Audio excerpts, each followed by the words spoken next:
story of it's the evil and the ugliness of people's hearts these days is everywhere.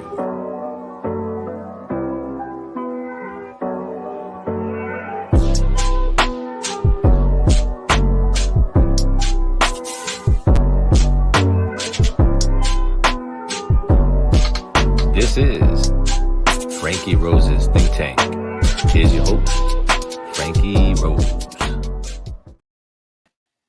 Hey tankers, I hope you're all doing well. Welcome back to the Think Tank. So, day 20. Hola, hola. We are waiting patiently. We know that it's usually about 10 after the hour that she shows up, 10 past 7 Mountain Standard, 9 Eastern. Hola. So it should be another interesting day, in my opinion. Monday got a little bit zesty, but Bev seems to try and tamper everything down. And as soon as the defense kind of gets going, it's like, okay, break time. It's like, what? Okay, then. Oh, my God.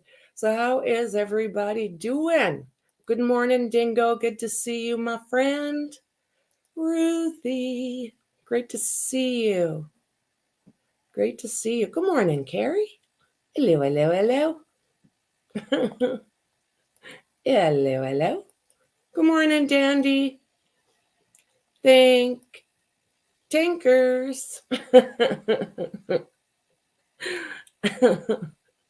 So, yeah. Oh, it looks like I'm going to get blinded by the light here pretty quick. I'll keep up until. I'm also waiting for TMZ to get a hold of me. So once that happens, I'll just kind of mute myself out and do what I do and be right back with you. It doesn't take too long. But they're late. Everybody is late these days. I wonder if I can get away with this. Almost. I'm going to try and...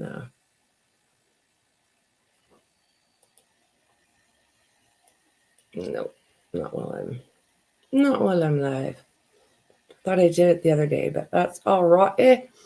I just would like to make the stream a little more. I don't like having my face in there, just in case there's something going on and we need to see what's happening behind it. But they make us cover logos and what have you. They prefer we do that. So this is the way it's got to be, I guess. So do you think Bev is going to be in a better mood today? Monday, she was, oh Lord, pretty much hard to handle. She was hard to deal with. I know that we were talking over in Discord, and she kind of blows us away. You know, some of the things that have been going on in this courtroom are questionable. You know, I don't know who all the FBI is still investigating. I don't know if Bev is part of that. It sounds like maybe Brian Higgins might be, due to the fact he is on restricted duties right now. Bev needs a mitral. She definitely needs something. Oh my God, that woman. So one thing I noticed on Monday is that Lally is not making his questions as ridiculous. I think maybe the judge told him, or Bev told him, you know, stop it.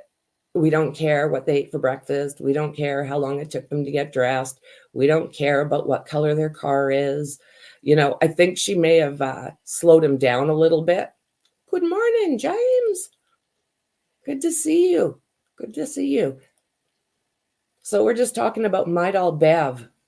I was calling her Beverage Bev for a little bit there. I just don't know what is. There's so many different titles she could have. It's just, it's crazy. It's crazy. So we are, well, hello. How you doing, Harley? Good to see you. Good morning. I know. What will happen today? Buckle up. That's all I know is we need to just buckle up. Yep. 2 minutes late now, James. Yep, she seems to have that about 10 minutes. We'll see how today goes, but it's usually about 10 minutes. And it's like, how can you possibly be blaming all of this on the lawyers when you can't even be on time for your own your own court session. Hey, hey, hey. Hey, hey, hi. Yeah, she can't even be late. She's taking away from their lunch hours where literally, if she could be on time, they could have a full lunch. It blows me away. All she has to do is be on time. And those 10 minutes through the breaks, those 10 minutes through the lunch, the extra 10 minutes late in the morning, we are up to a half hour. So how about she tries to be on time? Maybe that would help.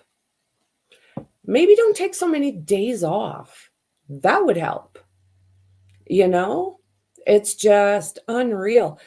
Last week, we had one day in court and the rest of the week was off. And this week, out of the 5 days, she's only in court 2.5 of them. So is she just that unorganized? I know she's running her courtroom extremely unorganized. Again, her numbering system that she's blaming on everybody. She messed that up right at the get-go. Right? Oh my God. It is. It's ridiculous, Harley. It's just ridiculous. If she could be on time and save that half hour and talk to the jurors. No, there's not. Talk to the jurors, maybe take their lunch if they agree to it. There's an extra hour of court. And, if they're willing to extend it, we have an hour and a half each day of court. That's an extra. And then if she did her full 5 days, like most other courtrooms do, most other judges do, we would be nearing the end. It's unreal. An hour and a half every day to a normal full day. Right? It's unreal. Yeah. And we're exactly. Yep. We would be on the tail end, but we're not. We're still listening to Lally. That would give us an extra hour and a half in the courtroom.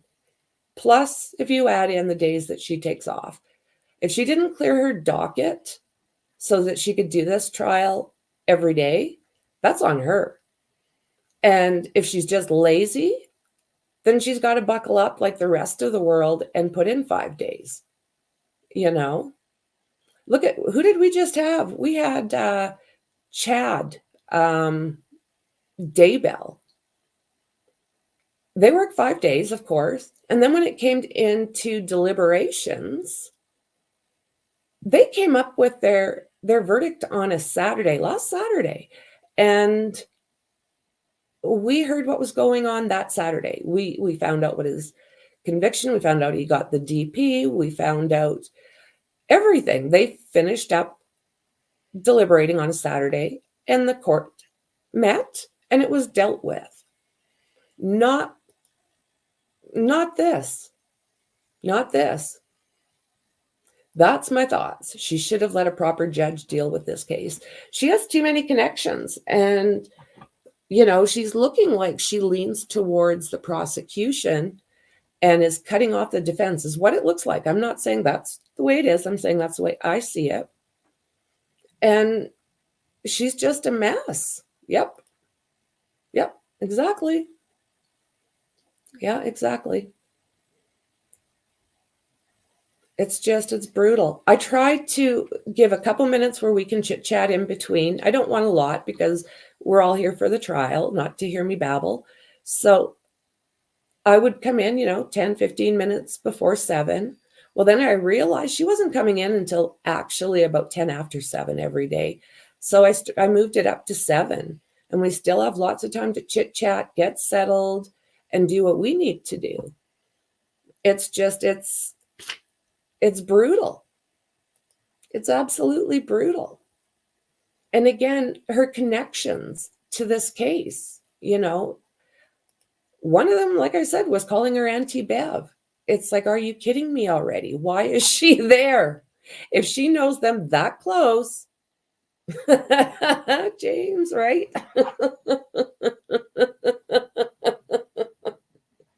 Oh my word. Oh, it's true. It's true.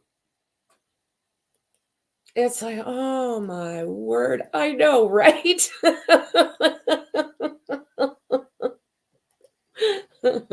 Nothing better than James giving us a play-by-play. I love it. His wording is perfect. Oh my God. It is just something else. She is a nightmare. She is a nightmare. If she comes back even 1 minute before 10 out, like if she comes at 9 minutes after, that'll even surprise me. You know, I'm going to turn myself out here because the sun's catching up with me. I'll come back when they're done. 7:09, Bev. Are you going to be on time for your I don't know, how would you put that? Are you going to be on time for your late timing? We give you an extra 10 minutes grace, and you can't even do that, lady. We haven't even started listening to this, and I'm already ticked off at her. Oh my God. Well, hopefully we see a little bit more of the defense. You know, Lally goes on and on and on, and still we don't understand. We can't find any points that he really made. And then you get over to the defense. They are right on point. They take very little of the jury's time, and they make nothing but points. Yeah, the court reporter, exactly. Watching Bev lean over that perch of hers, ogling what she's seeing, it's just, what? Ay. That's right. Nope. It's 10 after, so it should be pretty quick here. TMZ's almost an hour late with me. I better hustle because I got stuff to do. Good morning, Tony. Good morning. The brat has arrived. Hello, Dingo. That's the way I am, James. I know. Annoyed already. And we haven't even heard her voice. Good Lord. Don't destroy your tablet. Yep.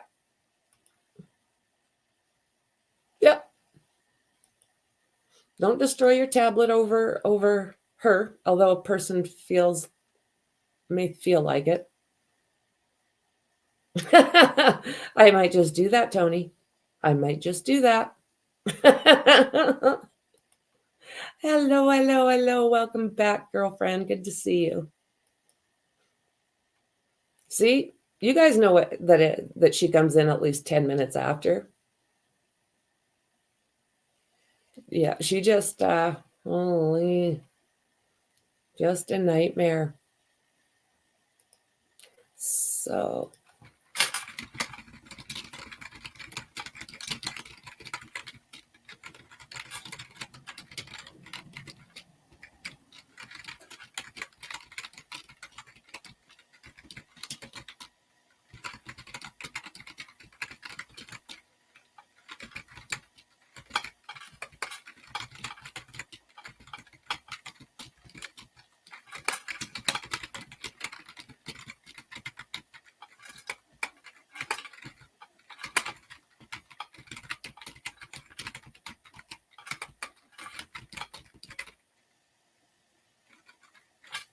okay, sorry about that.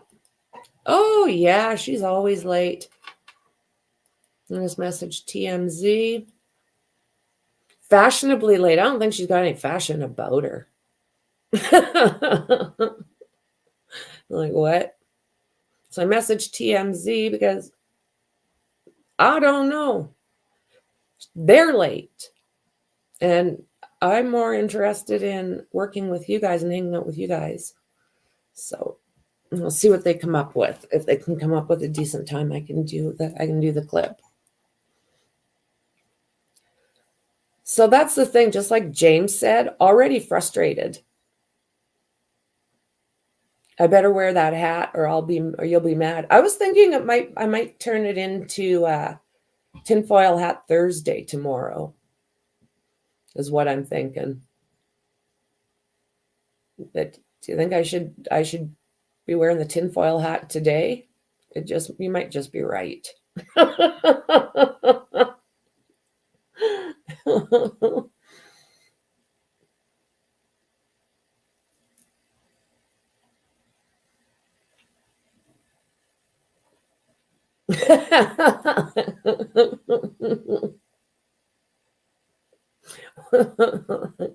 Wear the tinfoil hat, do you mean by on TMZ? I'll see what they say.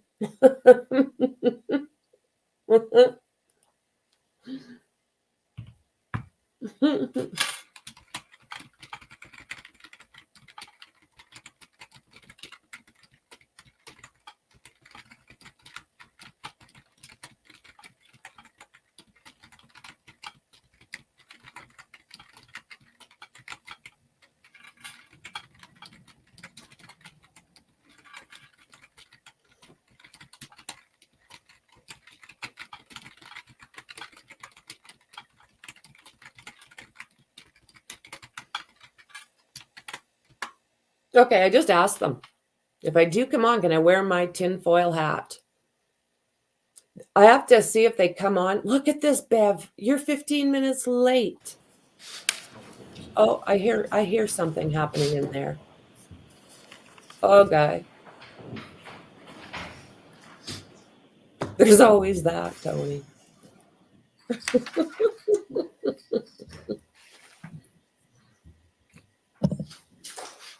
Who do you think you are, you big weirdo?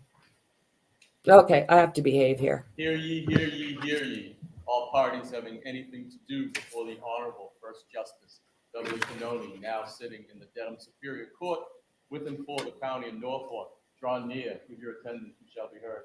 God save the Commonwealth and this good court. Thank you. May be seated. Court now in session. Good morning, Your Honor. Good morning. Thanks, Jim. 22-117, the Commonwealth versus Karen Reed. Counselor, can I have you identify yourselves for the record? Adam Lally for the Commonwealth. Good morning, Your Honor. Good morning, Mr. Lally. Good morning, Your Honor. Laura McLaughlin for the Good Commonwealth. morning, Ms. McLaughlin. Good morning, Your Honor. Alan Jackson from the suite. Good morning, Mr. Jackson. Your Honor, Elizabeth Little also. Good morning, Ms. Little. Good morning, Your Honor. David Yannetti for Karen. Good morning, Ms. Giannetti. Good morning, Ms. Reed. Good morning, jurors. So I have to ask you those same three questions. Were you able to follow the instructions and refrain from discussing this case with anyone since we left here on Monday? Everyone said yes or nodded affirmatively.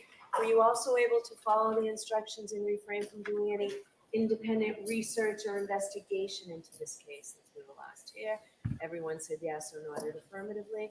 Did anyone happen to see, hear, or read anything about this case since we left it the other day? Everyone said no issue.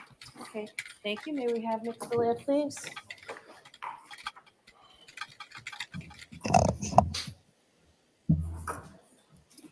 Just watch your step again. Name, stand, and face the card. You raise your hand. You tell this when the ever the court and jury in the case down here to the truth, the whole truth, and nothing but the truth, so help you God. I do.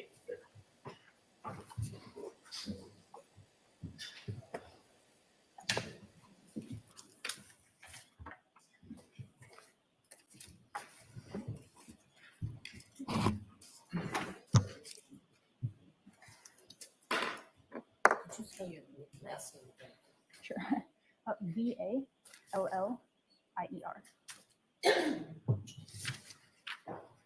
All right, Mr. Lally, whenever you're ready. Thank you, Your Honor. Good morning, ma'am. Morning. Now, Ms. Valier, when we had left off the other day, I believe you had just looked at some photos of item 7-16. Is that correct? If you recall. It's been a few days. That's all, Your Honor. Yes.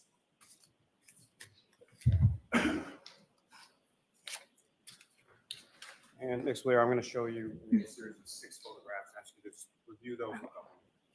All right, so I'm going to remind both of you to keep your voices up. Mr. Lally, when you're facing the witness and you're this close, I guarantee you nobody behind you can hear you. Understood.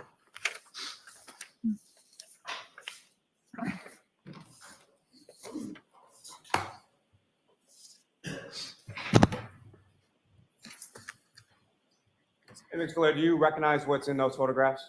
Yeah. And what do you recognize those to be? Photos that I took of item 7-16. May I approach the witness, Your Honor? Yes. Your Honor, the Commonwealth will seek to introduce in a minute. Exhibits. Can I just see them, please?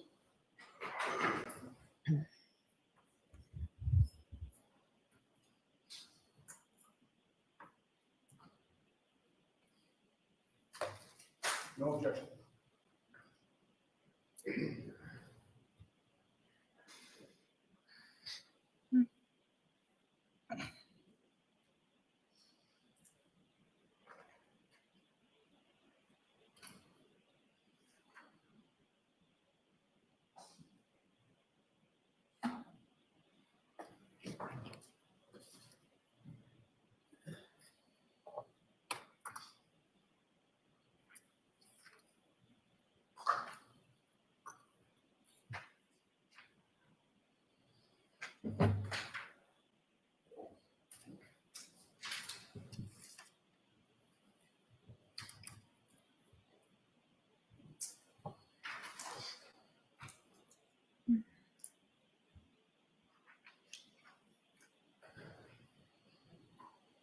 Your Honor, for the record, those are exhibits 332, 333, 369, 370, 371, and 372.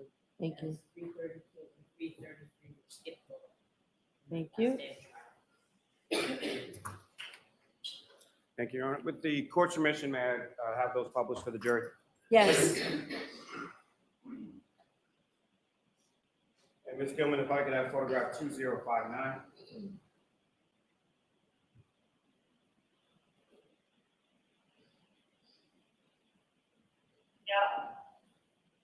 And Ms. Blair, do you recognize what's up on the screen as that photograph, which is now been marked as exhibit 332?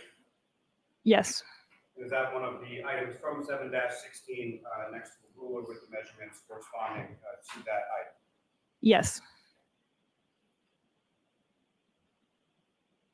And Ms. Gilman, if I could have photograph 2081.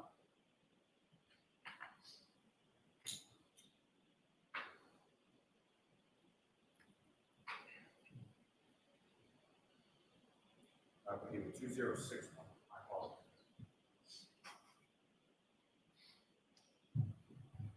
And Ms. Blair, what's up on the screen is that another piece from 7-16 that's now been marked as exhibit 369. Yes. Now, Ms. Blair, as far as this particular item is concerned, with reference to sort of the texture of that particular piece of plastic, what, if anything, did you note or observe in reference to that? I'm sorry, the texture? I'm sorry, do you have the laser pointer in front of you? Or? Oh, yes. Now, as far as the surface area of that particular piece of plastic, how would you describe that? I mean, there are little dots on it. They're not just like dimples of a sort. Stippling or dimples of some sort on a piece of plastic? Yes. And as far as those stipplings or dimples on the piece of plastic, were those flush with the rest of the plastic? Were they raised a little bit? How were they sort of configured? I don't recall.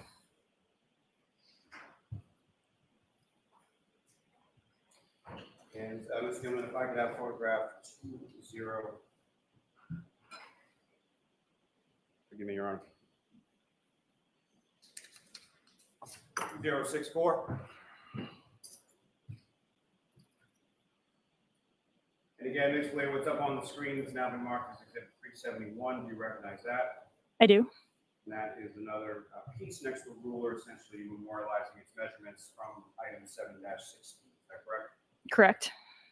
Thank you. Your Honor, may I approach the witness? Yes.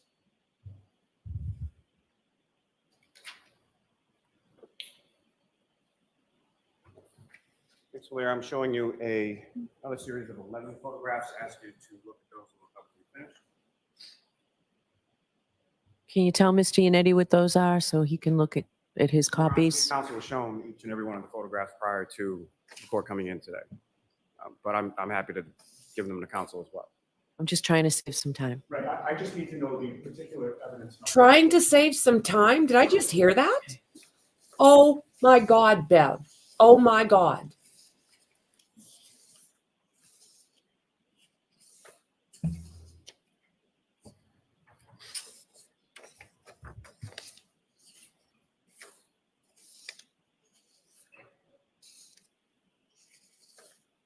She comes in 15 minutes late and tells them to hurry. Do you recognize those? I do. And what do you recognize those to be? Photos that I took of item 7-16. So additional items contained within item 7-16, is that correct? Yes. And what's contained in those photographs, is that a fair and accurate portrayal of what you observed during the course of your examination and analysis in regard to item 7-16 in this case? Yes. Thank you. Your Honor, the Commonwealth will speak to introduce and admit as the next 11 exhibits. Any objection? I'm not going to have an objection, but again, I just need to know what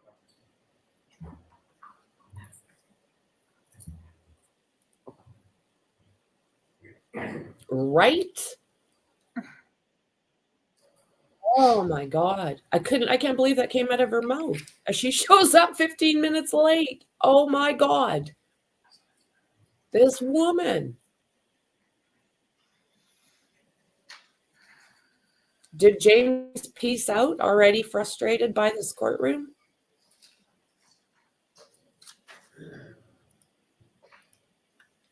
Just unreal. Trying to save time.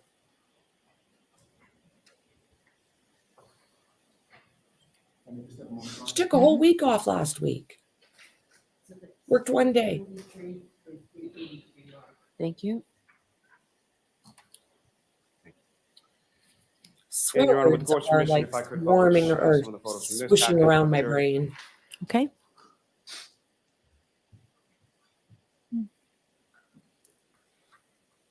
I wish you could just do sign language and we didn't have to Ms. do Gilman, it. if I could have photograph 2036. I agree, Tony. And Ms. Blair, do you recognize what's up on the screen as exhibit 373? That was one of the photos I just looked at.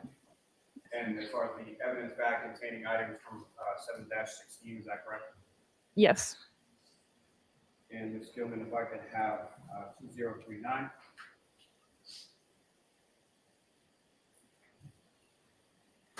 And again, Ms. Blair, do you recognize what's up on the screen, which has now been marked as exhibit 374? I do. And what do you recognize those to be? A photo that I took of item 7-16. And that would be the entirety of the items contained within that evidence back from the prior exhibit, is that correct? Yes. And Ms. Gilman, if I could have 2051.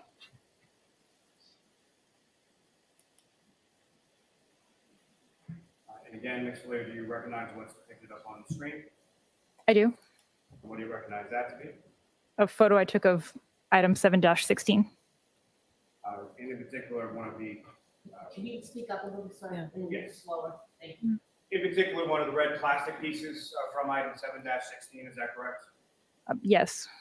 And for the record, Your Honor, that's exhibit 376. Okay. And Ms. Gilman, if I could have photograph 2053. And again, Ms. Blair, do you recognize what's up on the screen, which has now been marked as exhibit 378? I do. What do you recognize that to be? One of the photos that I took of item 7-16. Again, bigger than the measuring device. If I could have photograph 2055. And again, Ms. Blair, do you recognize what's up on the screen, which has now been marked as exhibit 38? I do. And what do you recognize that? It's one of the photos that I took of item 7-16. And this particular item up here as exhibit 380, you describe sort of color, shape, what you observed from this particular item. That's a piece of red and clear apparent plastic. So a piece of red plastic with a piece of clear plastic sort of within the same piece, is that fair to say? Within the same piece? Yes. Sorry. Apparent plastic, yes. Thank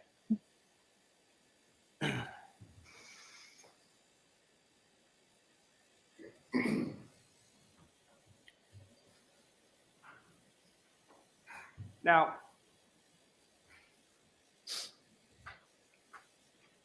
Ms. Valeri, if you could describe for the jury again, just as far as the process that Can we you- put the lights on, Mr. Lally? Yes, I'm sorry. My apologies, Your Honor. No, it's okay. That's okay. Thank you. That's okay. Ms. Valeri, if you could explain to the jury again, sort of the process that you undertook as far as these various pieces from these various evidence item numbers. What was the process that you undertook as far as doing your comparison? So first of all, everything is documented. Each item is documented separately with photographs, notes. I put a label with the case number, item number, and then A, B, C, etc. If there are multiple pieces in it, a little label on each piece. I look at the photos to see if there are any similarities, dissimilarities, to see if there are any potential pieces to compare.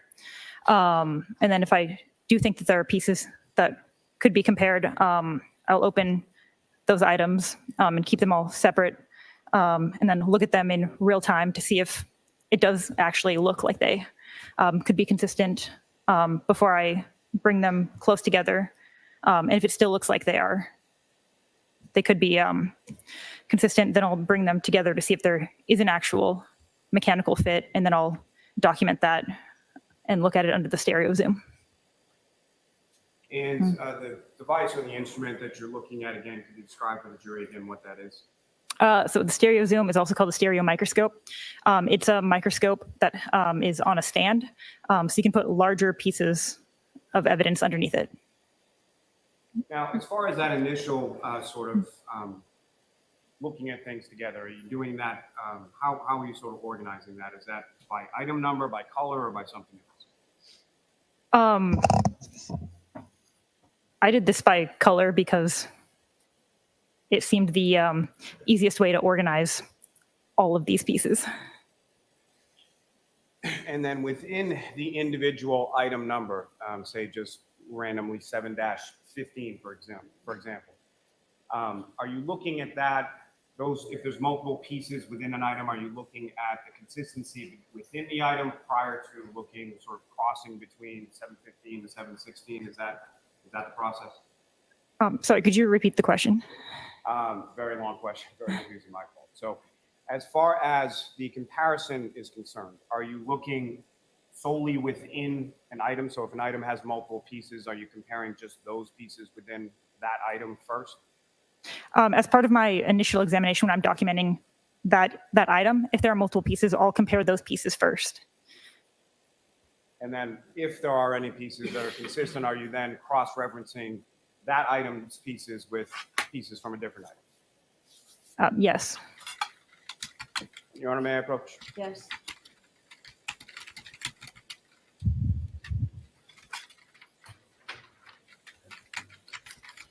Ma'am, I'm showing you another series of 19 photographs. Just ask you to review those a little bit.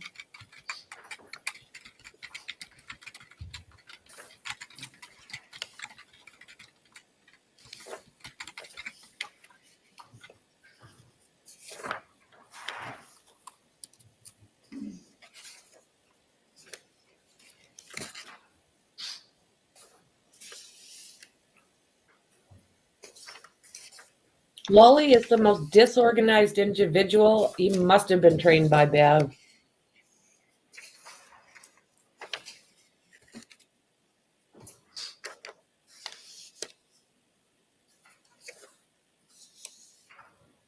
I'm surprised she's not telling the witness to hurry up.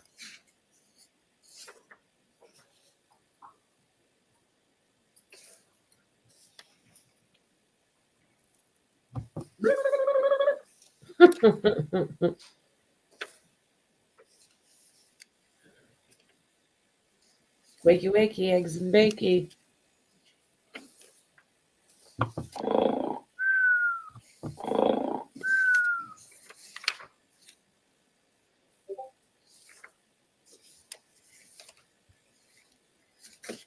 And do you recognize what's contained in those photographs, Ms. Valera? I do. And what do you recognize them? These are photos from my case of either within the same item that had a mechanical fit that I'd then taped together, or of mechanical fits from between different items. May I approach your Honor? Yes. Commonwealth to seek to introduce in the minutes the next 19 exhibits. No objection, but have I seen those yet? This morning? Right, I was going to hand them to you after they were marked. that's fine.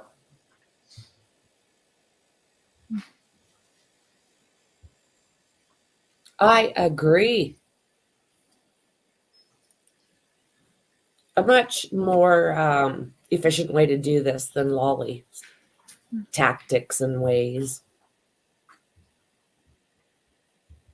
How many pages did he just give her?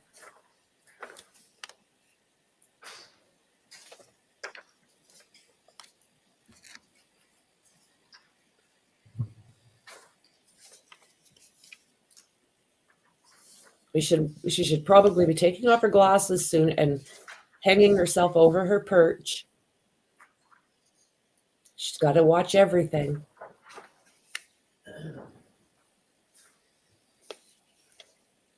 Just unreal, that woman. How'd we end up with such a crappy judge and a crappy prosecutor for this case?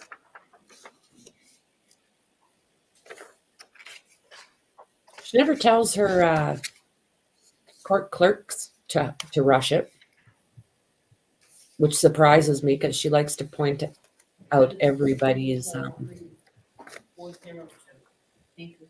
insufficiencies, I guess, in her mind anyways. Look at all those. Good God, man.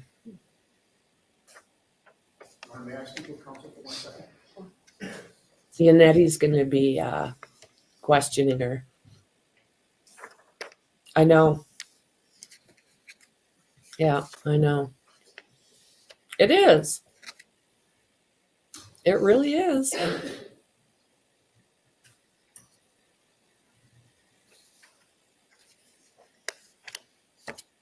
Just, ay, ay, ay.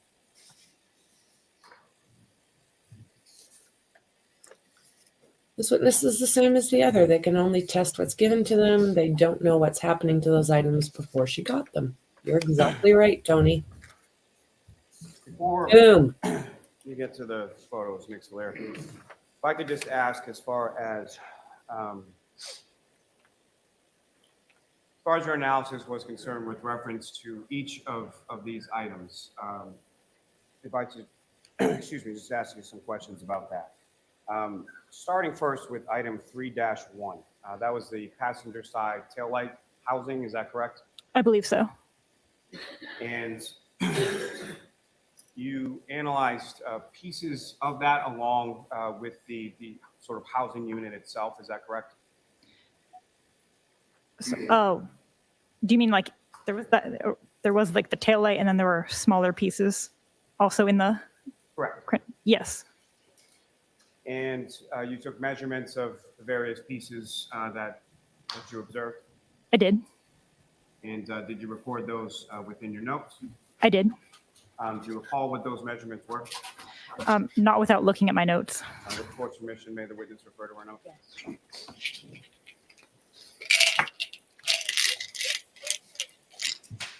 Yes.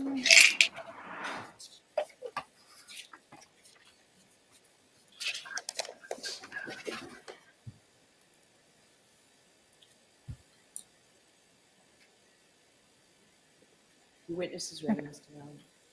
And what were those measurements? Do you want all of them? Just in yes. I mean, first starting with reference to the taillight housing assembly. Okay, so the taillight I called piece A in this case, and it measured approximately 14 inches by 9 inches by 8 1/4 inches. And then which of the pieces that were contained within that sort of taillight evidence bag did you compare to the taillight housing? Oh my God, no.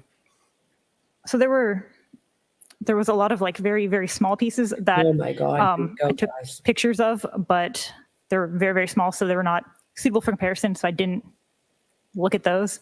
There were some larger pieces that were suitable for comparison, so I did look to see if they fit in with piece A. And with regard to that analysis of whether or not they fit in with piece A, which of those pieces did you find did fit? So amongst item 3-1, let's see. Sorry. Piece A and piece B fit together mechanically, and then piece A and piece F fit together mechanically. F is in Frank. F is in Frank, yes. It may be pretty apparent, but if you could, Ms. Blair, just expound upon what you mean when you say they fit together mechanically. So when things break, they break in a unique pattern. Like it's pretty different every time. So a mechanical fit is bringing two things with broken edges together to see if they were originally part of the same item. To see if if the broken edges align. And if they do, then that's a mechanical fit. Unreal. Here we go, guys. Now, turning your attention to item 7-5, you looked at those various pieces together as well, is that correct? I believe so. And were there any 3 pieces in total from 7-5, so A, B, and C, is that correct as well? May I look at my notes? Oh my God. Sidebar, get rid of this information that's redundant. Yes. And what, if any, match did you find with within item 7-5? There were no mechanical fits amongst those 3 items, or 3 pieces of the item. And with reference to item 7-6, there were 2 pieces, A and B, within that, is that correct? May I? Okay. Oh my God. Are we going to go through piece by yes. piece? And were there any physical matches within those 2 pieces of item 7-6? No. Now, turning your attention to item 7-8, do you recall how many pieces were contained within that? If I may look at my...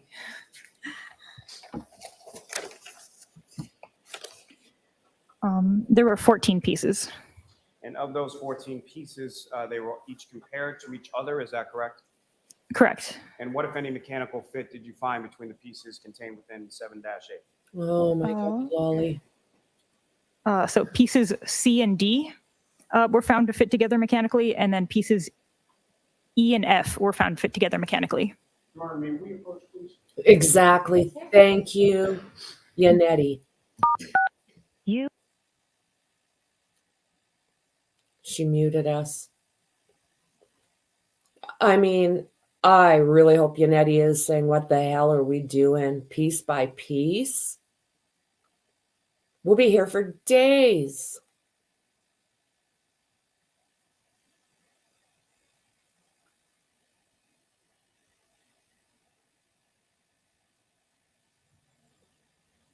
Oh my word. I think they might go through everything one by one, all those little pieces. It looks like that's his idea right now. Ridiculous. Oh my God. Oh, she's not wearing a skirt today. The woman in the back there, thank God. Good God, man. Holy. You are unmuted.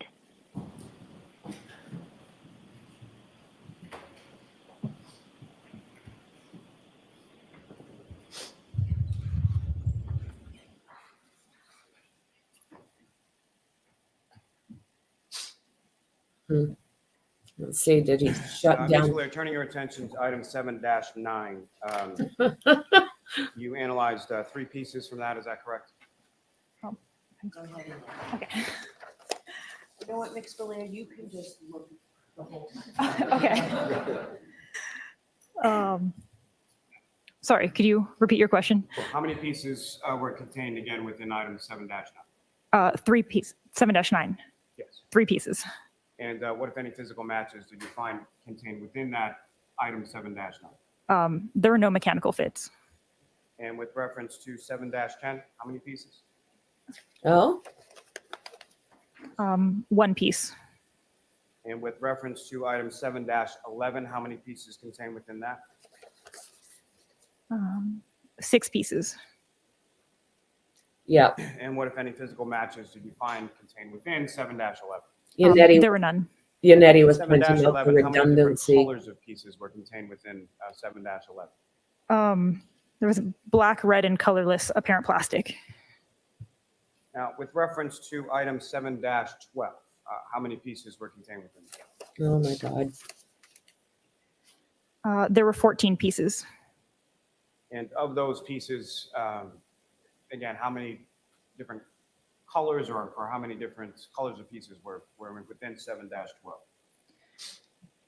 7-12? They were all colorless. And from those, what, if any, mechanical fits did you observe or did you find within item 7-12? Okay. So there were 3. Do you want me to say all the pieces that fit together? Please. Okay. So pieces B, C, D, F, and K all fit together. Pieces E and I fit together. And pieces M and N fit together. Now, turning your attention to item 7-13, how many pieces were contained within item 7-13? 3 pieces. And how many different colors of items were contained within 7-13? It was red and black apparent plastic. What, if any, physical matches did you find within item 7-13? There were none. Turning your attention to item 7-14, how many God, pieces were Lally. contained within that? There was 1 piece. And what color was that one piece? It was colorless. And turning your attention to item Right, out 7-15, loud, this how many man. pieces were contained within that? There were 8 pieces. And as far as those 8 pieces, how many items were of different color? What color were they? They were red and colorless apparent plastic. And of those 8 pieces, what, if any, mechanical fits did you find within them? So piece F and piece H were found to fit together. And turning your attention to item 7-16, how many pieces were contained within 7-16? There were 7 pieces. And of those 7 pieces, what, if any, differences in color were the 7 pieces within 7-16? It was red and colorless apparent plastic. And of those pieces, what, if any, mechanical fits did you find within 7-16? So pieces A, C, and D fit together mechanically. Now, with reference to those pieces, once you did those inspection from or analysis from the individual items, what, if anything, did you do with those individual items with reference to the taillight housing? So before even comparing it to the taillight, I compared all of the questioned items to each other. So that's the 7-5 to 7-19 to see if any of those pieces would fit together. And amongst those, I was able to make 5 larger pieces that I called piece 1 through piece 5.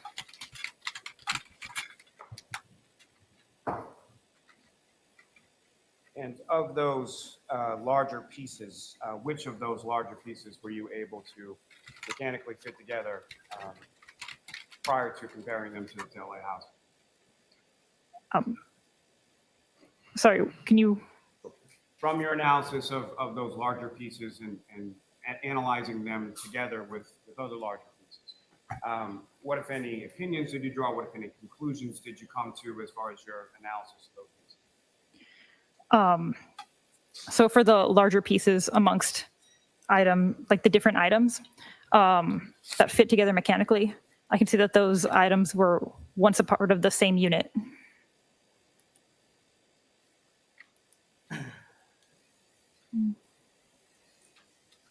And so I guess what I'm asking, Ms. Valier, is with reference to, say, item 7-6 or 7-5, or the items in and of themselves, which of those items were you, if any, were you able to find mechanically fit with each other? Amongst sorry, are you asking me like which specific items made up like piece one? Correct. Okay, I can. Okay.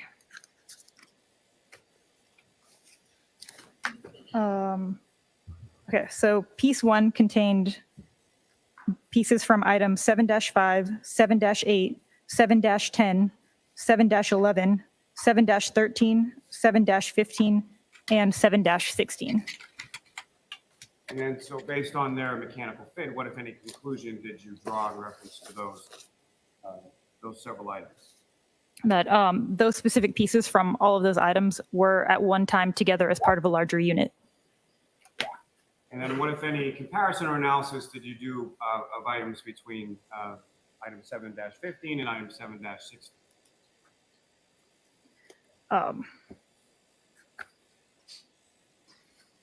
So pieces from item 7-15 and 7-16 were part of piece one. I could look through my notes and see if they're a part of any of the other pieces that I fit together. With the board's permission. Okay.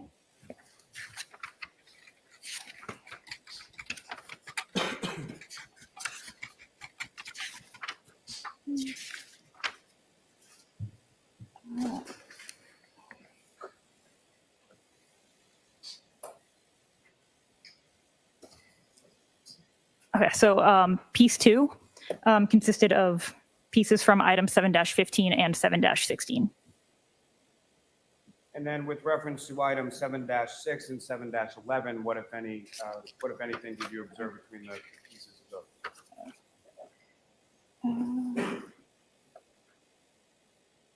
Okay. So piece three consisted of pieces from item 7-6 and 7-11.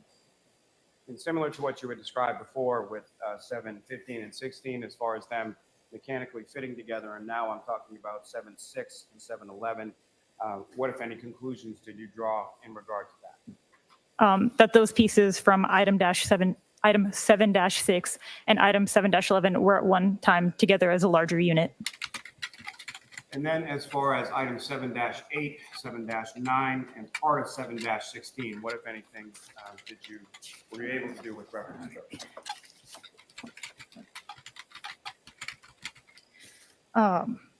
So piece number 4 consisted of pieces from item 7-8, 7-9, and 7-16. And as far as mechanically fitting those pieces together, again, what, if any, conclusions did you come to in reference to those items 7, 8, 7, 9, and 7-16? That those pieces from item 7-8, 7-9, and 7-16 were at one time together as a larger unit.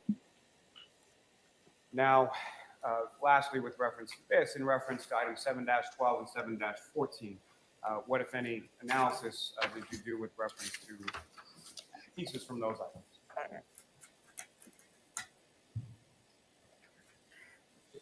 Sorry, which item? 7-12 and 7-14.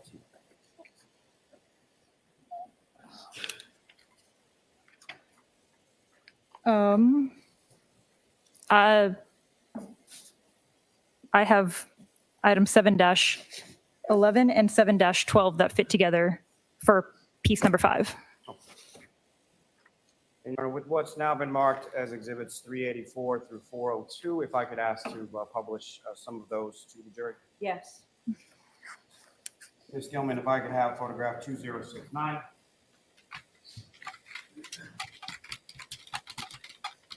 And Ms. Blair, do you recognize what's up on the screen as now exhibit 384? I do. And what are we looking at here? Within item 7-16, those are pieces that were mechanically fit together. And Ms. Gilman, if I could have 2096.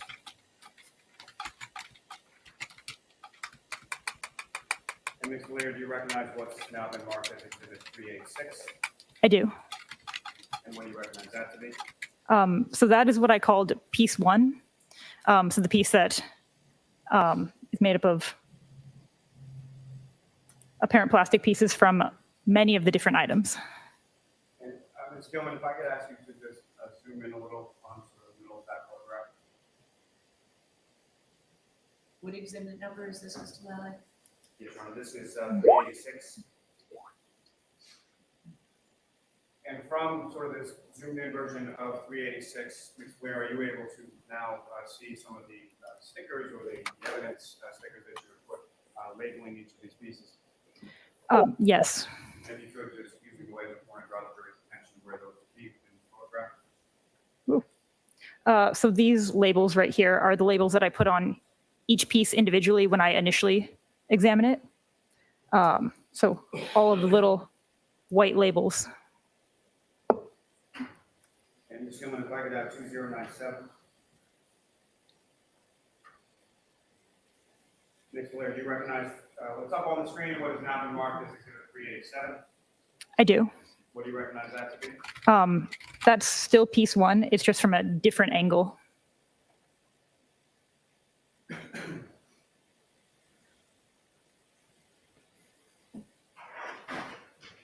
Ms. Gilman, if I could have 2101.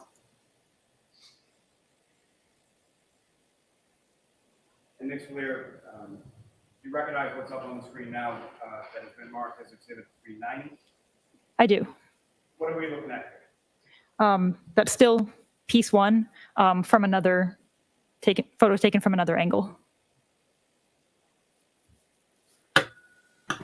And Ms. Gilman, if I could have 2103. And Ms. Blair, do you recognize what's up on the screen, which has now been marked as exhibit 392? I do. What are we looking at as exhibit 392? That is another angle of piece one. Ms. Gilman, if I could have photograph 2107. Ms. Blair, do you recognize what's up on the screen, which has now been marked as exhibit 395? I do. And what are we looking at in exhibit 395? May I look at my notes? Sure. Okay.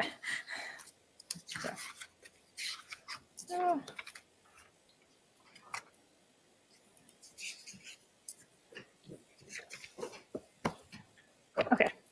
So that is piece two. And Ms. Gilman, if I could have 2110. Ms. Gilman, if you could just zoom in a little bit on the stickers on this photograph. And Ms. Blair, do you recognize what's up on the screen, which has now been marked as exhibit 398? I do. What do you recognize that? That is piece three. And Ms. Gilman, if I could have photograph 2111. And Ms. Gilman, if you could zoom in for the stickers. Ms. Blair, do you recognize what's up on the screen, which has now been marked as exhibit 399? I do. And what do you recognize that to be? That is piece four.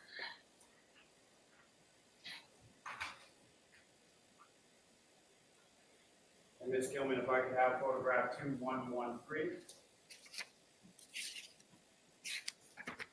Again, if you can zoom in just a little. Ms. Blair, do you recognize what's up on the screen now that's been marked as exhibit 401? I do. And what do you recognize that? That is piece five.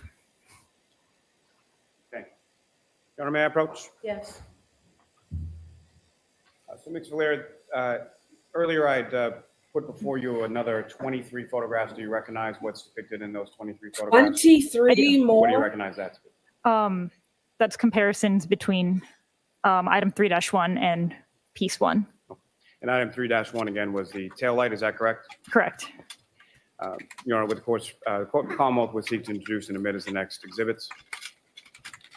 Okay.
Whoa.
Exhibits 403 through 434.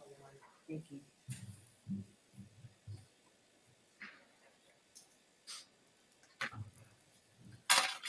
Thank you. Your Honor, with the court's permission, if I may publish some of these photographs for the jury. Yes.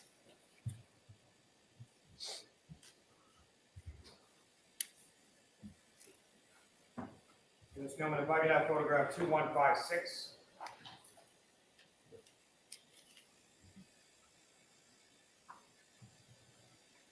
Where do you recognize what's now up on the screen that's been marked as Exhibit 403? I do. And what do you recognize that to be? That's one of the photos comparing item 3-1 and piece 1.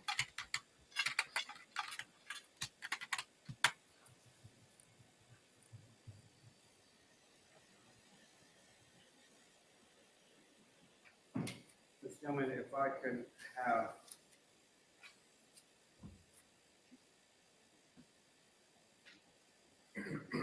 photograph 2125.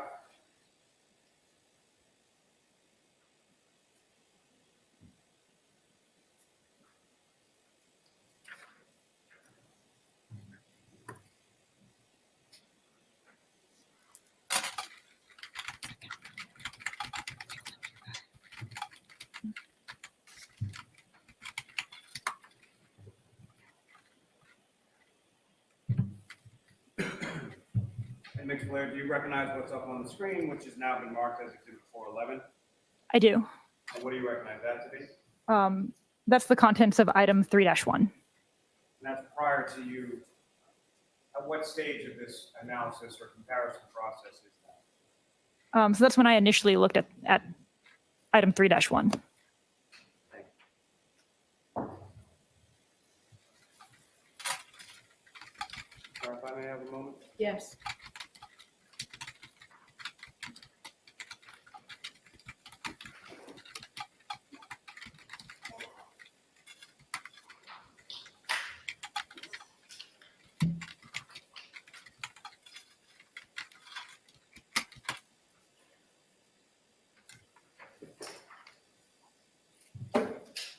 Ms. Gilman, if I could have photograph 2150.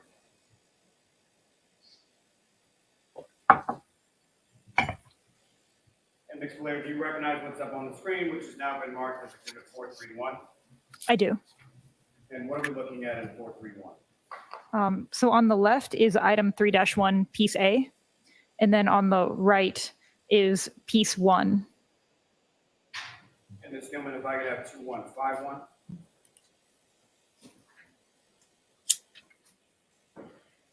And Ms. Blair, do you recognize what's up on the screen, which has now been marked as Exhibit 432? I do. What are we looking at in 432? That is piece 1 on top of item 3-1 in a mechanical fit. Is that the mechanical fit that you were talking about earlier in your testimony? Yes. Thank you. Ms. Gilman, you can take that down.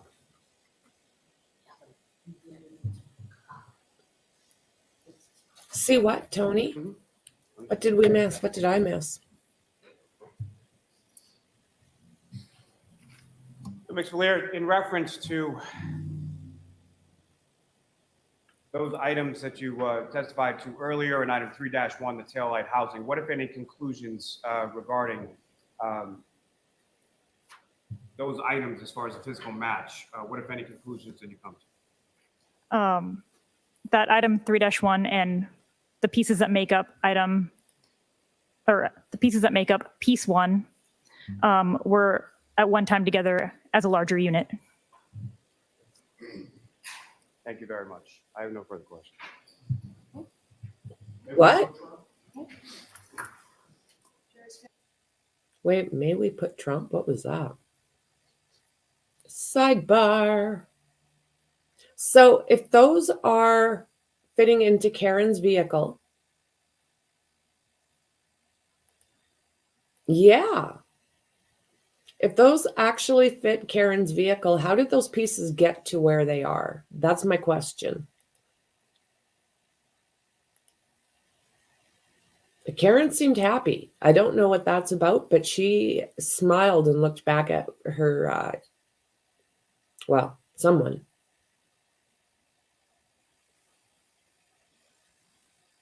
I don't know how this all comes together for Karen. I'm sure Yannetti will fill us in. And I'm sure the judge will be giving him crap every 2 minutes. It's a good question.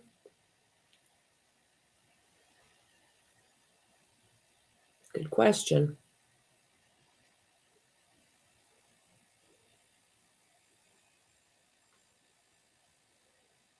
Oh, she looks a little more serious there for a second. I don't want to stare at what we're seeing right now. I don't want to see that junk. Good God, man.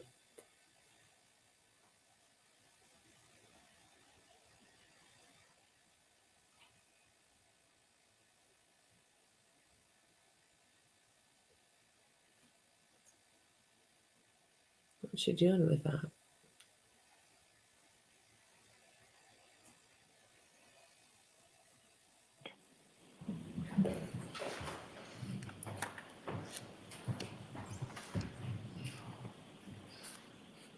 Okay, here we go, guys. Buckle up. Good morning.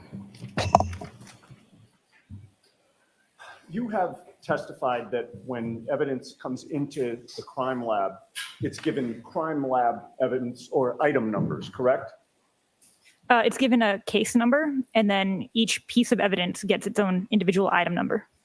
Okay, and if you just keep your voice up, because we want to make sure that the last jurors here can hear you. Consistent with that policy, the evidence that your lab received in this case was also given those item numbers, correct? Correct. So I'd like to ask you about one particular item number in this case, 7-18.18.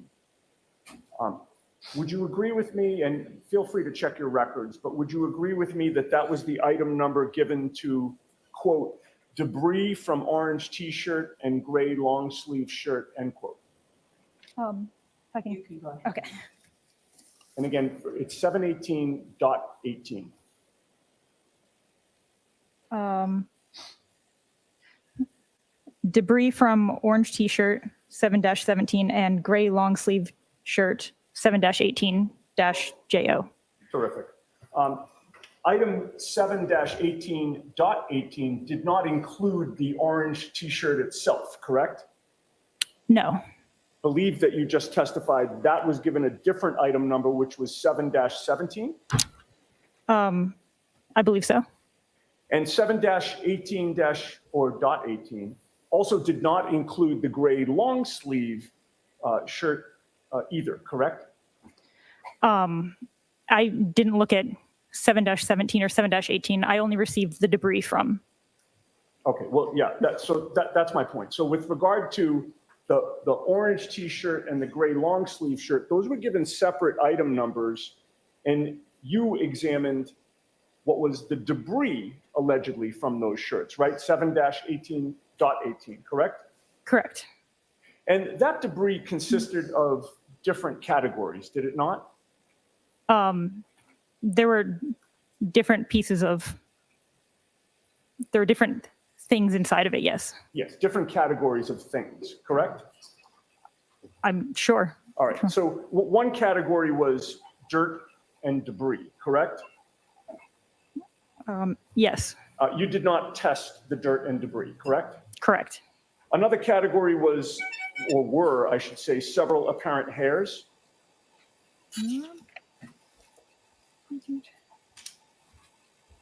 Yes.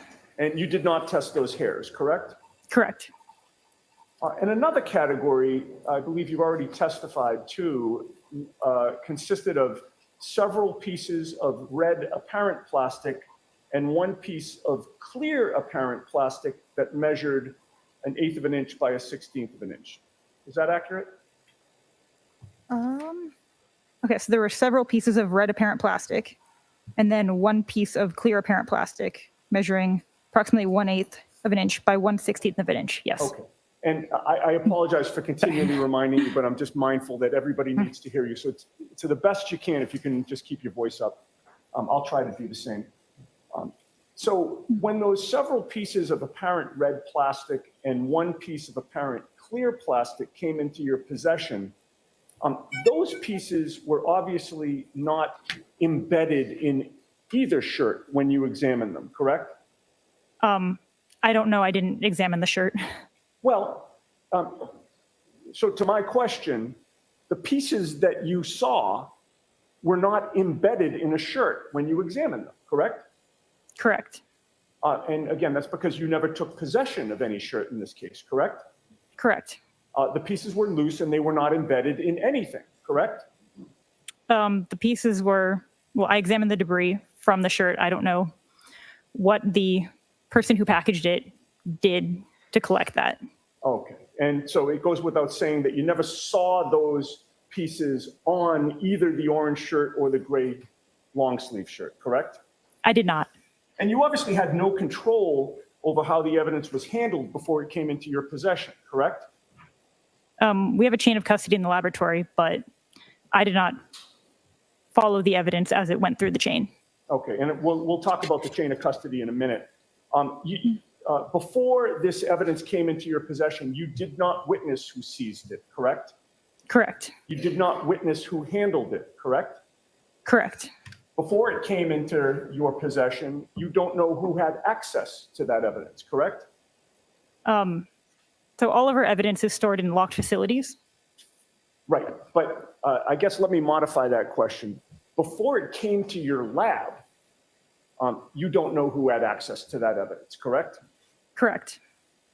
You also don't know, before it came to your lab, whether the shirts in question were at all times kept separate from the red or clear plastic pieces of, well, I said pieces of plastic that were in the possession of certain members of the state police, correct?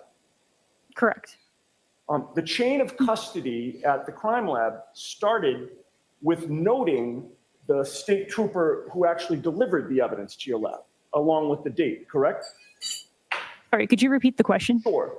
The chain of custody at the crime lab starts with noting which state trooper delivered the evidence to your lab and the date that he or she delivered it, correct? Or a crime scene responder, but the person who drops off the evidence to the laboratory, yes. Okay. And in this case, which particular state trooper delivered the orange T-shirt and gray long sleeve shirt to your crime lab? I don't know. Well, which state trooper delivered the pieces of red and clear plastic pieces, I should say, that you just testified about? The item 7-5 to 7-19. Right. The several pieces of red apparent plastic and one piece of clear apparent plastic measuring 1/8 of an inch by 1/16 of an inch. That's what I'm referring to. Wait, sorry, could you repeat the question? Yes. You understand what I'm talking about, right? In terms of the several pieces of red apparent plastic and then the one piece of clear plastic that you have the measurements for? You're talking about the apparent plastic that I noted in the debris of 7-18.18? Correct. Which state trooper was it that delivered that?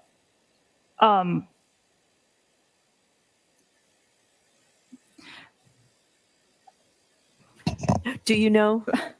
Sorry, that's an odd question. I'm sorry. I don't know if you want her to repeat it, Ms. Giannetti. Go ahead. You have to repeat that, please. So evidence is submitted to what you just said that he missed. Oh, I said that's kind of an odd question. Oh, not for me. You two So- stop. Do you have a record of that? A record of what? A record of which state trooper delivered that debris to the lab? So it wouldn't be delivered as like debris. It would be delivered as the individual piece of clothing, which then got assigned item 7-18, I believe. And then as someone analyzes it, each offshoot of that piece of evidence gets a 7-18 point something. So the debris collected from that shirt is 7-18.18. Okay, all right. Listen, when Why those, did they make her repeat that was an odd question? when those several, actually, let me strike that. Why did she do that? Get to where I was. Take your time, Ms. Giannetti. Really, So I Ben? want to confirm with you that when you were assigned to this case, you were aware that the date of the incident was January 29th of 2022, correct?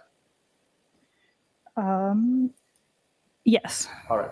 And it's your testimony that you don't know which state trooper delivered the shirts to the lab, correct? I could look at my notes because I have a printed chain of custody. Sure. If you would check your notes for that, please. The judge has already said to do it without asking to save time. And why did the judge make her repeat that's an odd question for the court reporter? That doesn't seem, why didn't she just have that taken out? Unreal. It is. It is. Okay, so submission 7, which is everything that's item 7 dash in this case, was submitted by Trooper Michael Proctor, I believe. Okay. That was the answer to my Okay. other question. There we go. Who delivered it? How Easy. long after January 29th of 2022, That was according to the easy. records, did Michael Proctor deliver that clothing to the crime lab?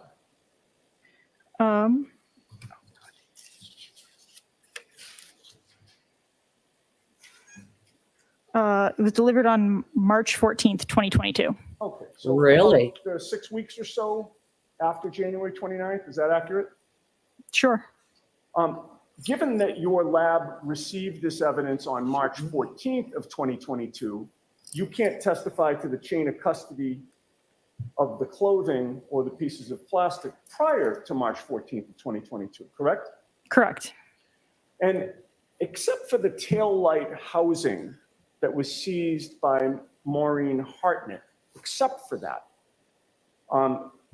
your chain of custody at the lab for the 2 shirts plus the pieces of plastic in 7-18.18, that began on March 14th of 2022, correct?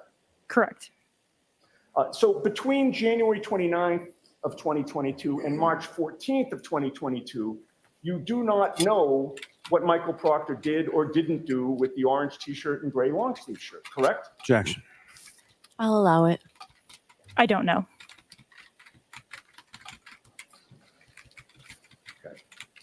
Now, I'd like to discuss with you, if I might, Michael Proctor's submissions of the pieces of plastic that you've testified about. Your lab received from Michael Proctor several different evidence bags containing red, clear, and black pieces of plastic, correct? Correct. Some of those evidence bags contain relatively small pieces of plastic in them, correct? Correct. And some of those evidence bags contained larger pieces, right? Correct. The evidence bags that you received listed the dates of recovery of those pieces of plastic, did they not? I believe so. And the evidence bags that you received also listed the officer who recovered the plastic pieces, right? I believe so. And again, when you receive those evidence bags, whatever numbers are on them, your lab assigns them your item number, correct? Correct. So I'd like to ask you first about item number 7-8. Do you have a record of that?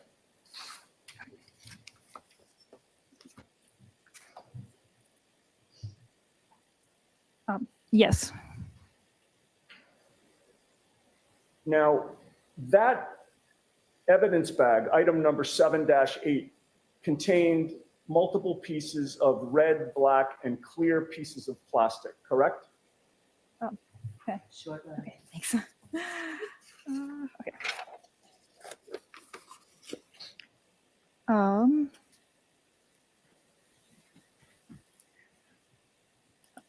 That's what I think Contained too. 14 Like, pieces what of was red, that? black, That was odd. colorless, and silver colored apparent plastic. Yes.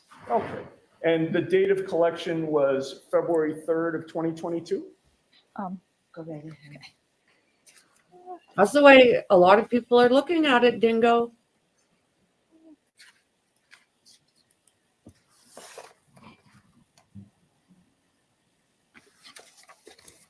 I think they're getting ready. Item 7-8, Yes.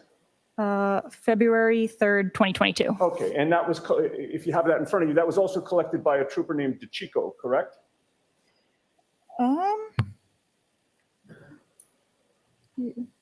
Oh, yes, correct. If I may approach you, Honor? Yes.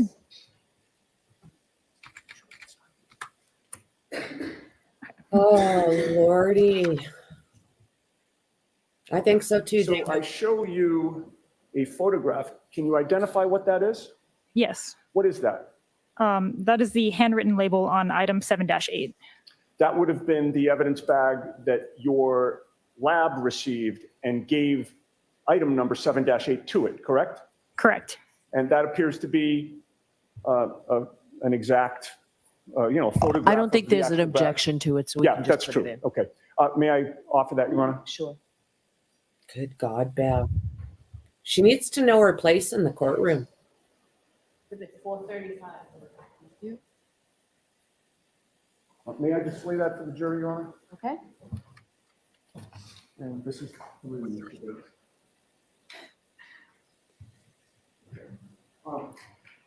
That is what I just showed you on the screen, correct? Correct. And that's where it's indicated what the date of collection was and which trooper collected it, correct? Correct. All right, we can turn the lights on for a minute. And you would agree with me that that date, February 3rd of 2022, was only 5 days after the January 29th blizzard, correct?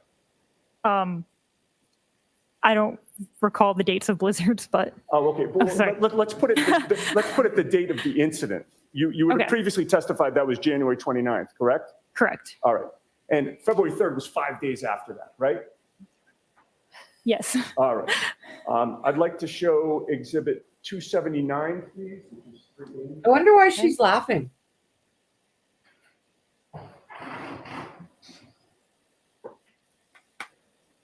Now, Exhibit 279, which is displayed on the screen now, This is one of the photos taken of some of the contents of item 7-8, is it not?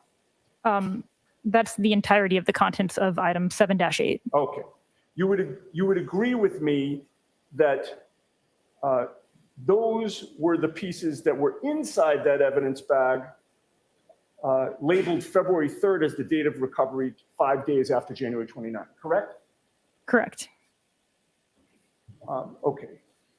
And you see that there are some relatively small pieces that were allegedly found on February 3rd, correct? Correct. All right.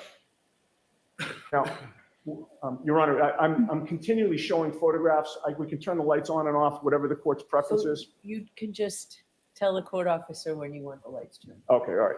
So they get All turned right, on for then. like a question or two, and then I turn them back off. But However you want to do it. that's fine. All right, so I'd like to contrast some of those pieces with some of the pieces that were found days and weeks later by Michael Proctor. And I'd like to start first with item 7-13. This is, I'd like to display Exhibit 343, which Mr. Bates is item 5.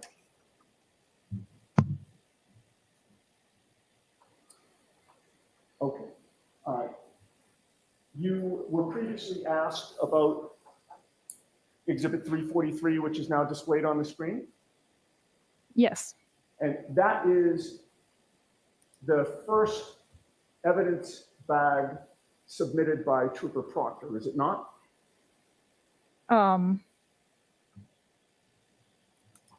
So in mine, sorry. And you know what, let me rephrase that. He submitted evidence bags all at one time, correct? Yes. All on 314. So when I said the first evidence bag, I meant the earliest date of collection. I should have asked it that way. February 8th of 2022. Sure. I don't know all of the dates that each item was collected on. Okay, but in any case, that Okay. those, according to the evidence bag that you received, the contents of that bag, which were, again, pieces of plastic, correct? Pieces of apparent plastic. Pieces of apparent plastic. Those were found 5 days after the pieces that you previously testified were found by the Chico, right, on February 3rd? Correct. All right.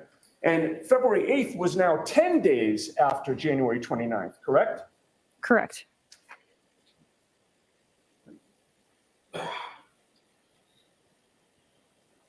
Can I have displayed Exhibit 346, which is 5A?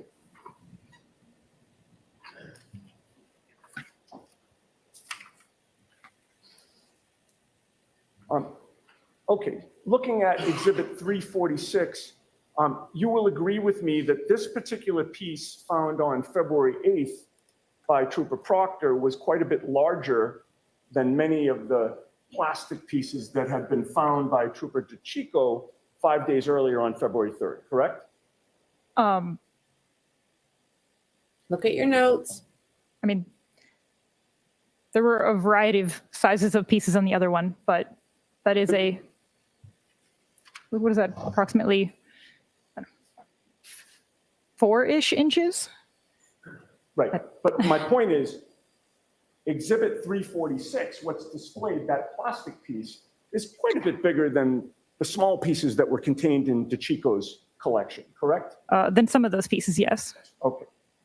Now I'd like to move on to item 7-15, and if I could show Exhibit 352, please, which is item 8, Mr. Bates. Maxie'd be freaking out about this right now. Okay. Item 7-15, the evidence bag that supports that lists the law enforcement officer who recovered the plastic pieces as Trooper Michael Proctor, correct? Correct. And the date of recovery of those pieces was February 11th of 2022, correct? Correct. And again, hearkening back to DeChico's evidence bag from February 3rd, this is now 8 days later that these pieces are found, correct? Correct. And it's now almost 2 weeks that these pieces are found after January 29th, right? 13 days? Correct. All right, if I could show Exhibit 355, which is 8A, Mr. Bates. You would agree with me that this particular piece found by Trooper Proctor on February 11th is also quite a bit larger than those small pieces that were contained in Trooper DeChico's evidence collection, correct? On February 3rd? Correct. All right. I'd like to move on to item 7-16, which is number 9, Mr. Bates. What exhibit number is this, Mr. Kennedy? And this has not yet been introduced, so I'm about to introduce Okay. it. And in fact, why don't I do that first? Okay. If I can approach the witness. Sure. And there's no objection to this, Mr. Lally? No, Your Honor. Okay. I'll just have the witness identify it and then offer it. Do you recognize what that photo depicts that I've handed to you? I do. What is it? The handwritten label from item 7-16. Okay. I would offer that, Your Honor. Okay. I would offer that, Your Honor. Okay. Thank you. Okay, so if I can display Exhibit 436, which is number 9. Sure. And again, you just identified that as the bag supporting item 7-16, correct?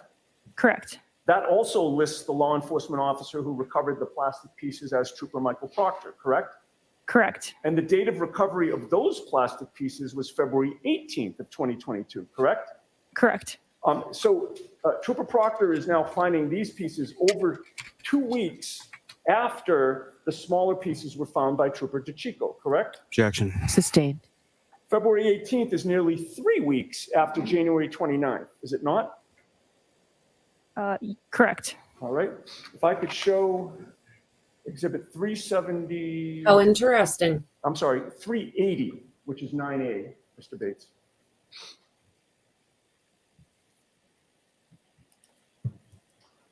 You would agree with me that this particular piece found by Trooper Proctor on February 18th is also quite a bit larger than those smaller plastic pieces found by Trooper DeChico on February 3rd, correct?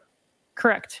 This one appears So why to are be the about big pieces 11 centimeters long, missed the first time? The big piece. approximately. Sure. All right. If I could show Exhibit 376, which is 9B, Mr. Bates.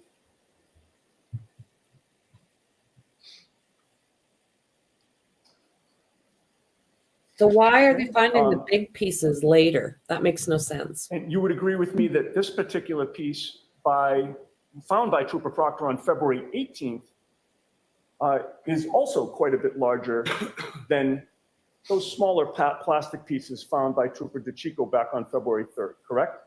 Correct. In fact, that appears to be larger than the piece that you just identified in Exhibit 380, correct? The one that was just on the screen? Right. Yes. This one appears to be maybe about 18 centimeters long. Does that seem accurate? I mean, it's longer than the ruler. Okay, yeah. Finally, if we could show Exhibit 378, which is 9C, Mr. Bates.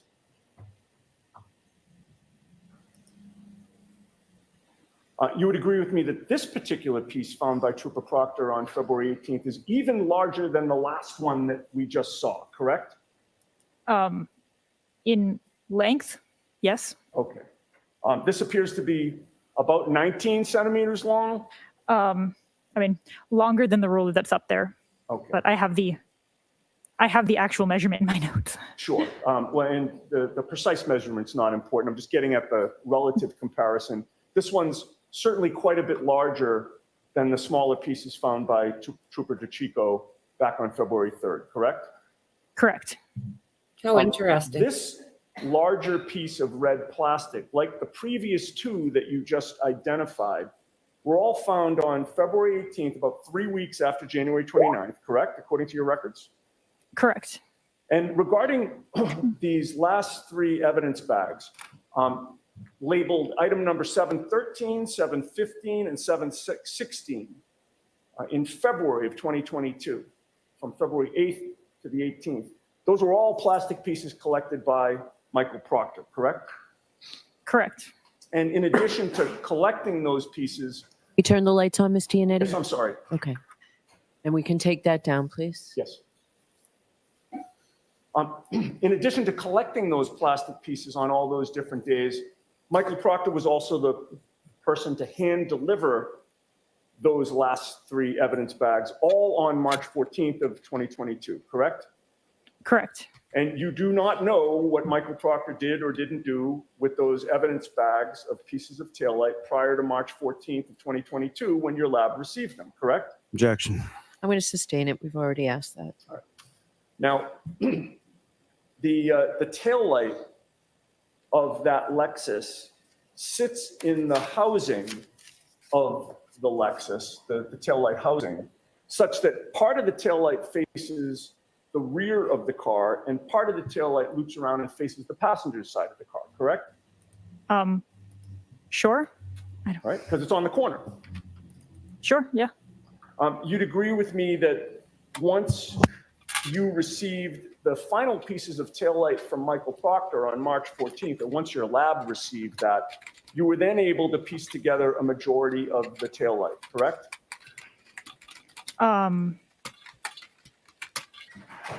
So I wasn't assigned this case until later,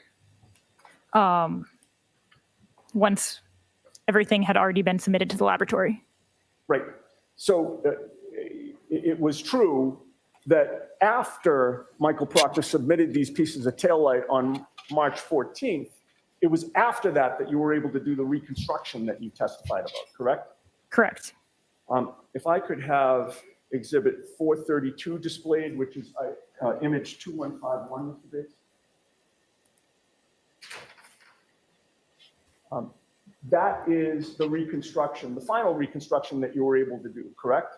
You would agree with me that there's one section of that taillight that was missing completely, correct? Correct. And that missing section is noticeably visible in your reconstruction, is it not? Yes, And do you still have that laser pointer there? I do. Would you please point to the section of taillight that's missing? Okay. Appears to be a hole on the upper left side of that exhibit. Is that a question? Yes, it actually was. I should have said right or correct, but I didn't. Yes. Okay. And you would agree with me, and if we could zoom back out, Mr. Bates, you would agree with me that the portion of taillight that you did not have was strictly on the rear side of the taillight, if I can call it that. I am not sure what orientation that goes on to a car. Okay. But in any case, to this day, you do not know where the pieces that make up that hole are or what happened to them, correct? I do not. I may have a moment. Okay. No further questions. Thank you. All right, Mr. Lally. Thank you, Your Honor.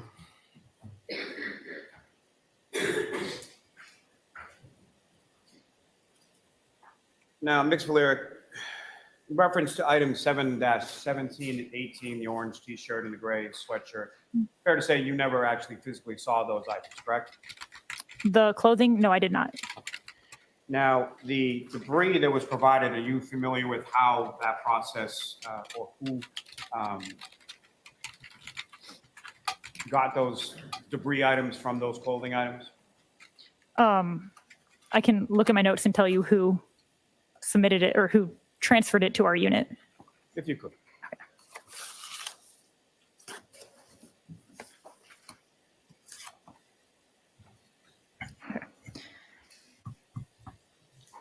Your witness is ready, Mr. Lally. Okay, Bev. And from your view, who was that person? Maureen Hartnett. Now, as far as the 1/8 of an inch by a 1/16 of an inch red and clear apparent plastic pieces that you observed within that debris, that was mixed in with other debris as far as dirt, fibers, things of that nature. Is that correct? Yes. And the eighth of an inch by 16th of an inch pieces that were contained within that debris. Was that something that you observed visually or microscopically or both? So visually, I take overall pictures of the debris, and then I'll look through the stereo zoom to see if there's any anything that looks different, and then I'll take a picture of that.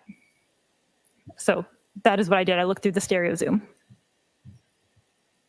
Now, as far as the collection of evidence, fair to say you don't know who was a trooper, who was there when they were collected, how many troopers were there when it was collected, anything to do with that, fair to say? Yes. And as far as the pieces that you testified to, as far as fitting them mechanically together, all of those pieces then fit mechanically onto the taillight housing taken from the defendant's vehicle, correct? Correct. Nothing further. Okay. Nothing on that. All right, Ms. Belair, you are all set. Thank you very much. Says Bev with her fake voice.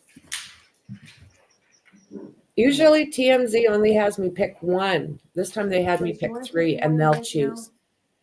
Oh, wait. The people are saying yes, so we'll take the morning break. What? All right, so the court, please. Oh, thank you, Maxie. Good morning, girlfriend.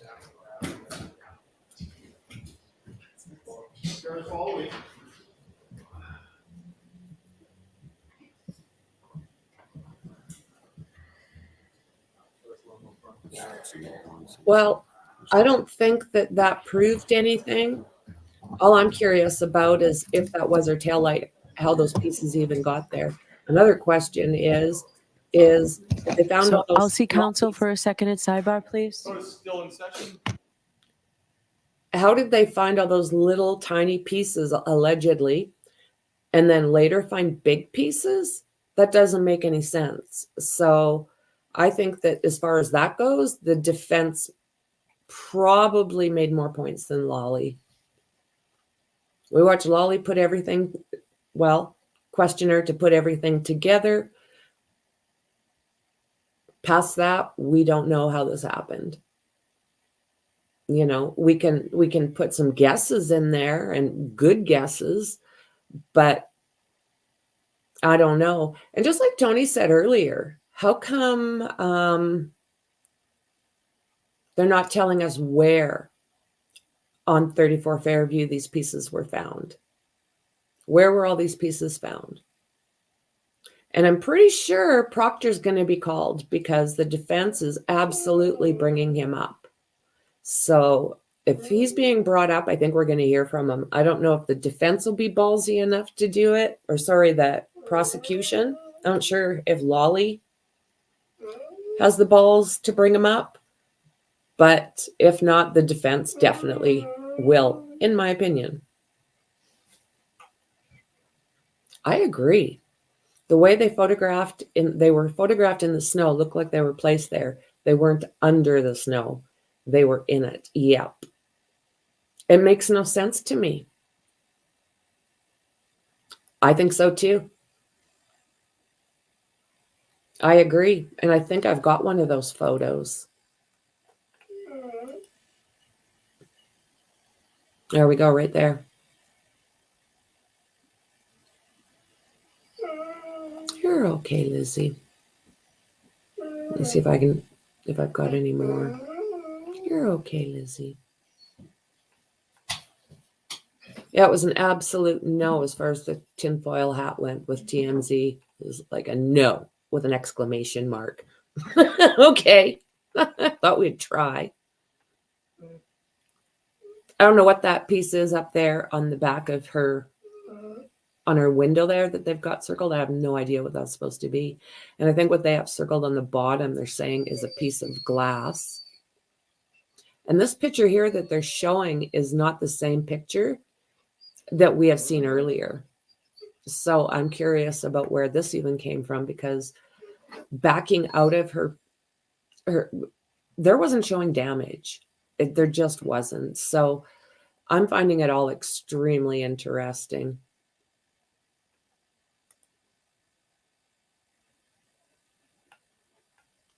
So is Bev up there telling everybody that they've got to hurry now? That's my guess. What a horrible judge. I've never seen someone micromanage a trial like this in my entire life.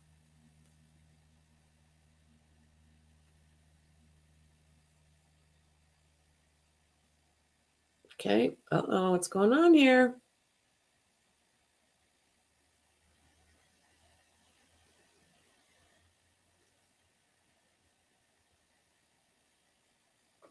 What's going on? They have not proved that Karen has done a damn thing.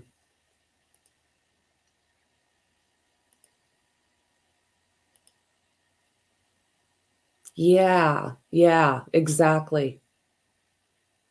Exactly. I'll see if I can find that. The picture we just looked at is You are unmuted. original.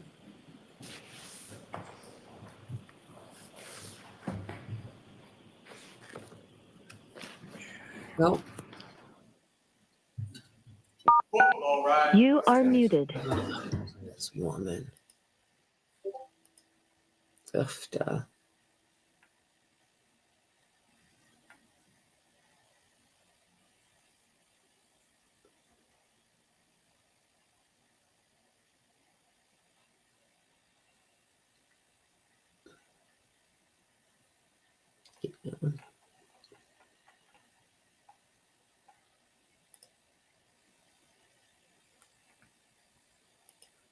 I don't know. It's the most bizarre thing. I think that it's just she's probably warned everybody that she's not going to have, that she's the boss of the court, I guess is the way that she is queen bee. Because the witnesses almost look frightened of her.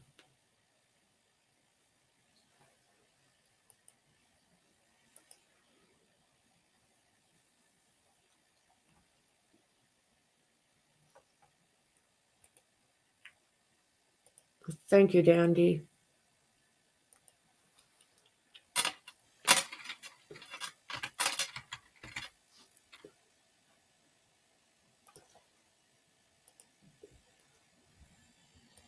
Let's see if I can. Maxie.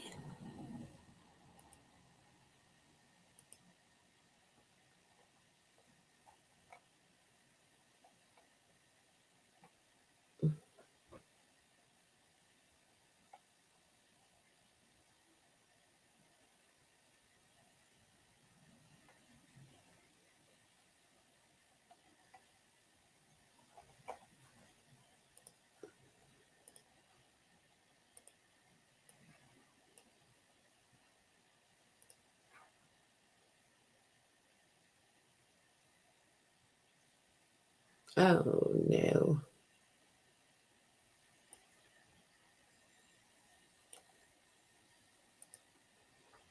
It's not letting me copy that.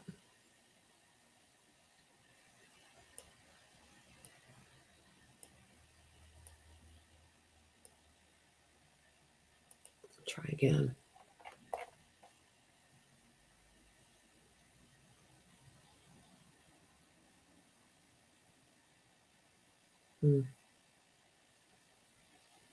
It's funny, they don't want to take anything from Discord on here.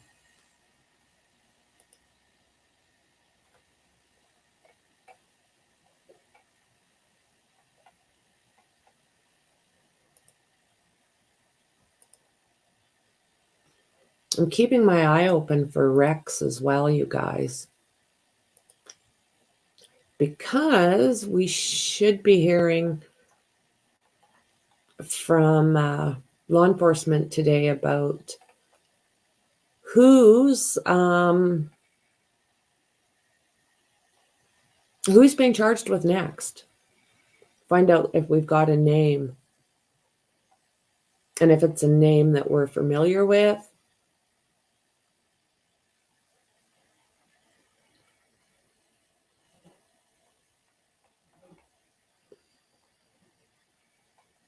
No, not a yet. Nothing for Rexy boy.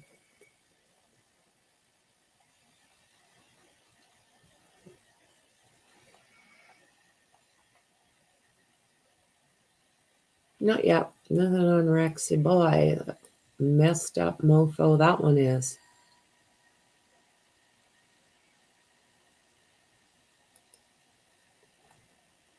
Not a damn thing.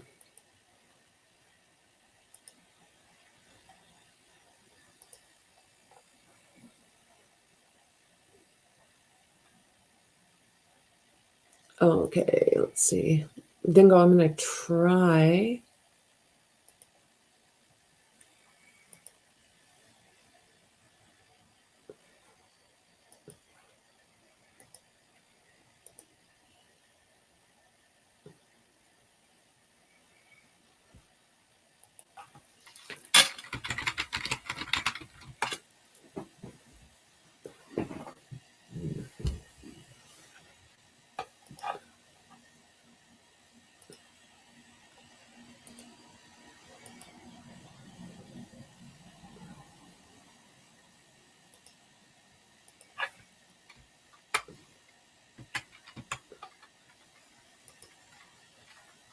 Okay, I'm just trying to bring up that darn tail light.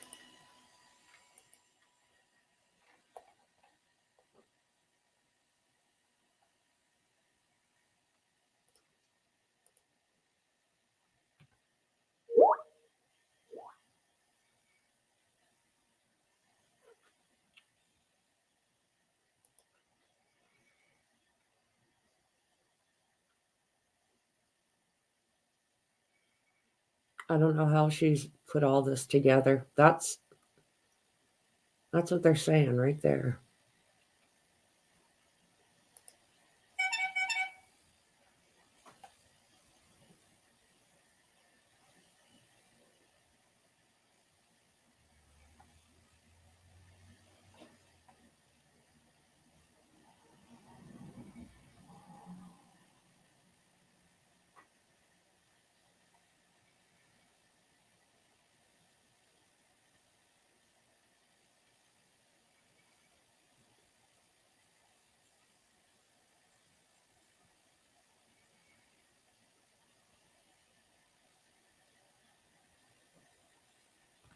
Okay, TMZ is supposed to.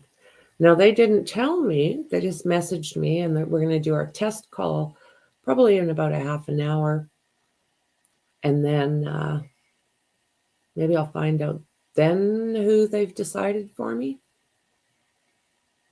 We always do a test call first just to make sure everything's running right.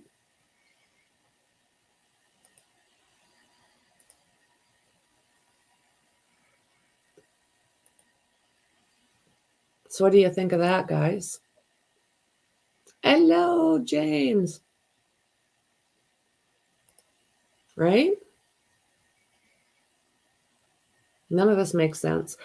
I don't know how on God's green earth larger pieces were found after those itty bitty ones. That makes no sense. Should take a little break from Bev. I don't blame you, James.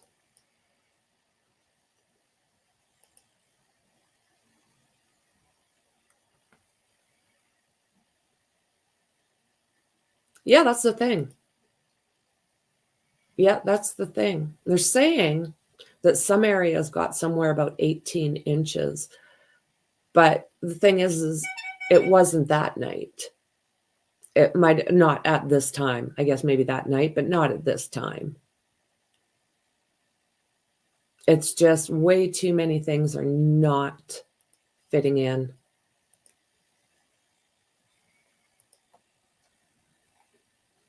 We watched that one video where she backs out,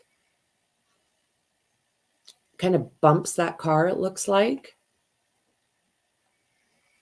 And then she toodles off.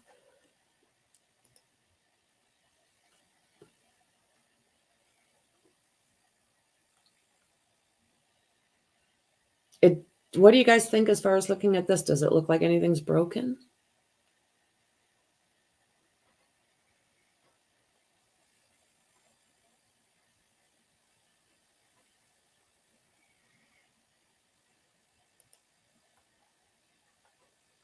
This picture was taken way later. I'm not quite sure where it was taken because you can see green in the back. And if that's supposed to be cocktail glass on the bottom there, it makes no sense. How on God's green earth, through a blizzard that they're talking about, would that stay there? Along with one hair that they say. And this picture here, the broken tail light, as far as I'm concerned, doesn't look anything like what may have come from here.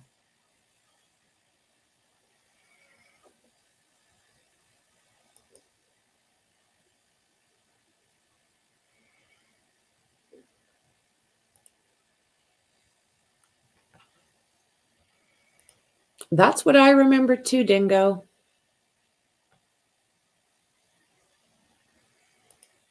Okay, that makes sense. That makes sense.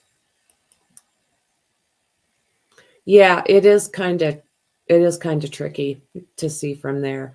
I'll see what else I can find.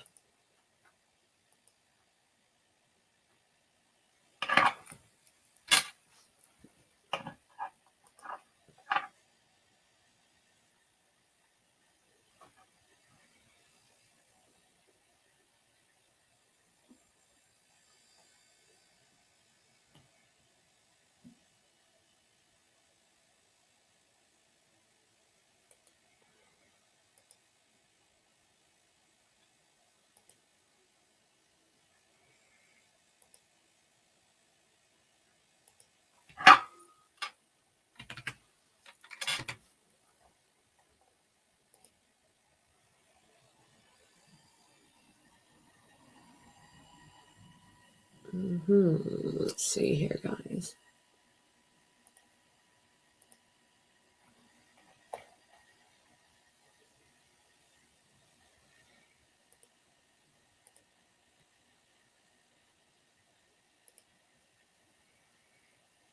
Okay, so Karen Reed leaving John's place.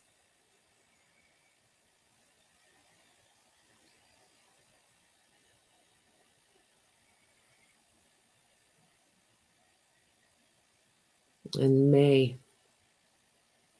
So the one here in May is the one from the walkthrough or the jury view, which is way different than the picture that we have. Way different.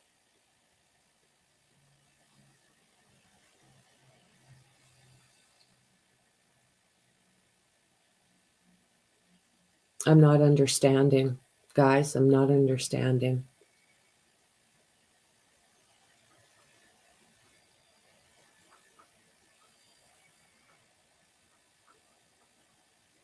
Doesn't look anything alike.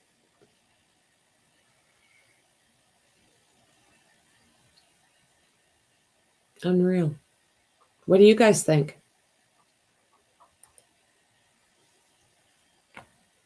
One would think so. One would think so.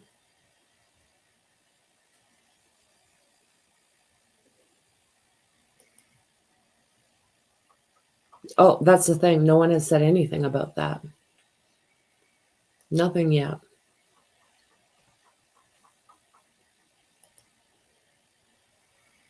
Yep. That's what they're saying. It is. It is. It just doesn't look anything similar. It's my thoughts too. The picture doesn't match. Yep. That's right. Exactly. And the funny thing is in none of these pieces are they showing that there was DNA in it.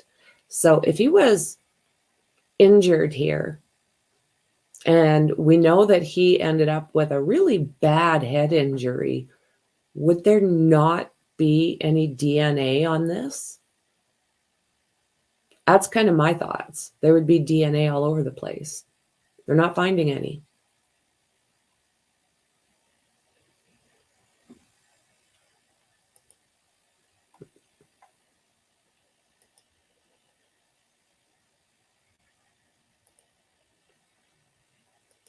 You know, and his poor family.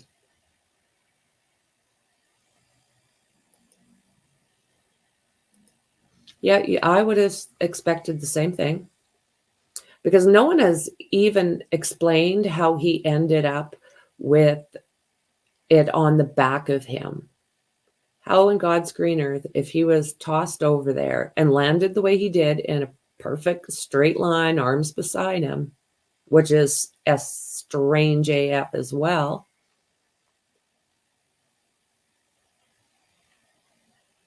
Yep, that's the thing.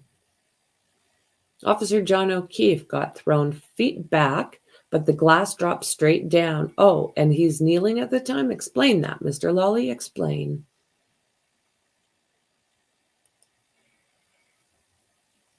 Blows me away what's going on in this courtroom. Oh, Lordy. Yeah, that's what I think exactly. How to get in the front and back of his sweatshirt when he's supposed to be laying on the ground for hours. Absolutely 1000% what I'm thinking. I don't understand it. And no damage to the lower part of his body. What?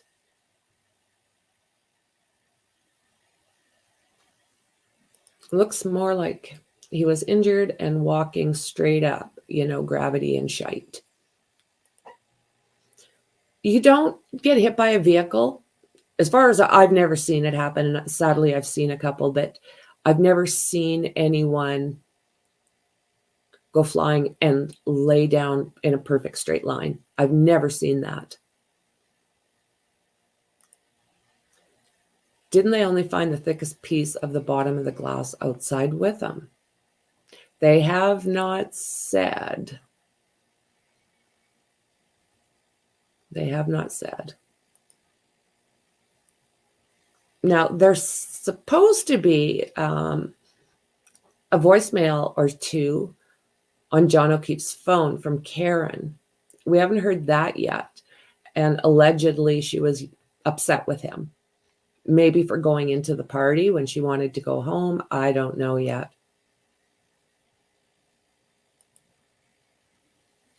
Yeah.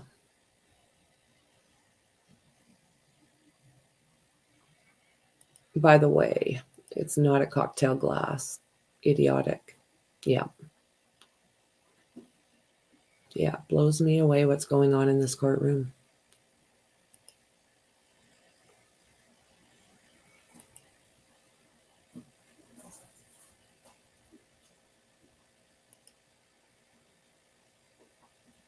Why would they? I mean, how the jury, I'm sorry, I'm stumbling, but I'm frustrated.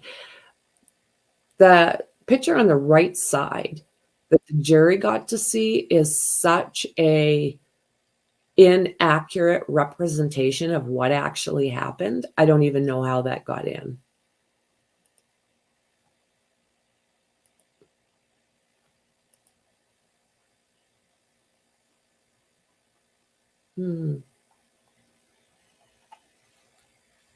Oh, okay. Isn't that interesting? I'll see if I can find that as well. For some reason, it's not letting me take stuff off of Discord.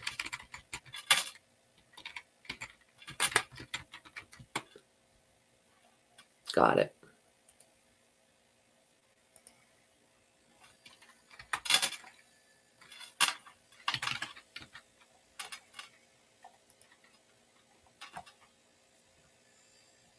Got it.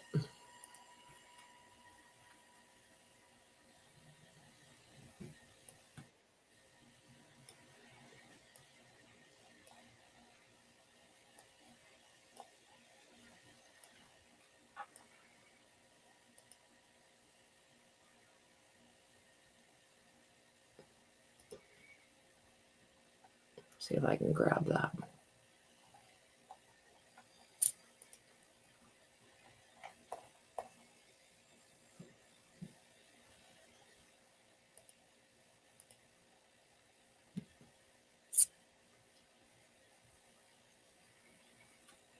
Got it.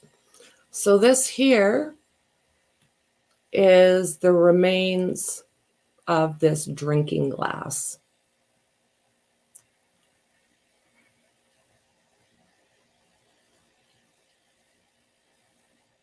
Well, that doesn't look like anything Karen Reed would have been. Do we know? Oh, you guys, I'm so confused by some of this evidence. I tell you what.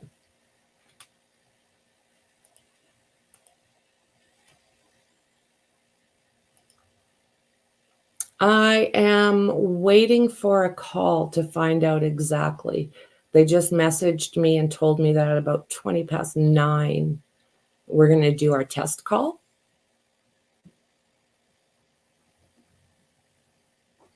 Yeah. Yeah. Isn't that something?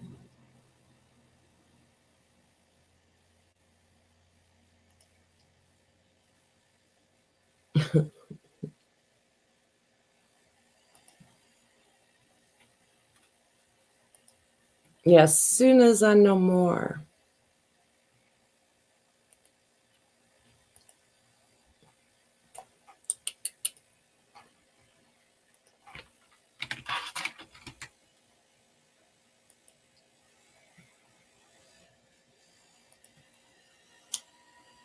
Yeah, the shovels.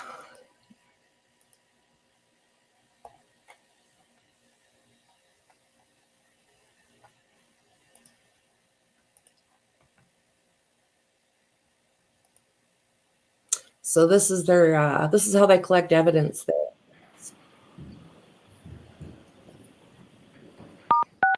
You are unmuted. Here we go, guys.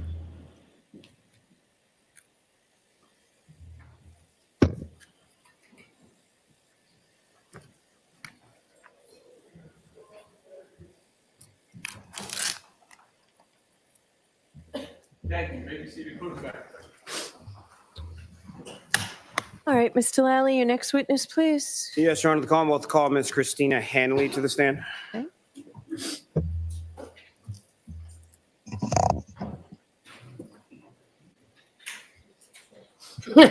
James.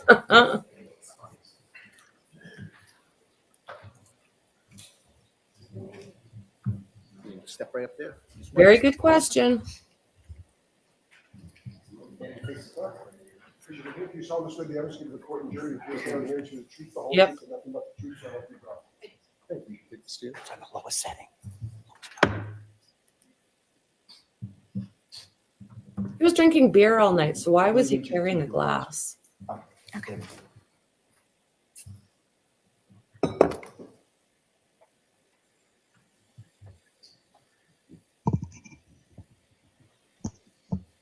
All right. Whenever you're ready, Mr. Lally. Thank you, Your Honor. Good morning, ma'am. Good morning. Could you please state your name and spell your last name for the jury? Sure. It's Christina Hanley. Hanley is spelled Hanley. And what do you do for work, ma'am? I am a forensic scientist at the Massachusetts State Police Crime Laboratory. And how long have you been at the Massachusetts State Police Crime Laboratory? I have been there for approximately 16 years. Now, ma'am, if I could ask you just a little bit about your educational background, starting with where did you go and what, if any, degree did you receive with regard to your undergraduate? Sure. I have a Bachelor of Science in Chemistry with a concentration in Forensics from Merrimack College. And then after receiving those degrees from Merrimack, where did you go from there? I began working at the Massachusetts State Police Crime Lab in 2008. And from your work there in 2008, what did you do next? So I began as a chemist 1 in the drug identification unit. Once I completed my training in there, I was promoted to a chemist 2. In 2009, I transferred into the trace unit as a chemist 2, which is the equivalent of a forensic scientist 2 currently. And in 2017, I was promoted to a forensic scientist 3 in the trace arson and explosives unit. And if you could describe for the jury sort of the difference between a forensic scientist or a chemist 1, forensic scientist 2, forensic scientist 3 within your lab. Sure. So forensic scientist 2 is considered like a bench analyst working on casework. Hey, Forensic Ms. Hanley, I'm going to ask you to keep your voice up really loud, okay? A forensic scientist 3 is a unit supervisor, and I also perform casework. And how long is it you've been a forensic scientist 3 or a supervisor within the trace unit? I have been a supervisor since 2017 for approximately 7 years. Keep your voice up, please. Yeah, it is really rad. Ms. Hanley, with reference to starting in general terms with trace unit, if you could describe to the jury what is the trace unit and what type of analyses are done within that unit. Sure. So the type of examination that we do in the trace arson and explosives unit, I examine and compare trace evidence such as paint, fibers, hair, glass, tape, miscellaneous items, and I also do physical match examinations as well as serial number restorations on firearms. Tony. What type of training did you receive at the lab? So I received in-house training as well as some external training. The in-house training consisted of required readings, exercises, observing other analysts working on casework in the lab. I was required to successfully complete a written exam, a competency test, and a mock trial. And if you could describe to the juries for what your duties and responsibilities are with your current position at the lab. Sure. So I'm responsible for the daily operations in the unit, training other new analysts in the unit. I perform technical and administrative reviews of case files. I also work on casework, like I had mentioned, examining trace evidence such as paint, fibers, hairs, glass, tape, miscellaneous items, and physical match examinations and serial number restorations on firearms. Now, is your lab, the Massachusetts State Police Crime Lab, is that accredited somehow? Yes, it is. And can you describe to the jury what that accreditation means, essentially? Sure. So an accreditation, it's a formal recognition that the lab is in compliance with certain accreditation requirements. And is the lab that you work for, is that currently up to code or up to speed with regard to accreditation? Yes. Now, as far as you mentioned that you work as a supervisor and review other people's casework, is that correct? Yes, that's correct. Now, when it comes to this specific area, as far as trace analysis or comparison of items, who, if anyone, reviews your work? I'm sorry, I didn't hear the end of that. When it comes to this type of analysis, as far as comparison of items, who is it that reviews your work? So depending on the type of case, currently we do have an external technical reviewer who is authorized to perform that technical review. And is that external review, is that essentially as a result of there's no one else at the lab that can do what you do? With some of the disciplines that I perform casework in, I am the only one. So when I do those types of cases, we utilize an external technical reviewer. Now, are you familiar with a proficiency test? Yes. And can you explain to the jury what that is and how that plays into either your work at the lab or the accreditation process that the lab goes through? Sure. So a proficiency test monitors an analyst's performance. It's a quality assurance process, and I am required to complete at least one external PT annually. Due to the multiple subdisciplines in TRACE, I do typically perform or complete more than one proficiency test per year. And are the proficiency tests that you take, are they required by the accrediting body, ANAP? Yes. And have you passed each of those proficiency tests that you've undertaken over the years? I have successfully completed my proficiency tests.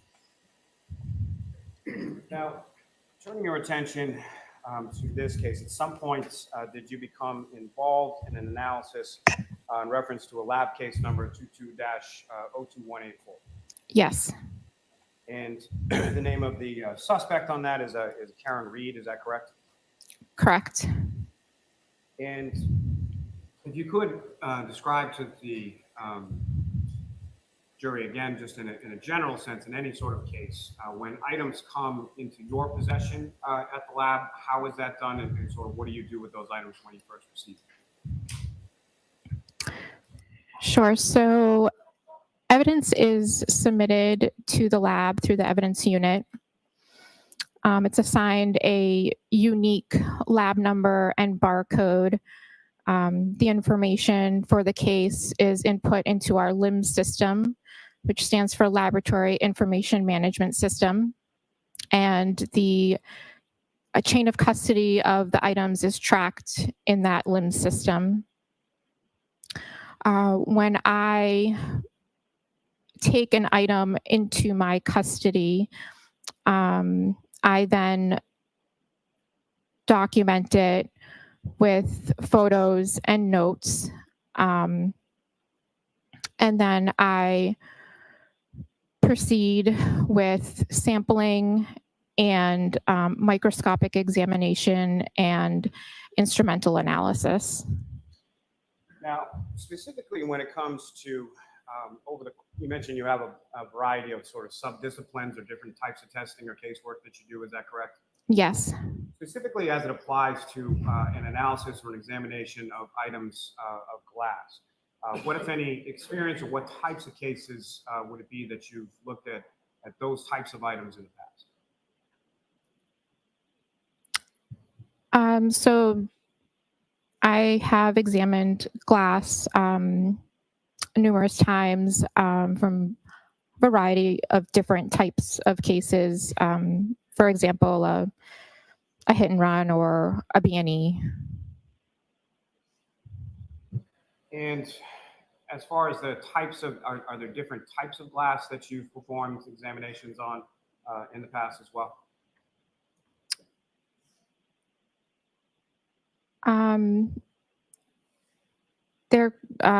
Yes, I mean, there could be a variety of type of glass that I could come across for examination.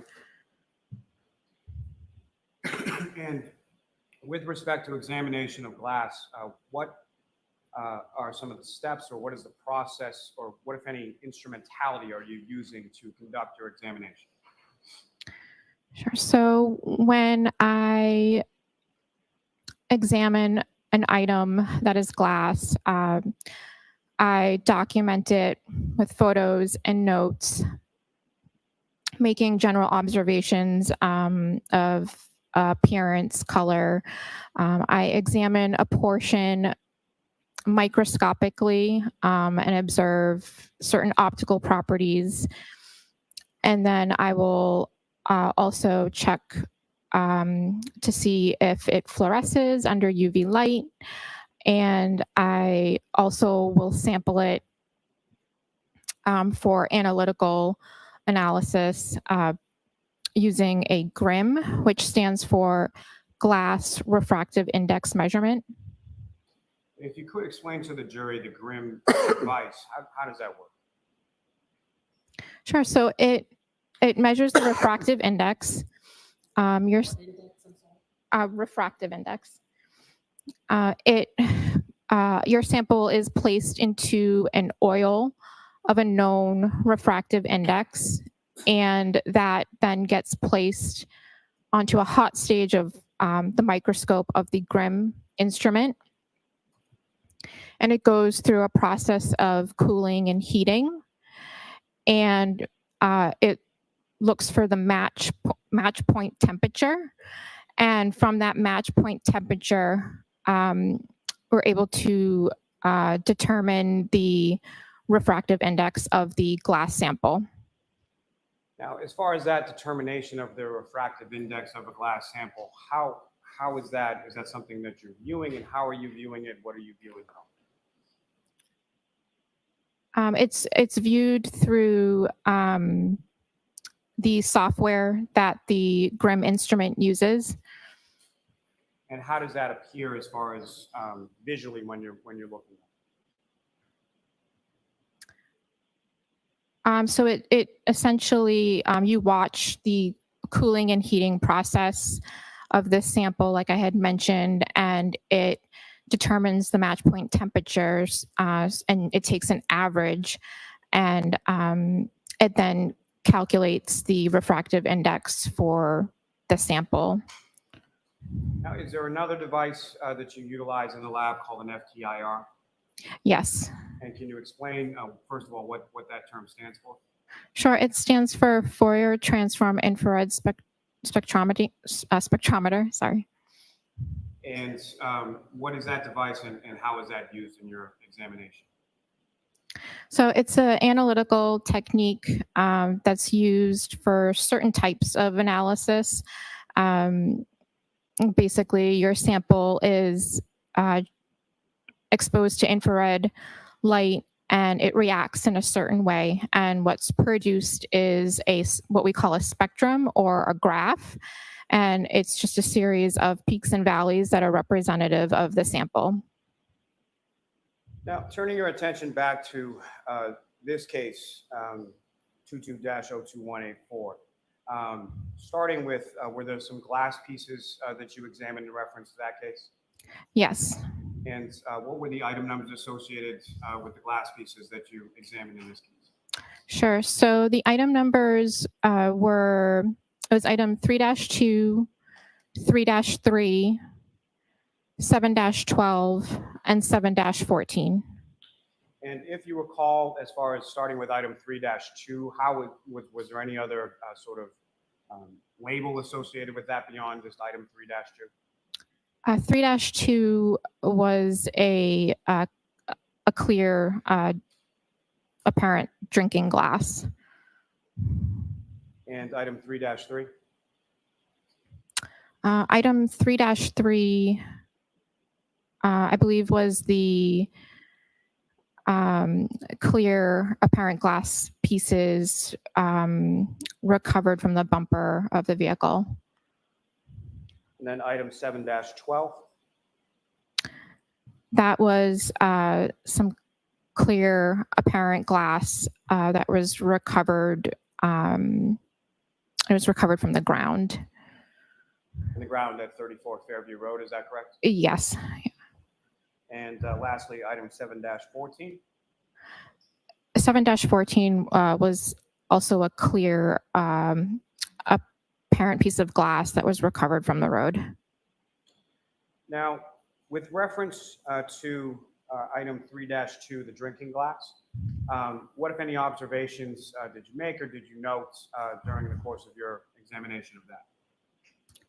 Sure. So it appeared to have broken, irregular edges. And that was all I had noted at that point. Did you take measurements as far as height and width? I did. Do you recall what those were? I would need to refer to my notes for that. Yes, use your notes.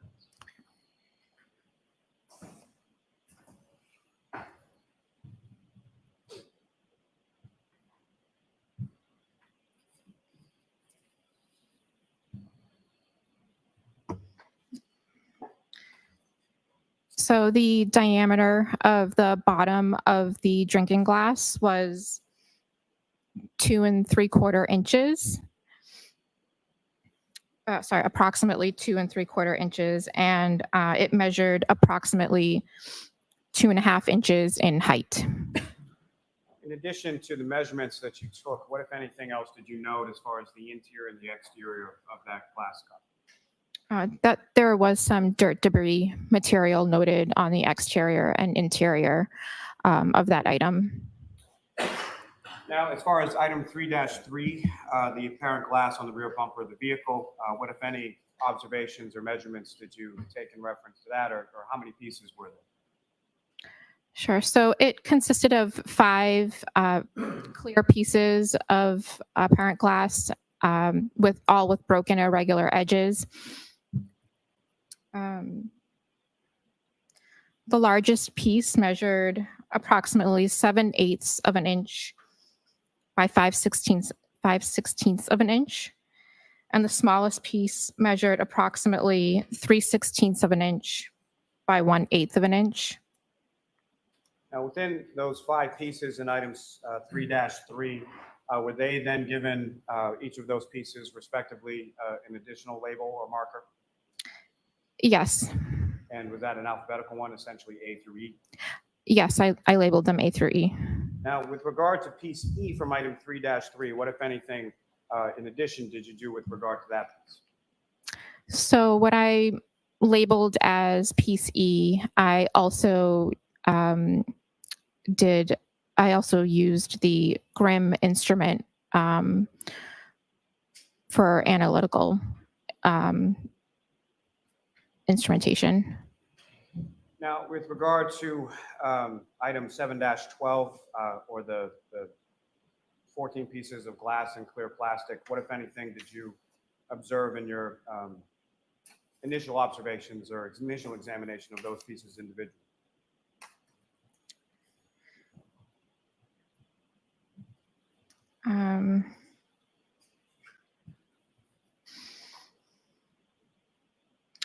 So in item 7-12, it consisted of 5 pieces of clear apparent plastic and 9 pieces of clear apparent, all with broken irregular edges. Now, specific to the 9 pieces of broken glass, what, if any, examination did you do of them initially? So the 9 pieces of apparent glass were examined microscopically. Now, lastly, with regard to item 7-14, the pieces of glass recovered from 34 Fairview Road, what, if anything, did you note during your initial examination of them, and observations did you make in regard to that? Sure. So item 7-14 consisted of 1 clear piece of apparent glass with broken irregular edges.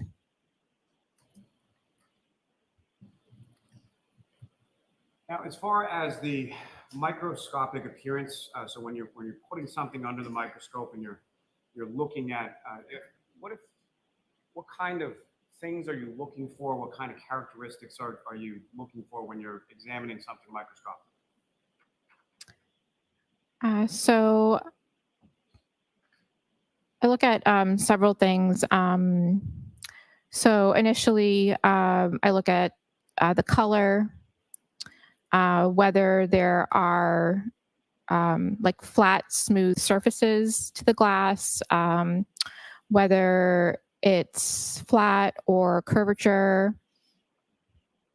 And then I may sample some more to examine under a polarized light microscope and check to see if there are certain optical properties under a polarized light microscope that are characteristic of glass. And in addition to looking at each of these items individually, then what, if any, comparison did you do between those various items 3-2, 3-3, 7-12, and 7-14? So between those items, I first examined them to see if there was a physical match between item 3-2 and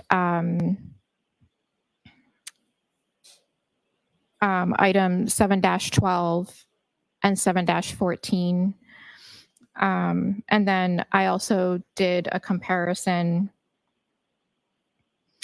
of 3-2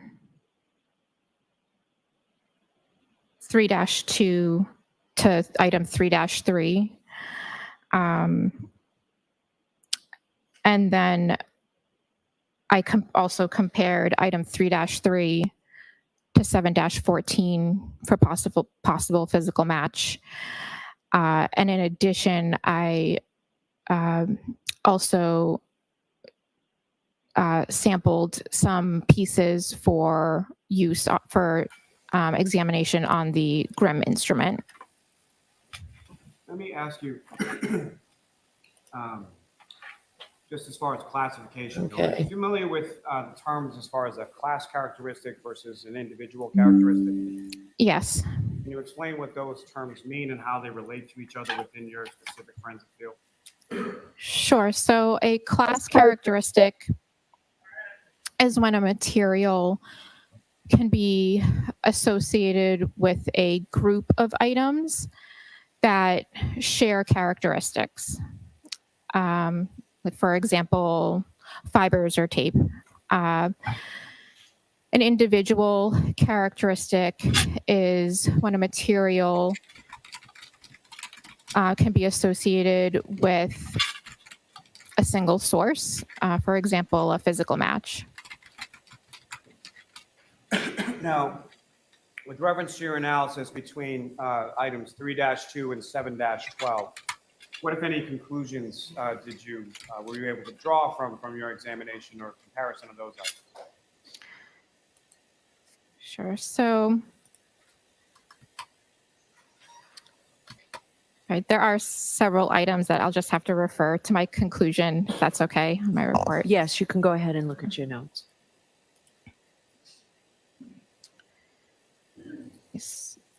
So item 3-2 was found to have a physical match with 6 of the pieces of clear apparent glass from 7-12. But there was no physical match with the 3 other pieces from 7-12. Based on that physical match that you determined, what, if any, conclusions can you come to with regard to those items that were physical? Sure. So item 3-2 and the 6 pieces from 7-12 were at one time together as one unit. So then item 3-2 and all 9 pieces from item 7-12 were examined microscopically. However, there was no physical match found with the piece of clear glass from 7-14.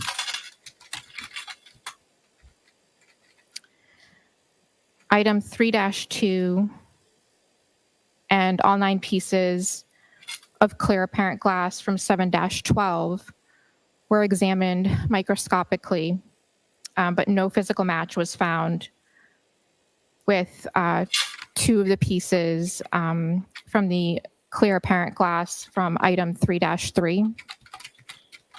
Now, with reference to item 3-3 and item 7-14, what, if any, comparison examination were you able to do in reference to that? Sure. So item 3 so 2 of the clear glass pieces from 3-3 were examined microscopically. No physical match was found with the piece of clear glass from item 7-14.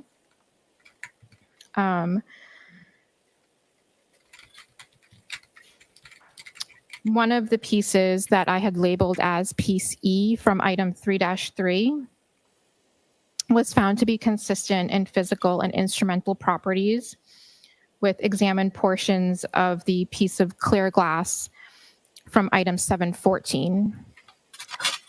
So accordingly, the examined portion of the piece of clear glass that I labeled as E from item 3-3 could have originated from the examined portion of the piece of clear glass from item 714 or from another source with the same characteristics.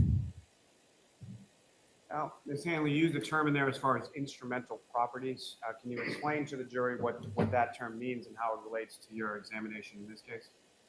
So the instrumental properties, that's referring to the Grimm analysis that I did. So in comparing the refractive index from 3-3 versus 7-14. So the clear apparent glass from item 3-2 that was recovered from the scene was a physical match for 6 pieces from 7-12, which were additional glass pieces found from the scene, correct? I'm sorry, say that again? Sure. So the the drinking glass from item 3-2 was a physical match for 6 of the pieces from item 7-12, which was glass recovered from the scene, correct? Correct. And then the 2 of the pieces from item 3-3, or one of the pieces, excuse me, piece E from 3-3, which was from the bumper of the defendant's vehicle, was consistent with a piece of clear glass from 7-14, which was found on the ground, correct? Correct. Now, Ms. Hanley, in addition to that trace analysis that you performed with regard to the glass pieces, what, if any, other excuse me, additional examination did you do with regard to items of debris? Sure. So I also examined item 3-1 and 7-18.18. Now, starting with item 7-18.18, what, if any, other description did you have as far as what that item was or where it came from? So 7-18.18 is scrapings, trace material recovered from the victim's clothing. And that would be both an orange T-shirt and a gray long sleeve shirt, is that correct? Correct. And those particular items, as far as the debris, that was provided to your unit within the lab by whom? I believe it was Maureen that did the scraping of the clothing and transferred to our unit for further examination. And that would be Maureen Hartnett, is that correct? Yes. And then as far as what, if any, items, the other item was 3-1, is that correct? Correct. That was the actual sort of taillight housing from the vehicle, is that correct? Yes, that's correct. And according to your notes, who, if anyone, provided that piece of evidence to your unit or to the lab for that comparison purpose?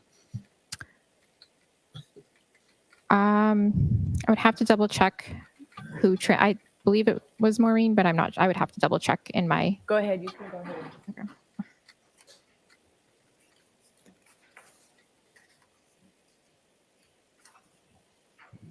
Marvin, I'm confused right now. Oh, okay. I'm sorry. It was Trooper Christopher Moore that had that item delivered to the lab. Now, with reference to item 3-1, the passenger side taillight from the vehicle, what, if any, observations or things did you note in regard to your sort of initial examination of the taillight? So I did notice that there were portions of the taillight, portions that were clear and red that had broken irregular edges. It appeared to be that there was damage to it. Now, with reference to your examination just of the taillight now, what, if any, instruments did you utilize in the course of your examination of the taillight?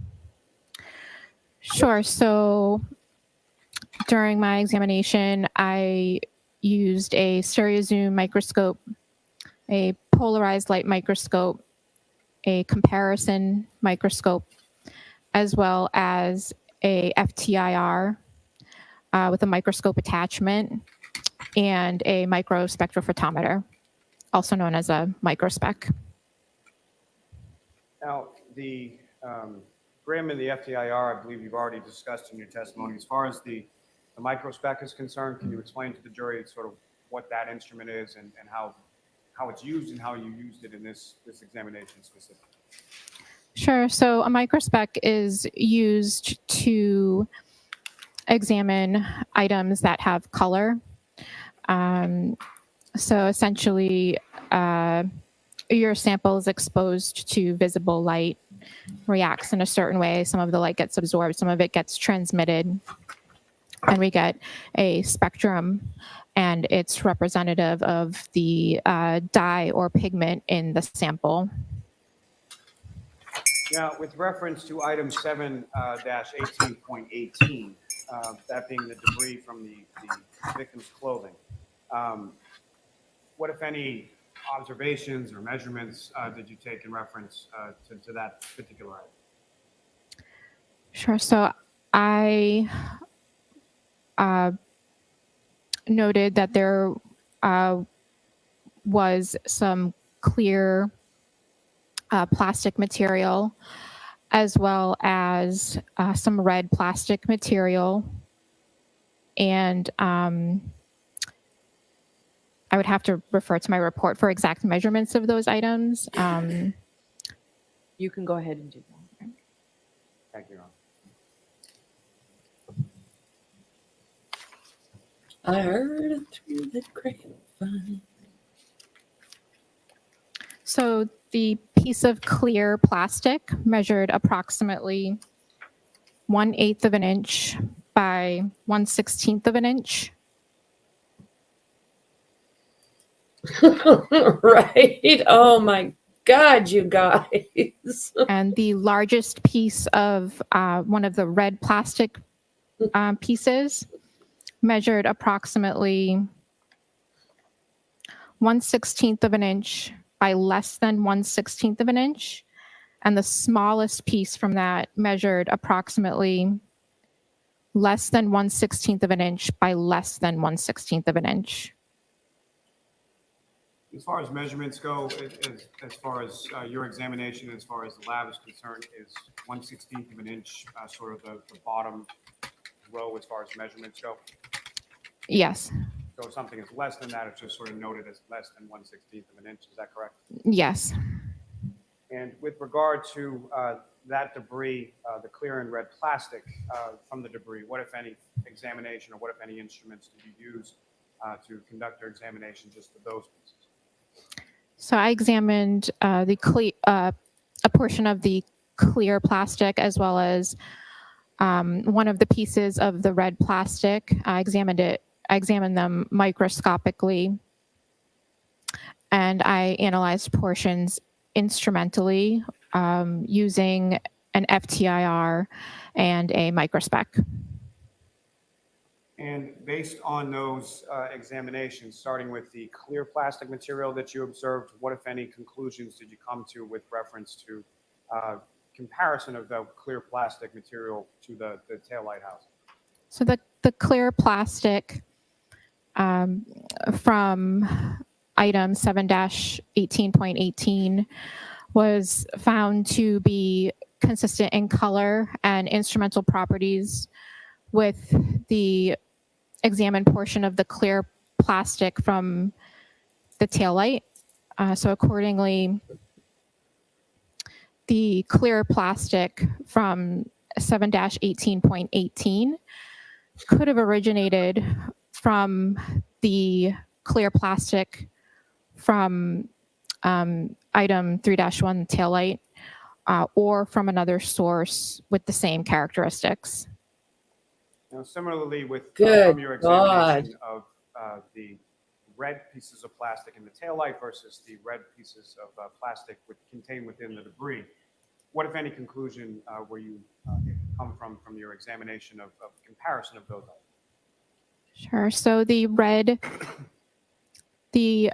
examined portions of the red plastic from item 7-18.18 was found to be consistent in color, microscopic appearance, instrumental properties with the examined portions of the red plastic from the taillight item 3-1.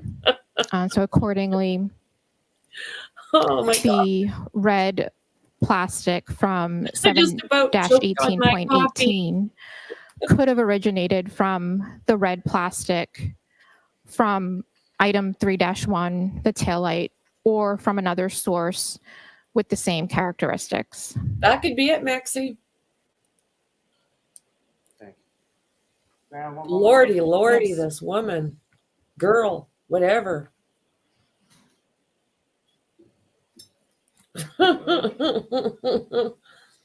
Oh my word. Lolly's going to be Thank done. you very much, ma'am. I have no further questions. So what the hell was that, Lolly? What was Actually, that, Mr. Lolly? Jackson, before you begin, why don't I see you go to the sidebar about this? All righty. She is bringing them up to limit their questioning. I have zero doubt. James.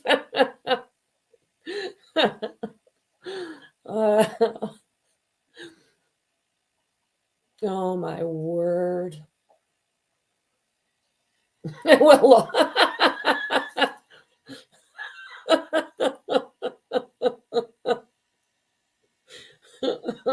nothing would surprise me, Carrie. Oh my God. He always looks good, that one.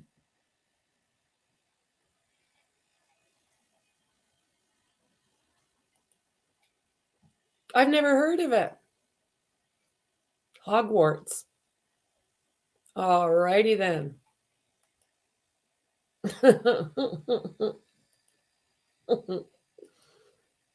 Oh my word, you guys. I am with you, Harley. I am with you 1,000%.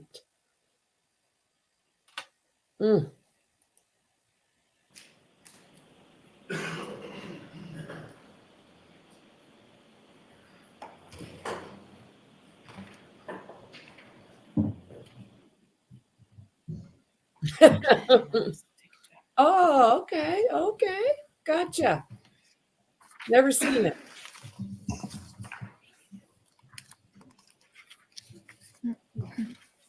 Your may I approach the magistrate with just a moment to get VP for identification? Which one? Victor. Yeah, Jackson always looks good. They all do. The defense always looks pretty darn good.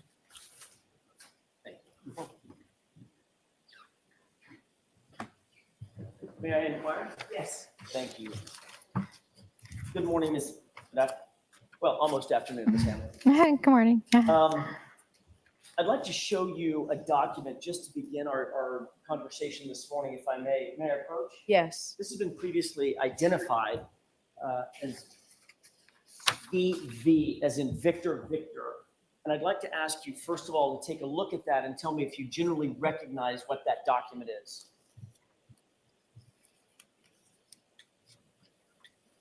Genuinely know what it is. So what does that mean?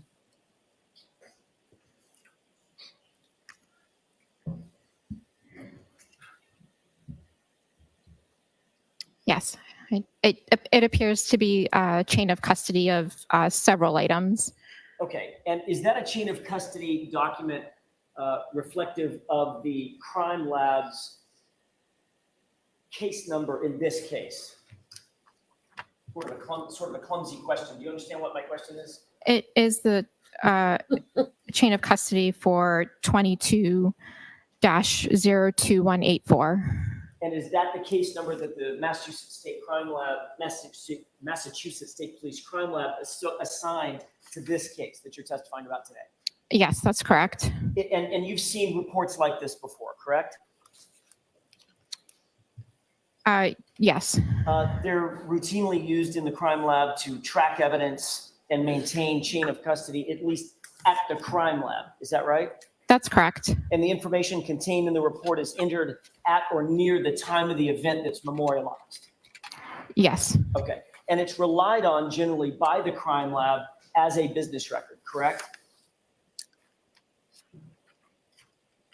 As a record of the events memorialized. Yes, it's a record of the chain of custody of items within the lab. Okay, and my question is it relied on by the lab for truth and accuracy as best you can maintain it to track items of evidence within the lab? Yes, it does track items. And the information contained in the report is presumed by you and other supervisors at the lab to be accurate. Is that right? Yes. Your Honor, I would move for the admission of BB as an exhibit. Objection. See that, we'll see you at the side. Oh my God, here we go, you guys. I freaking knew it. I knew it. Objections begin, the sidebars, as soon as the freaking defense gets up there, guys, it's like, it's frustrating.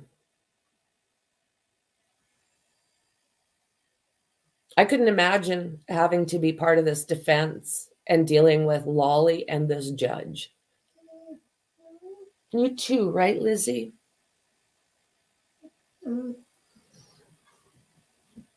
You guys have to behave when TMZ calls.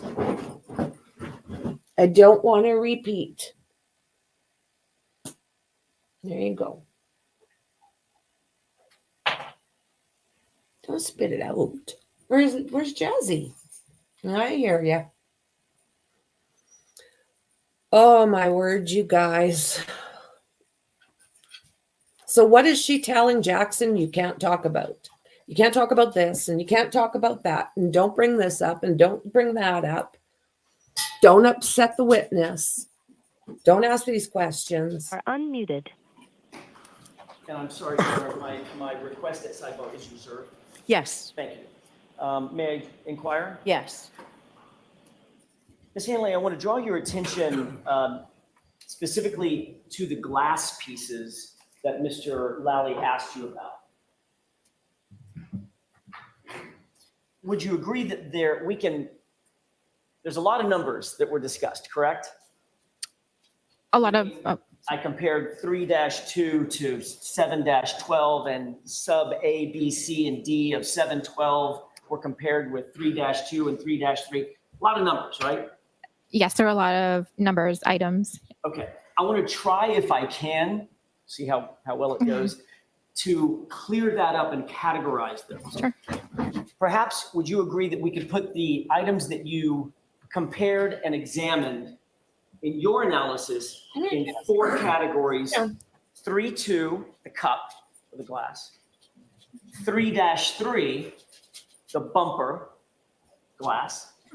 7-12, the 9 pieces of glass recovered by a trooper named Buchnick at the scene. And 7-14, a single piece of glass recovered by a trooper named Proctor at the scene. Would you agree that those 4 categories are basically what you analyzed between and among each other? Yes, there's 4 total items. Okay. And within those items, there were some subcategories of items in some of them, correct? Yes, because some of the items had multiple pieces, so they were labeled just to keep track of the pieces. Okay. So if I could ask you to take those one at a time, pardon me, 3-2, under that column visually, that would be a single item, just the cup, correct? Correct.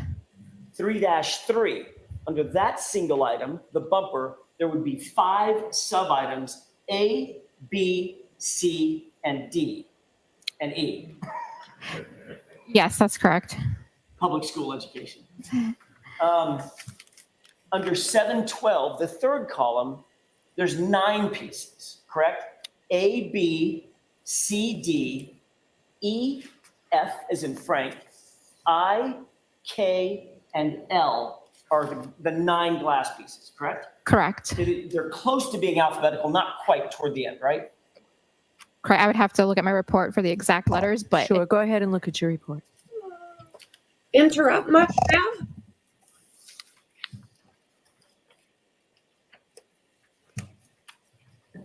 Why doesn't she just like shush it? She should not be micromanaging this trial. so the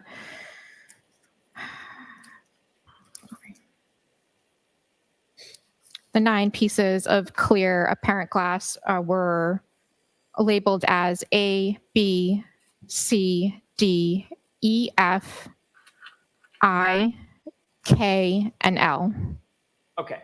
And then, of course, the last category would be 7-14. That's a single piece of glass that was recovered at the scene by Trooper Proctor, correct? Correct. All right. Objection, Your Honor, just. So I'm going to see counsel at sidebar for just a minute on this. Oh my God, are you kidding me? You're not allowed to talk about Michael Proctor? Don't bring up that name. Oh, you guys.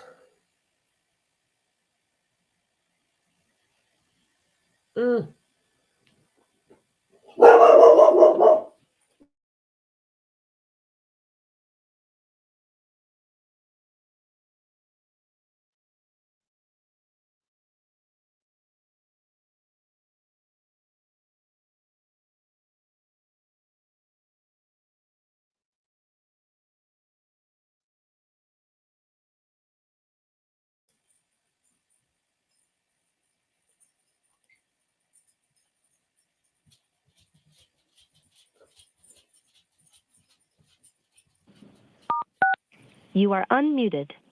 See how pissed off Jack is? Yes. All right. So the last category we were talking about, 7-14, that was a single piece of glass, correct? That's correct. Okay. First of all, I'm going to ask you to take your comparisons one at a time, if I can. You compared the cup in 3-2 to the 9 pieces recovered at the scene. A, B, C, D, E, F, I, K, and L, correct?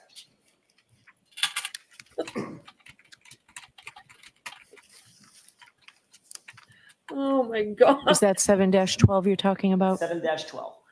Thank you. Sorry, can you say the letters again? I just don't know if I heard all of them. A, B, C, D, E, F, I, K, L. Yes, that's correct. Of those pieces that I just mentioned, the cup was a match to A, B, C, D, F, and K, correct? Yes, that's correct. Pieces E and I were compared to each other, and you matched them, correct? They're not supposed to bring up So Proctor, I don't think. I believe I'd have to look further in my notes, but I believe E and I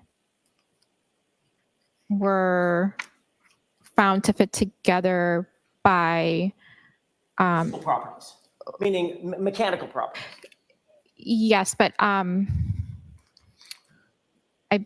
would have to check my notes, but I believe it was the previous analyst that looked at 7-12 that found the physical match between E and I. But that wasn't you? Is it okay if I look at my notes? Sure. I don't want to get bogged down, but yes, please.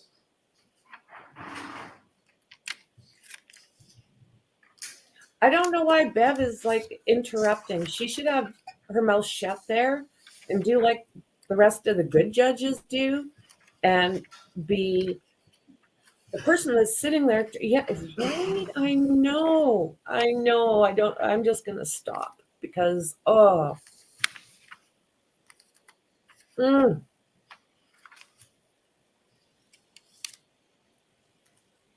Yeah, why they can't bring up Michael Proctor? Because that does seem to be what shuts them down. Yep, even though Proctor was the lead detective.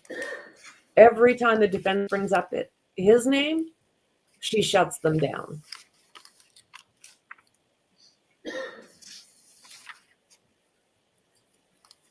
Oh my God.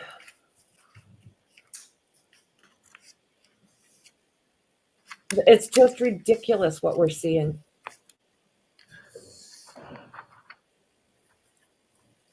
Mm.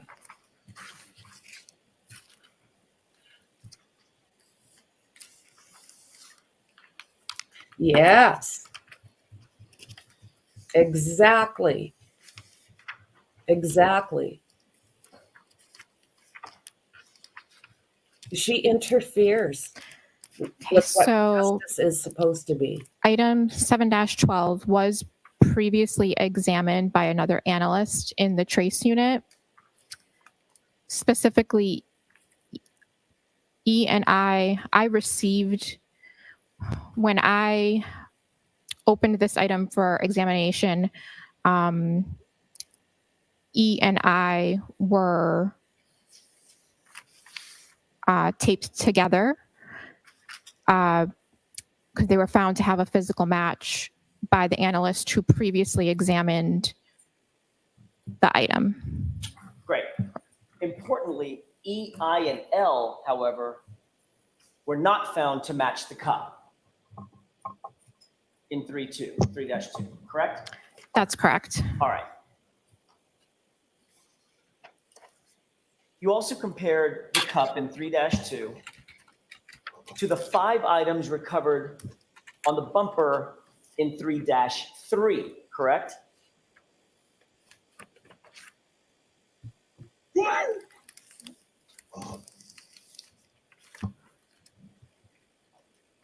I'm sorry, say that again. You also analyzed the cup in 3-2 against the 5 items, A, B, C, D, and E, in 3-3, the bumper glass, correct?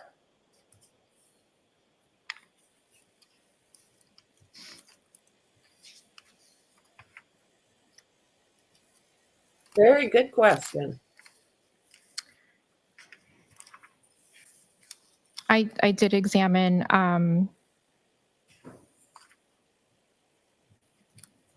I compared item 3-2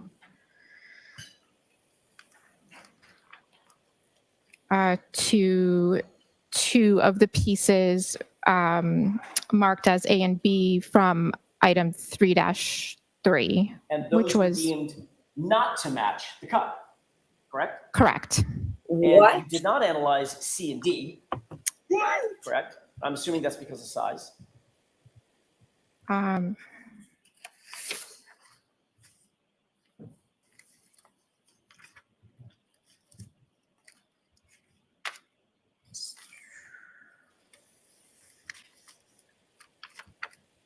Yep. So the rest of the items were not used for physical match examination due to size and condition. So as you sit here, none of the items on the bumper were deemed to match the cup, correct? Correct. All right. So you did end up analyzing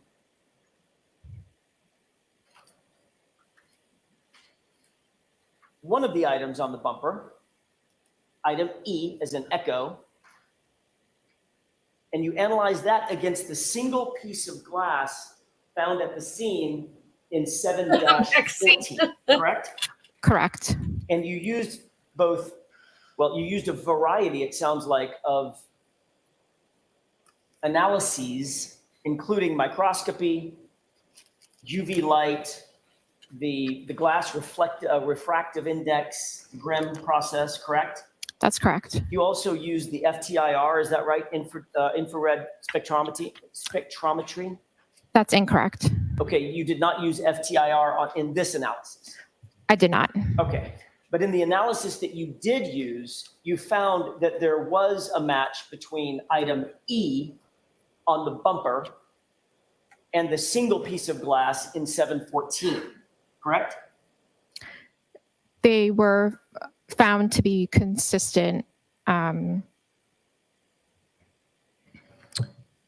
are found to be consistent in physical and instrumental properties. Okay, so importantly, you also compared the single piece of glass in our sort of visual column 4, 714, that single piece of glass to the cup.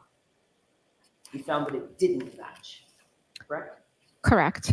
All right. So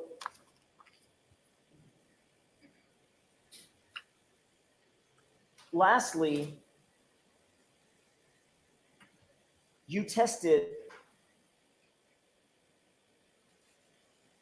the single piece of glass found in the fourth column, 714, against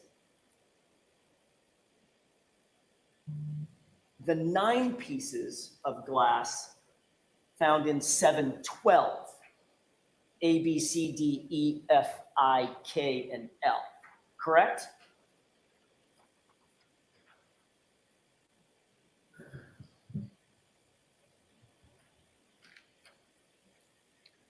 I did compare item 714 to item 3-2 and the 9 pieces in item 7-12. So another way to put that would be you analyze column 4 against column 3 now, correct?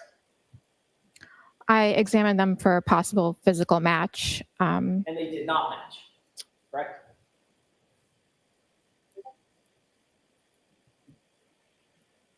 There was no physical match to item 714. Jeez. Your Honor, may I approach briefly? Okay. Wow, guys. What the hell is that? Want to show Mr. Lally what you have? Sure. I'm looking for the one that was already labeled, and I don't have it. May I approach the clerk magistrate and ask if he's got WW by chance? No, Yep. I do. That's how I feel. Can I borrow that from the court? Do you know what, Max? I have Can you take not a look at that figured document? that out yet. That's Just one of glance the it best over for a second. questions. And let me It know when is, you've had an Maxie. opportunity to study that. He sure did. Yeah, it is an absolute joke, Mexi. It Okay. is an You've taken a look at that single page document? Yes. Does that appear to accurately reflect in sort of a visual manner what you just testified to about your analysis of each of these pieces, irrespective of the text on the item, just the analysis of the items specified in that document?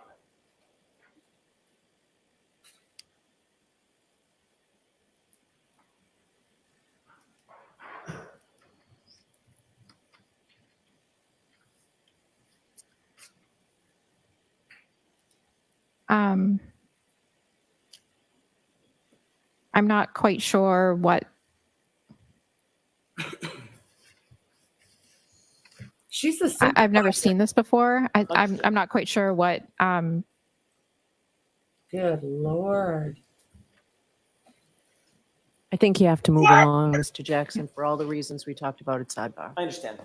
Good God, lady. My question is a relatively simple one. Is this and if you don't understand something on the document, just say so. Is this a visual representation, an accurate visual representation of what you just testified to in terms of what matched and what didn't match? Where the green matches, the circle with the red through it doesn't match. I would need to go through my conclusion and compare to confirm. Fair enough. It is accurate to say, we'll use a cheat sheet for a second. It is accurate to say that the cup was not found to match any items that were found on the bumper. That's correct, correct? That is correct. Okay. Whoa. Also, it's fair to say that the piece recovered under 714, the single piece of glass recovered under 714, does not match either the cup, nor does that piece match any of the 9 pieces in 712, correct? And you can look at your notes if that's easier for you. We just want the right answer, Mr. Jackson, right? Of course. So That's all I want. take your time with your notes if that's easier for you.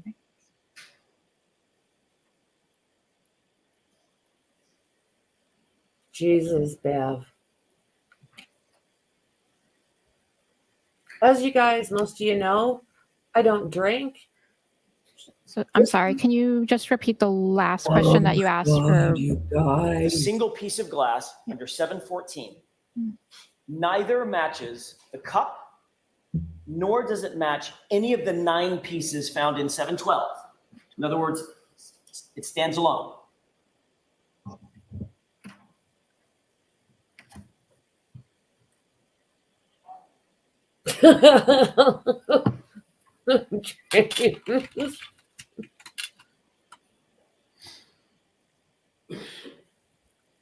Yeah, they do. Maxie says, and then Bev telling lawyers to move on when they have every right to ask these questions. I think I'm So ready to that's go. correct. So Okay. 714, there was no physical match between 714 and 3-2 or any of the pieces in 7-12. Thank you for that. And then my final question is, the only piece of material, glass material, that was recovered from the bumper, item E, the only thing that any piece on that bumper matched was the single piece of glass found in 714. Correct?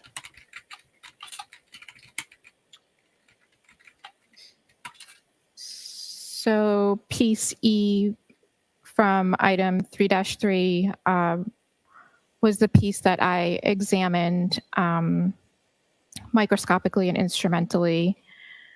It was found to be consistent in physical and instrumental properties with 7-14. And that's the only piece of material on that bumper in that section. In other words, in 3-3, that matched anything else in your analysis. The piece that was found singularly at under 714, correct? The only match. Yes, it was found to be consistent. Thanks. So the That's all I have. glass Thank you, Your Honor. on the vehicle does not match Lally? the drinking cup.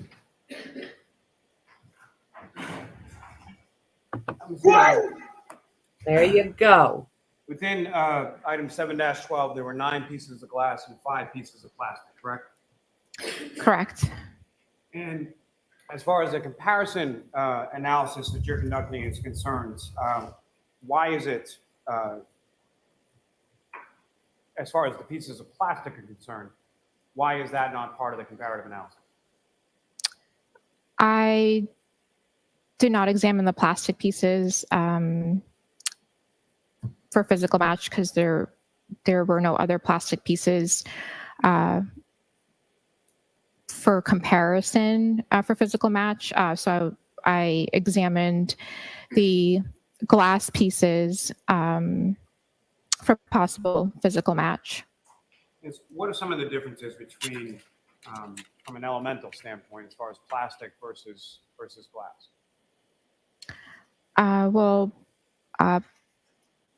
Plastic is it's a type of polymer. A different type of analysis would be conducted if I was examining plastic versus glass. Yeah. Something like a plastic something that we refer to as anisotropic, or glass is isotropic. So they are different types of material.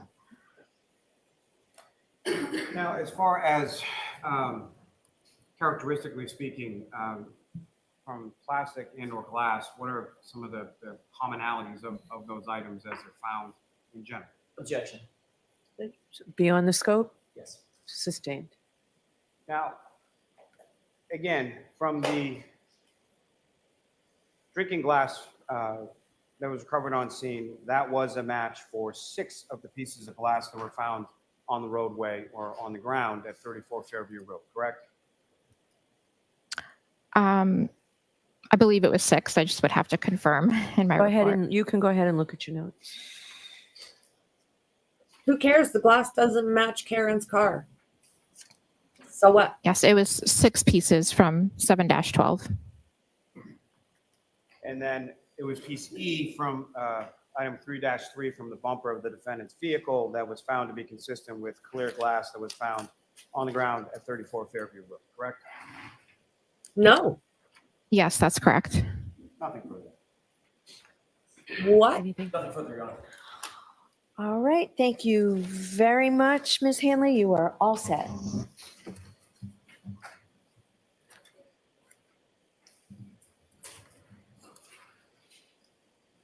Not on the bumper. No, that can stay with you. Jim, the one with all the Post-its on it, can you give me that? Yes, Bev. Yeah, that's good. Thank you.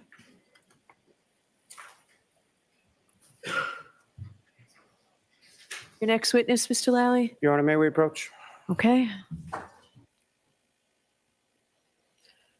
Oh my God. So what it comes down to is the glass on her vehicle does not match the glass that they found on the ground. Why was that person even there? Lally needs to learn how to get witnesses, good witnesses, because these guys, they're no good. They help the defense. The glass was not on Karen's vehicle. We through all of that time with that woman who was like painful to find out the glass didn't match.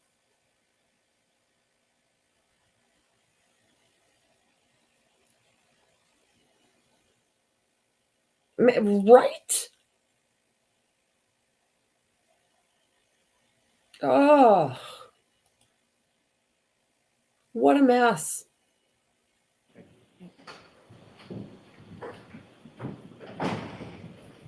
He is. It's like, oh my God.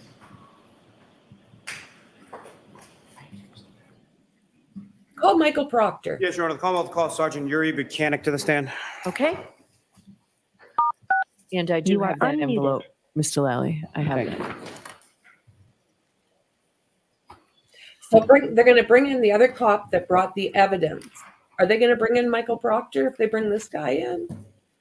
Step for me. All righty. May stand and face the clerk. We don't trust this guy before he even talks. In my opinion, I'm sorry. Also, the demonstrate the court and jury in the case out here, should the truth, the whole truth, and nothing but the truth, so help you God. I did.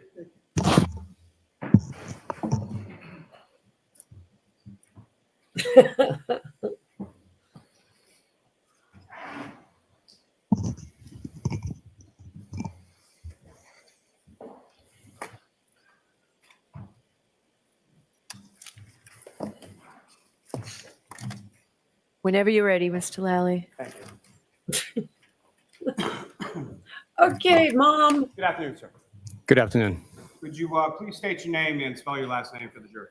Yes, sir. My name is Yuri Buchanan, spelled Y-U-R-I-Y, last of B-U-K-H-E-N-I-K. And, That's how how are I you feel employed, sir? about it, I'm Harley. employed by the Massachusetts State Police. That's how I feel And, about it. how long have you been at this a point. trooper with the state police? I've been a trooper since 2012. And prior to being employed as a trooper with the state police, excuse me, what, if any, other employment or Right? background do you have as far as law enforcement is concerned? My law enforcement career began in 2003 when I graduated from the military police school in Fort Leonard, Missouri, while I was enlisted in the United States Marine Corps. From there, I was stationed at Quantico, Virginia, with the Marine Corps Presidential Helicopter Squadron. I provided security for the presidential helicopter and assets, attaining a top secret Yankee White clearance. I was promoted meritoriously to corporal and sergeant and had a platoon of 44 Marines.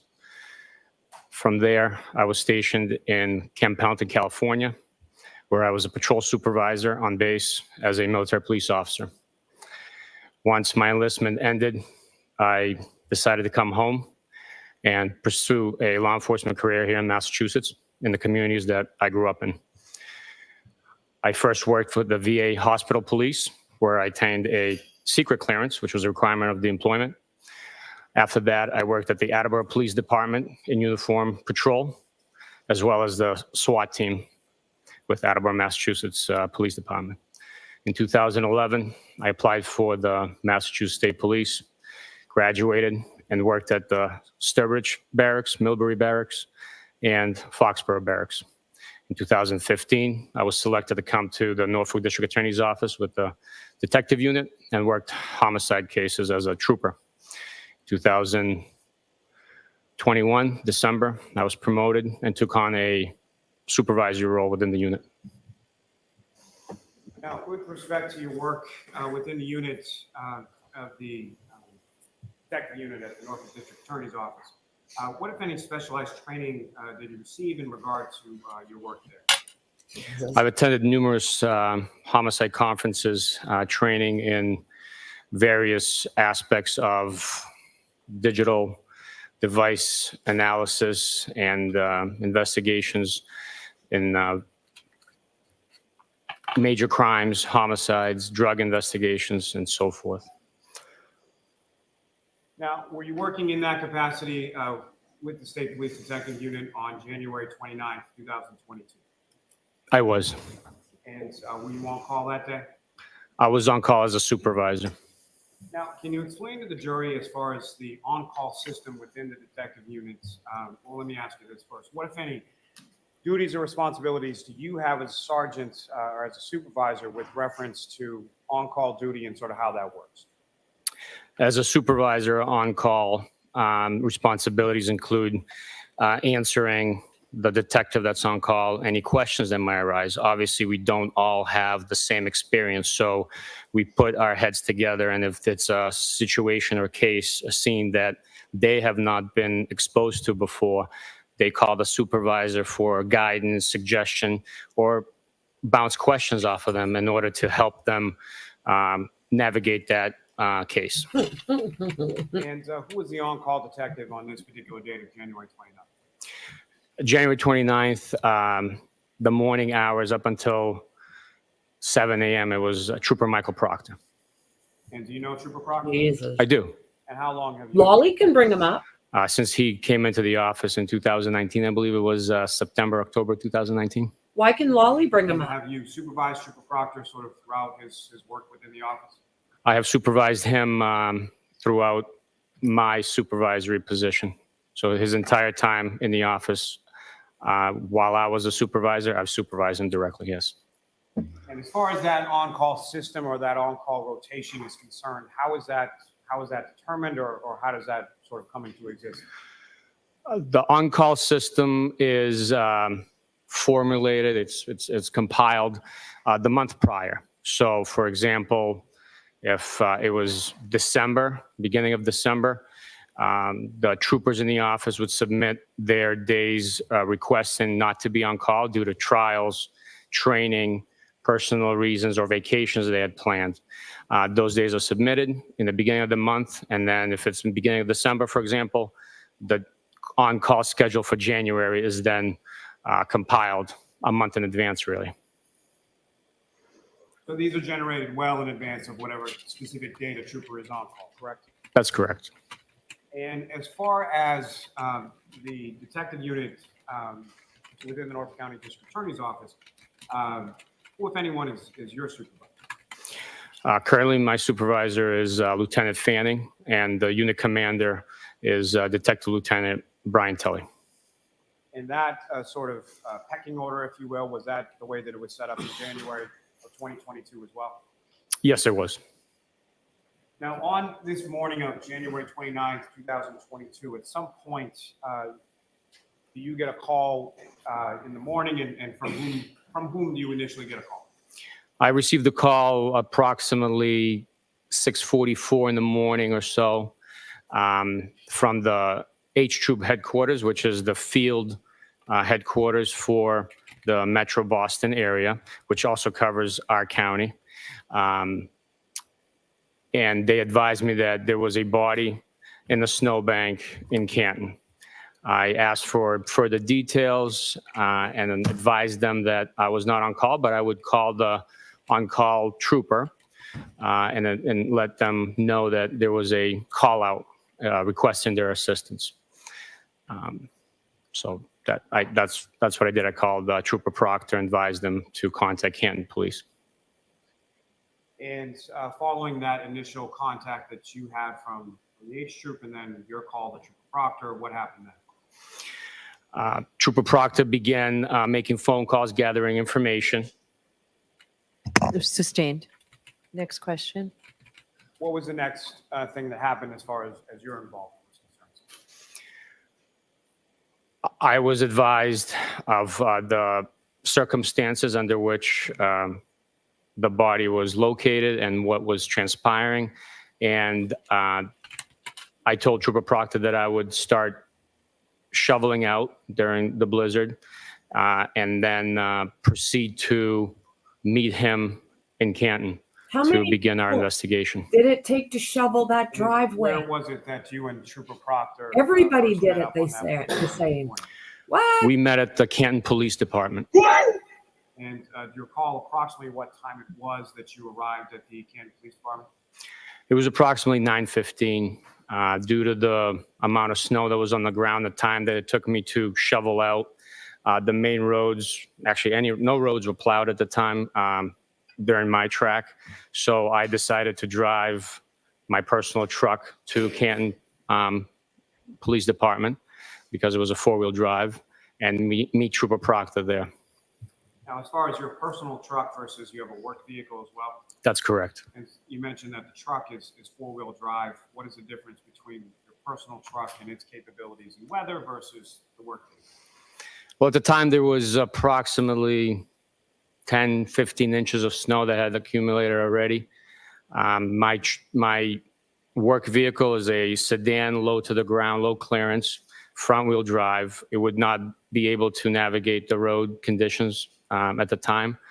My four-wheel drive vehicle is higher clearance from the roadway and was able to navigate the conditions at the time. And sir, when you arrived, so at approximately 8:22 in the morning or so, where is it that you were at that point in time, if you know? At 8:22, I would say I was still blowing the snow out of my driveway, clearing the path for my truck to leave the driveway. And when you arrive at the Canton Police Station, you mentioned that you met Trooper Proctor there. Do you recall who arrived first? Trooper Proctor was in the parking lot in his vehicle, and I pulled in, backed in next to his, and we walked in together into the police department, I believe. And when you walked into the Canton Police Station on that morning, sometime after 9 a.m., where is it that you went? Who, if anyone, did you talk to when you first got there? We walked into the police department, were guided to the detective department division of the PD, and we met with the detectives from Canton and Sergeant Good, who was the uniform patrol sergeant and having been the first responder to the scene as well. Now, without reference to anything that was communicated between the two of you, at some point prior to getting to the Canton Police Station, did you have conversations with Trooper Proctor? Yes, I did. And did Trooper Proctor make you aware of conversations that he had had with other people prior to getting to the Canton Police Station? Objection. No, I'll allow that. That's a yes or no. Yes. Sergeant. And so you get to the Canton Police Station, you and Trooper Proctor then proceed to talk to Sergeant Good, is that correct? That's correct. And again, without any reference to what was said to you by Sergeant Good, he relayed some information to you as well? That's correct. No, I'll allow that. That's correct. And if you know about how long was the period of the conversation that you had with Sergeant Good at the Canton Police Station? The conversation with Sergeant Good was probably 25 to 30 minutes. He walked us through his. Next question, please, Mr. Lally. I'm going to stop you from answering that, Sergeant. Yes, Your Honor. So, Sergeant Mechanic, in reference to, at some point, did you learn the name of the body or the person that was found on the lawn on Fairview Road? Yes, I did. Who did you learn him to be? Mr. John O'Keefe. Officer And, in reference John O'Keefe. to where Mr. O'Keefe's body was at that point, what, if any, information did you receive about that? Officer. I'll allow that. We learned that Mr. O'Keefe's body was transported to the hospital, Good Samaritan Hospital in Brockton. And in reference to the Good Samaritan Hospital in Brockton, who, if anyone else, were you told had been taken to that facility as well in relation to your response that morning? Objection. I'll allow that. The defendant. And just to be clear, at some points over the course of your investigation, have you had interactions with Karen Reed? Yes, I have. And to be clear, when we say, as far as Karen Reed, the defendant, you see her in the courtroom today. Yes, I do. Could you identify just as to where she's seated or an article of clothing that she's wearing? She's seated between her legal defense team wearing the white blouse.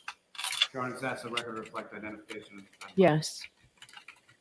So upon having that conversation with Sergeant Good at the Canton Police Station, where is it that you and Trooper Proctor went next?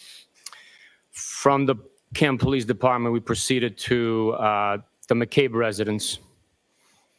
And that was over on Country Lane, is that correct? That's correct, number 12, Country Lane.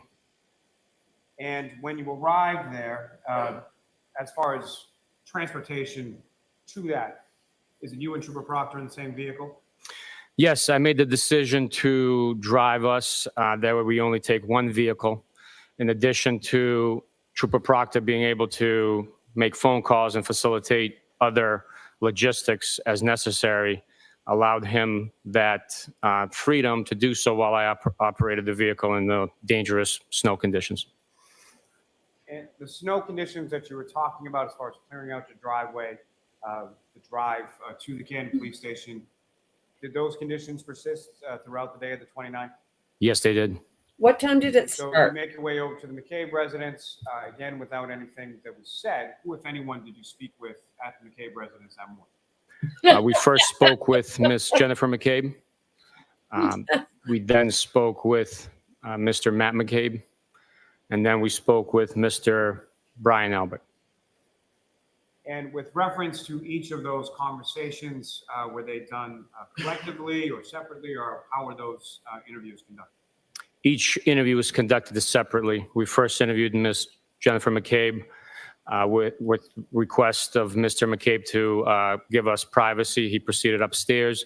Once we were done with that interview, Mr. McCabe came downstairs, and Miss McCabe gave us the same courtesy. And once that interview was over, Mr. Brian Albert had arrived, and we interviewed him briefly. He arrived? Process of how at least your unit conducts interviews with respect to civilians? Yes, with cooperating civilians, we typically advise them that we schedule an interview. We proceed to their location of convenience and separate them and get their version of recollection of events that we are inquiring about. Now, after you spoke with those three individuals, yourself and Trooper Proctor at the McCabe residence, where is it that you and Trooper Proctor went next? We proceeded to the Good Samaritan Hospital in Brockton. And where within the Good Samaritan Hospital did you go? We went to the emergency department. And within the emergency department, were you led to a specific room? Yes, we were. And what, if anything, did you observe when you were in that room? Once in the room, we observed Mr. O'Keefe's body on the medical bed or gurney, and his clothing, which had been cut off of him, were on the floor at the foot of the bed, a couple of feet away at the foot of the bed. Just Now, first, brutal. with regard to the clothing, what, if anything, did you do with regard to that?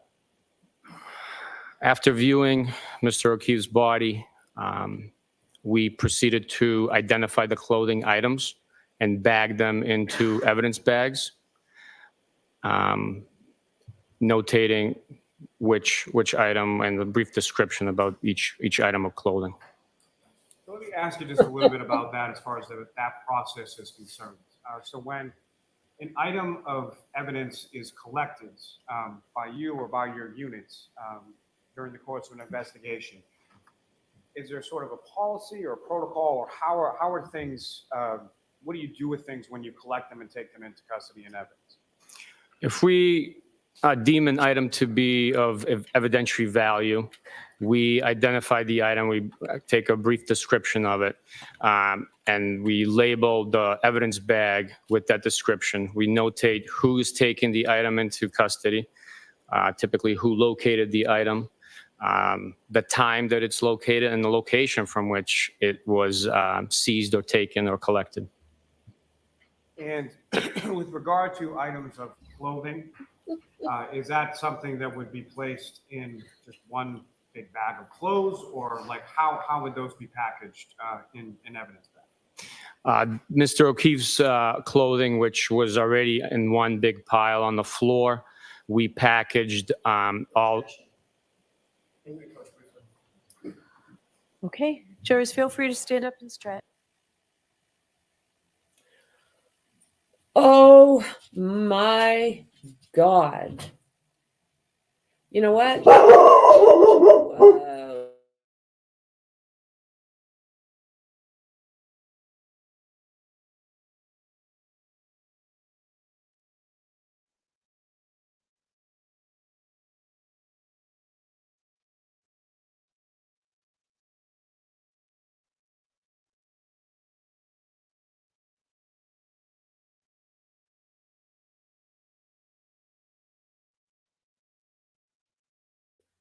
Fair enough, James. Ah, his mom.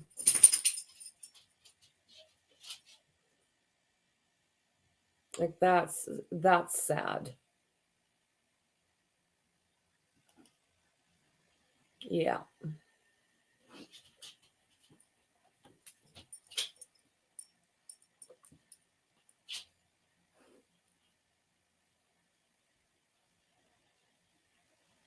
Yeah. Yeah. If the glass doesn't fit, you must de-quit. Like, what the hell? Do you think she's putting this all together? I sure hope so. You know, we want the right people held accountable. It's exactly what we want. And it's not right now pointing to Karen. Like everybody that the state or the Commonwealth brings up, they're able to knock it right off the playing field. It's just, oh.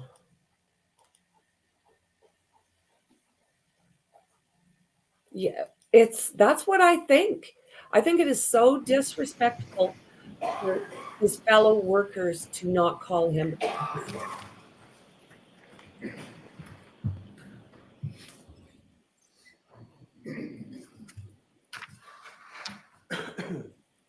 And so I'm sorry, Sergeant Buchanan, when you come into the hospital room where Mr. O'Keefe's body was, there's clothing items that are on the floor, is that correct? That's correct. And do you recall how those clothing items were in relation to each other, in relation to the floor?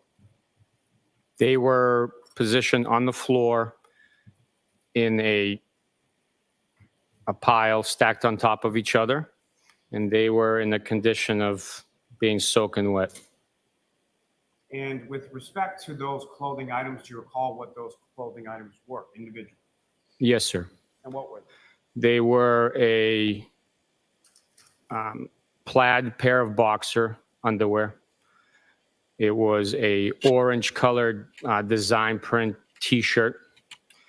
It was a blue pair of Lucky brand jeans, a belt, two-tone gray, light, thin hooded sweatshirt, and a right sneaker, black in color with white design and a Nike brand. And how many sneakers were there contained within that property? One right sneaker. And what, if any, observations did you make of the condition beyond them being soaking wet?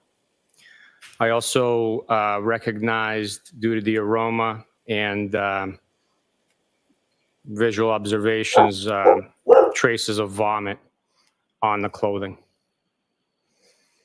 And with regard to those items that you observed on the floor, what, if anything, did you and or Trooper Proctor do with reference to those clothing items? Objection. I'll allow that.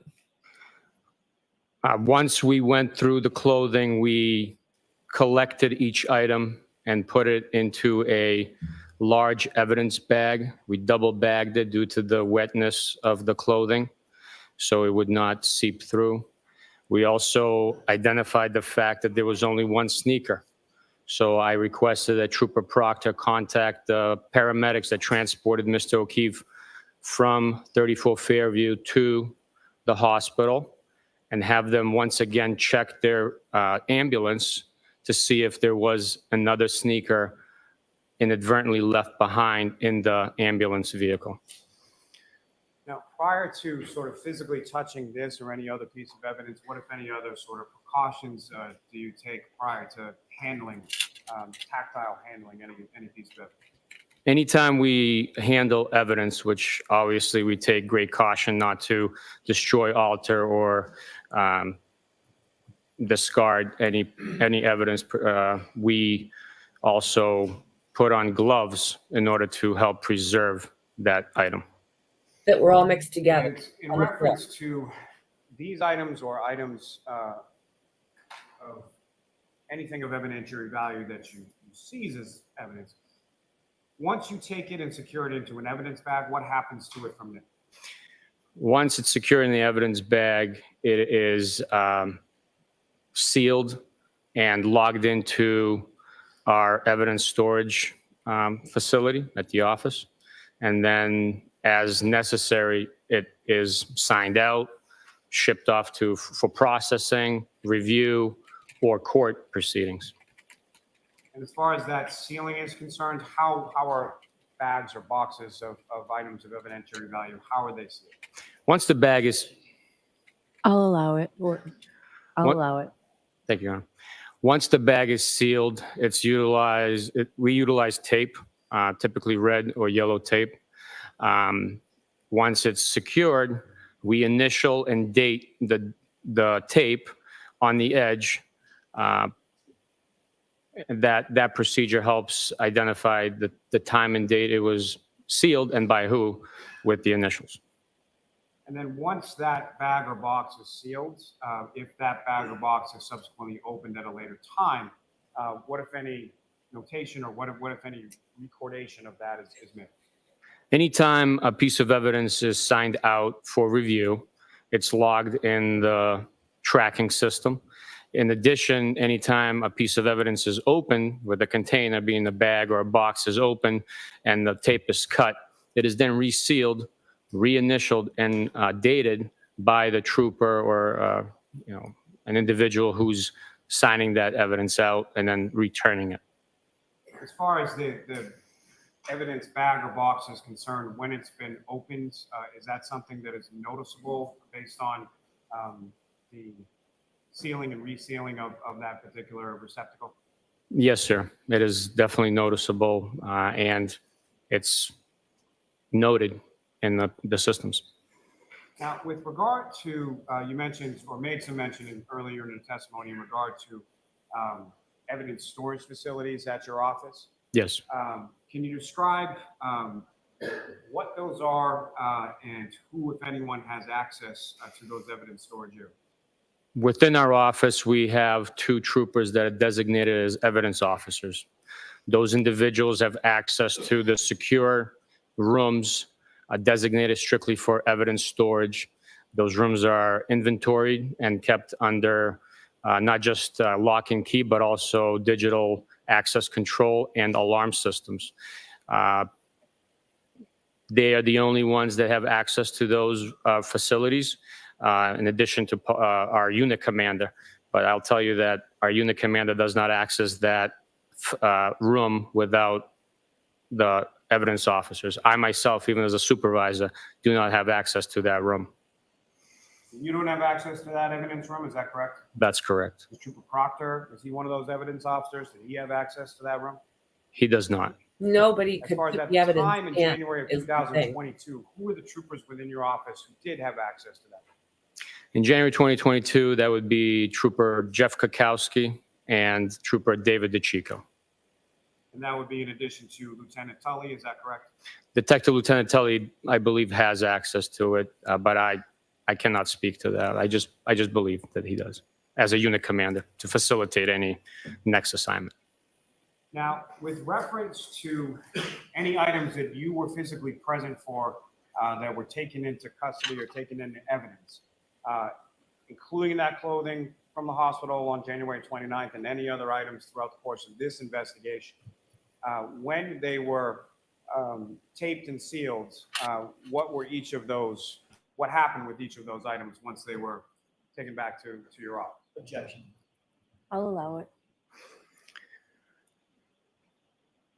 Each item that was sealed, it was processed in, it was logged in, and then it was stored after processing. It was stored in the evidence room. Now, returning back to the Good Samaritan Hospital, within that hospital room, you made mention that you secured items and that you made observations of Mr. O'Keefe. Is that correct? That's correct. And can you describe for the jury, as far as Mr. O'Keefe's body, what were those observations that you made? Mr. O'Keefe's body was laying on his back.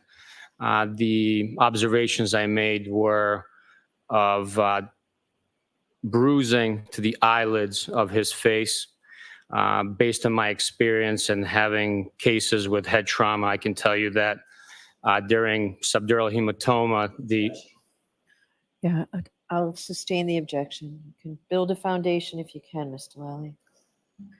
Over the course of your work with this unit in particular,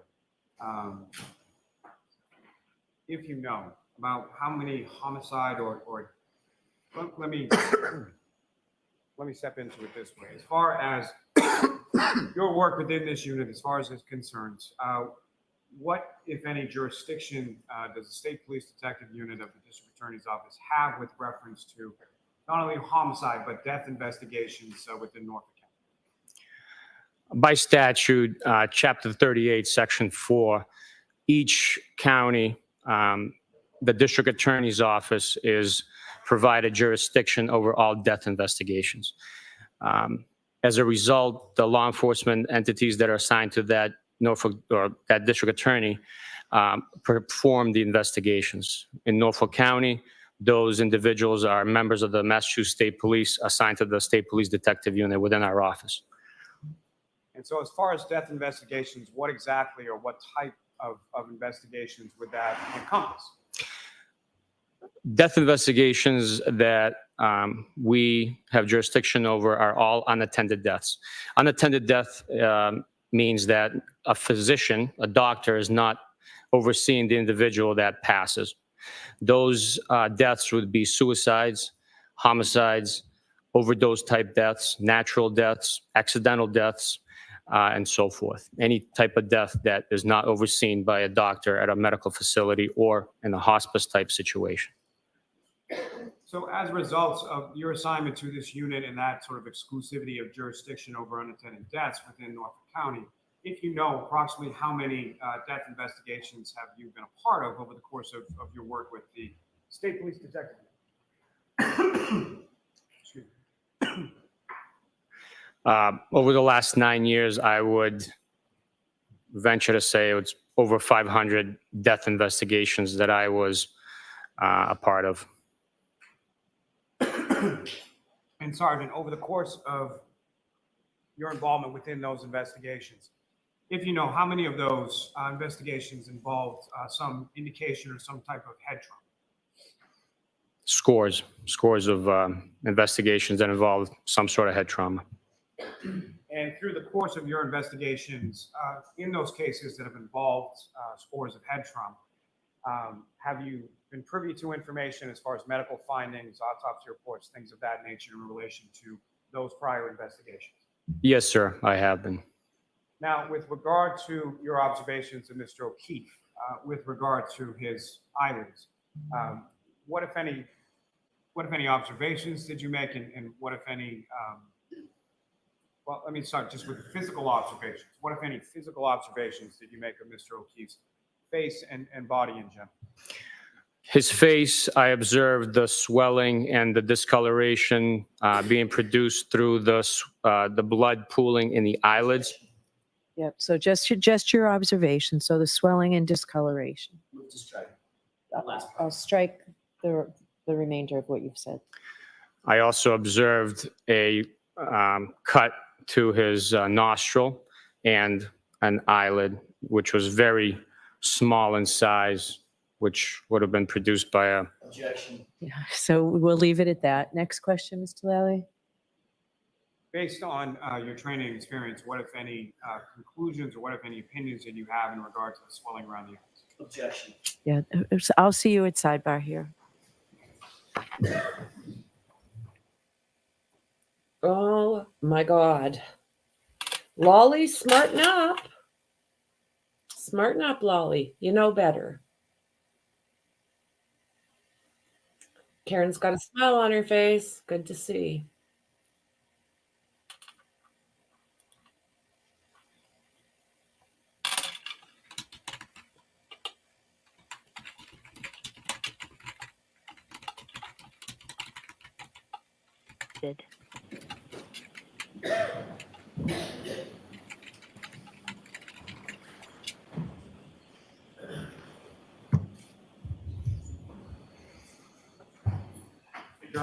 Yes. So Sergeant Mechanic, with reference to your prior death investigations, have you had occasion to make observations of bodies that there was a later determination of some sort of subdural hemorrhage? Yes. I'll allow that. Have you made those observations? Have you been part of those investigations? Yes, Your Honor. Yes. And what you observed in regard to Mr. O'Keefe, was that consistent or inconsistent with what you had observed on those prior investigations? Objection. That I'll allow. It was consistent. Now, in addition to the injuries that you observed to Mr. O'Keefe's face, what, if any, injuries did you observe to his extremities? His extremities produced abrasions to his upper forearm and lower bicep area on his right arm. And just as you use that term, I'm not asking for any sort of medical definition, but as far as you use that term abrasions, what do you understand that term?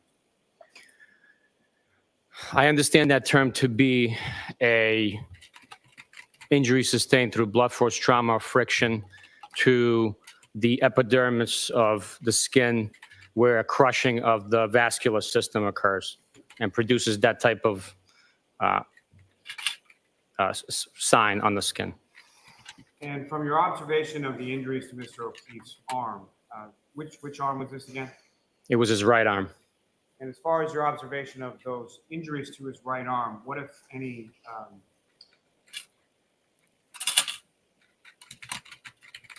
as far as the consistency of those injuries, what, if anything, did you note or observe in reference to those?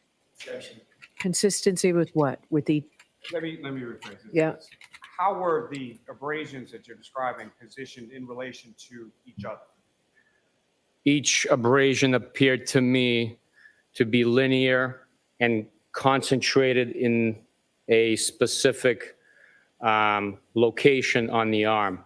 It didn't go any further north of a point and did not go any further south of a point. So it was concentrated in the elbow, a few inches below the elbow, a few inches above the elbow on the right arm.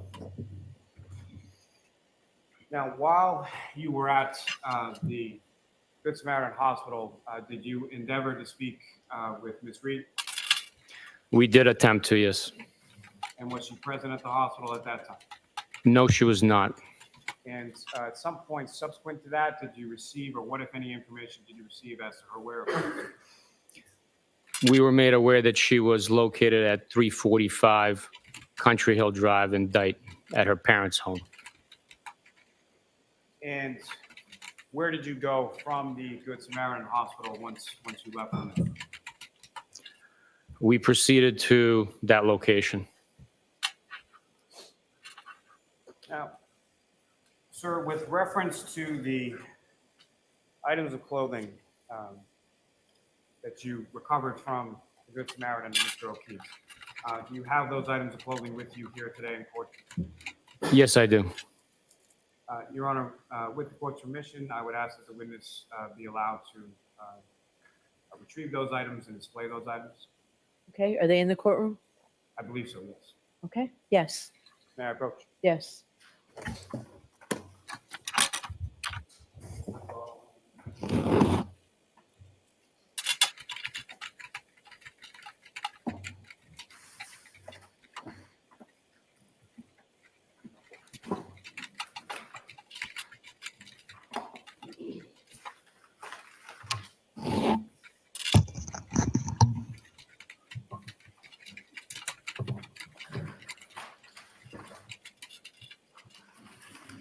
How many items are we talking about? Okay. Jurors, if we go a little past one, my intention would be to still just take a half-hour lunch today and come back. So I'd rather just go through this if we could. Sergeant, presenting you with this item, do you recognize that? Yes, I do. And what do you recognize that to be? The sweatshirt from the hospital room where Mr. O'Keefe was located. And Your Honor, the call will seek to introduce and admit that as the next exhibit. Okay, any objection, Mr. Jackson? Sort of need to see what's in the bag before I can object, but on So, principle, no. okay. All right, so you've received photos of all of this, right? I assume what's in the bag is what's been photographed, but until I see it, I won't know. All right, so let's go ahead and open it. With the court's permission? Yes.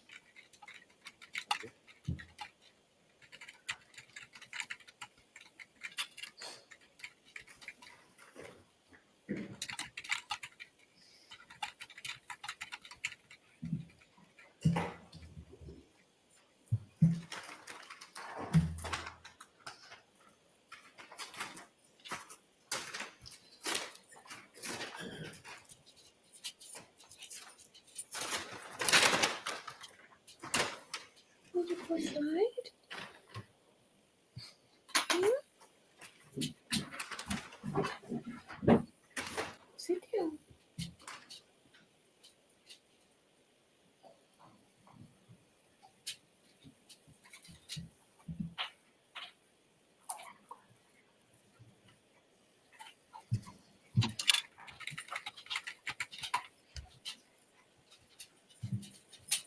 No objection.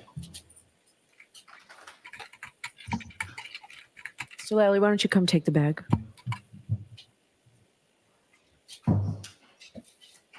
Yes. Put it back in the bag. It's in evidence, and we'll put that back in the bag.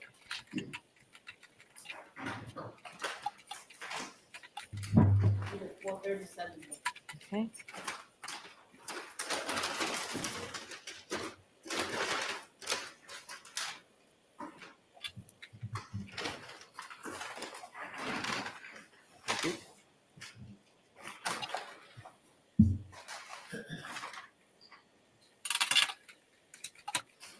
May I approach, Your Honor? Yes.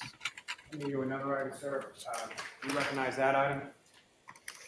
Yes, I do. And what do you recognize that to be? It says it's a one orange T-shirt. And Your Honor, with the court's permission, if the witness could remove that item and display it for the jury as well. Yes.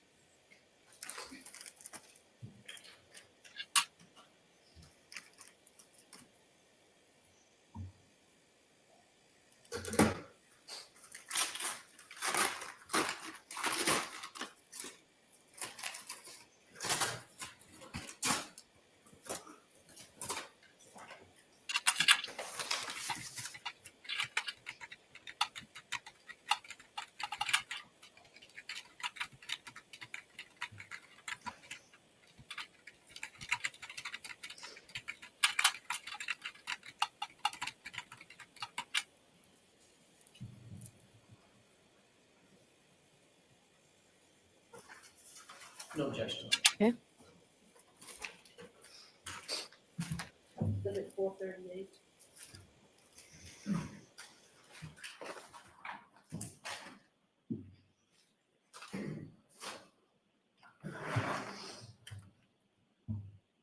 Your Honor, may I approach? Yes. Another item, sir, you recognize that? Yes, it's the right sneaker recovered from the hospital room. Your Honor, with the court's permission, if the witness could remove that item from Yes. the bag. Display it for the jury.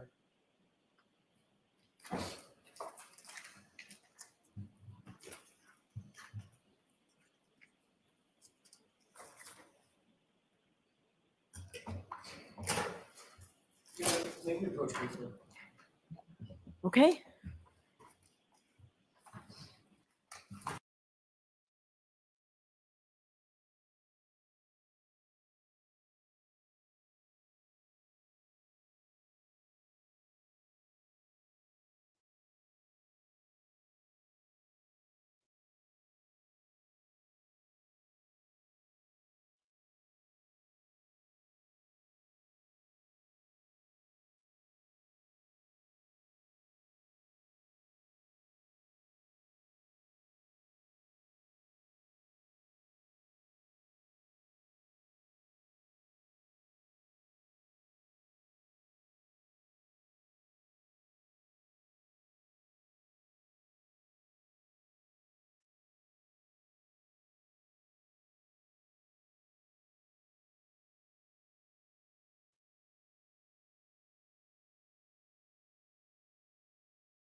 He makes me uncomfortable. He makes me very, very uncomfortable. Look at the hate he's got on his face. Look at the hate he has on his face. The way he looks at Karen Reed makes me very uncomfortable. Yeah, that's a good question because I don't think he should be where he's at. Like I said, he makes me uncomfortable. I don't think so. I don't think he is. I know. Yeah, he looks at her with like hate.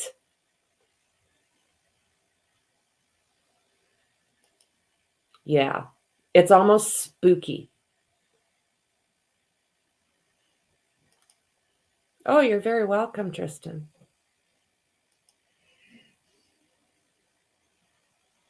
You know, like he makes me feel like he might do something bad the way he looks at her. It makes me very uncomfortable. I don't even know why the court would allow this. I'm sure everybody there is paying attention. I would like to think anyways that they're paying attention to him. Okay, because he stands out. His actions Well, not his actions. Can you, Sergeant? Actions? Whoa. You are unmuted.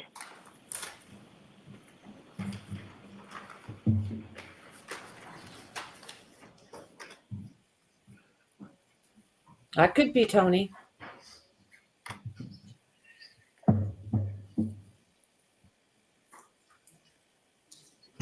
All right, Mr. Lally. Yeah, thank you, sir. If you could return that to the back, please. Introduce him, minutes. What is that shoe? Yes, I'm going to look. Thank you. That's interesting. May I approach one last time? My apologies. Yeah, he seems to be looking directly at her. No, I guess I should have said no objection with what we discussed. I understand. Thank you. Your Honor, may I approach the witness again? Yes. All right, Bev. One last item from that set. Do you recognize that? Yes, it's a bag containing a blue jeans, black belt, and plaid boxer shorts. I just don't think Your Honor, it's with the safe. court's permission, may the witness remove just the jeans and the belt from the back? Yes. Okay.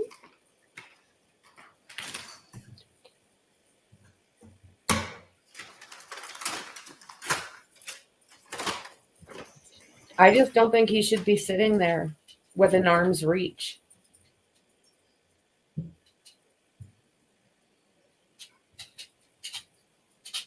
Yes.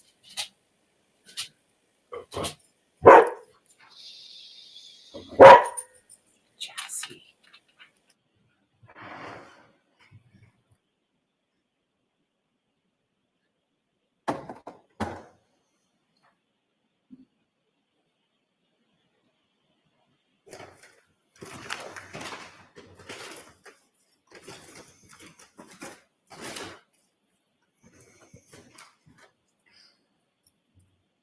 Thank you, sir. You can return that to the back, sir. Your Honor, the Commonwealth will seek to introduce in minutes the next exhibit. Okay. No objection, Your Honor. Thank you.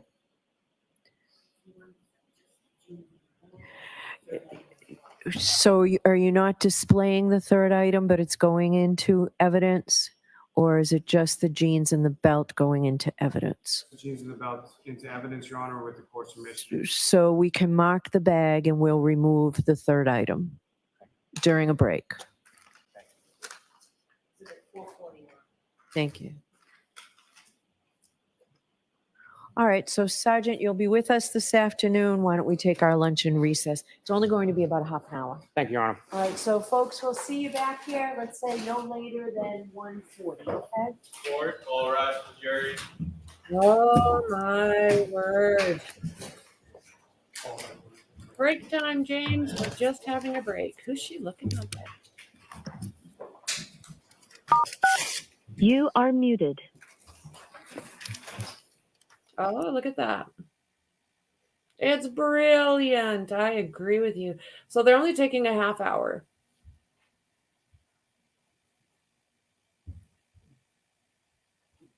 I'll put on our intermission and I'll be bouncing in and out of chat through the break. I have some things to get done here. Yep, I think you're right, Tristan. Oh, I know. I hear you, James. I hear you.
Darkness falls, it gets hard to see what my life has in store for me.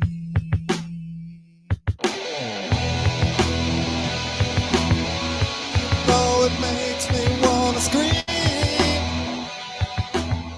when I'm standing in the pouring rain. I feel like my hands are tied up in these rusty chains.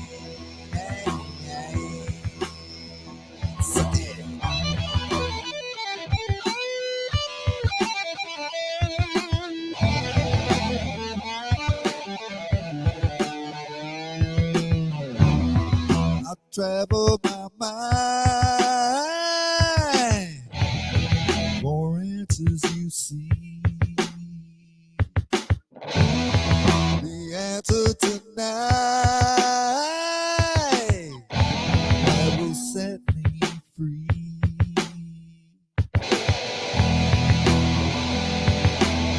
You know it makes me wanna scream when I'm standing in the pouring rain. I feel like my hands are tied up in these rusty chains.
I think of a night when I see red. When the ghost man calls, you wish you were dead.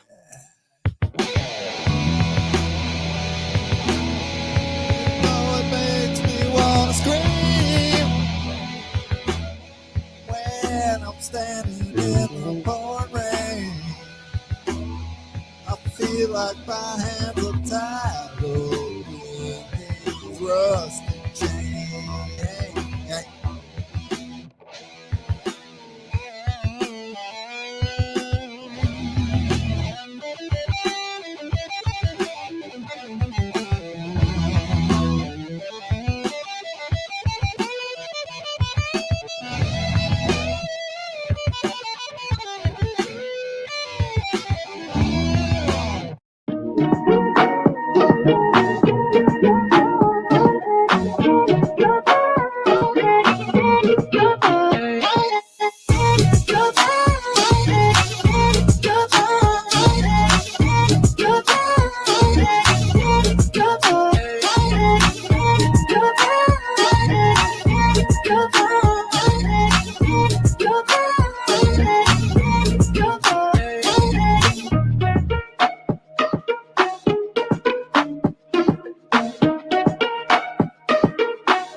Darkness falls,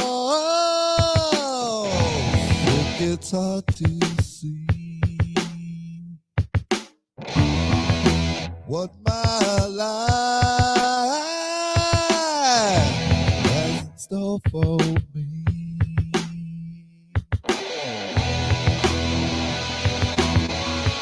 Though it makes me wanna scream when I'm standing in the pouring rain. I feel like my hands are tied up in these rusty chains. Suck it.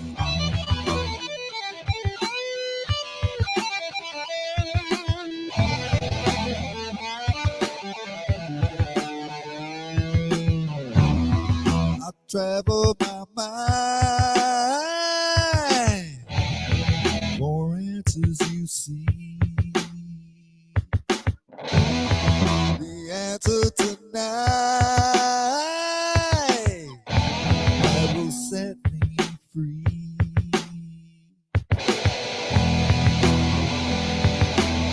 You know it makes me wanna scream when I'm standing in the pouring rain. I feel like my hands are tied up in these rusty chains.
night. And I see red. When the ghost man calls, you wish you were dead.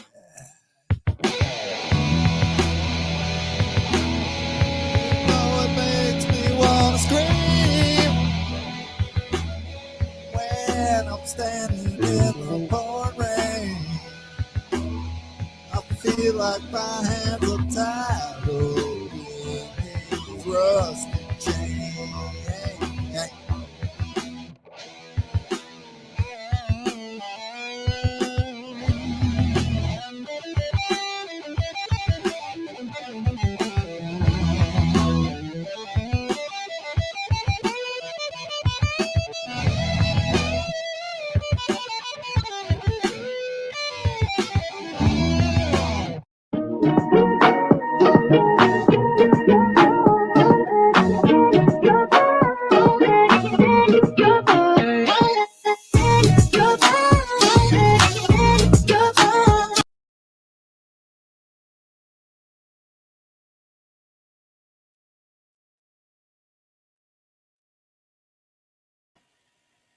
All right, guys.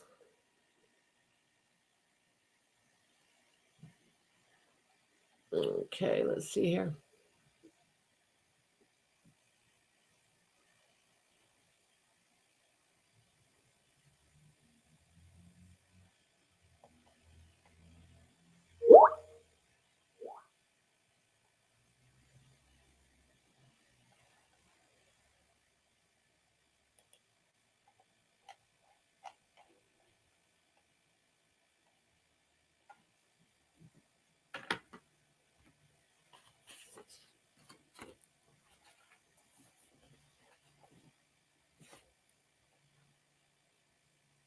Buckle up. Afternoon's about to start.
Thank you. May be seated, quarterback in session.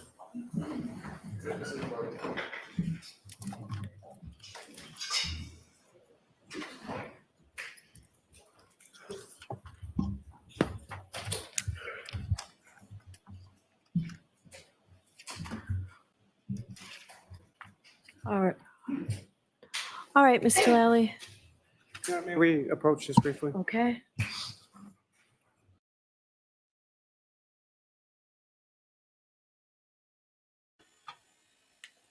Oh my word, was she late again? No. Good Lord.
Okay, you can go ahead, Mr. Lally.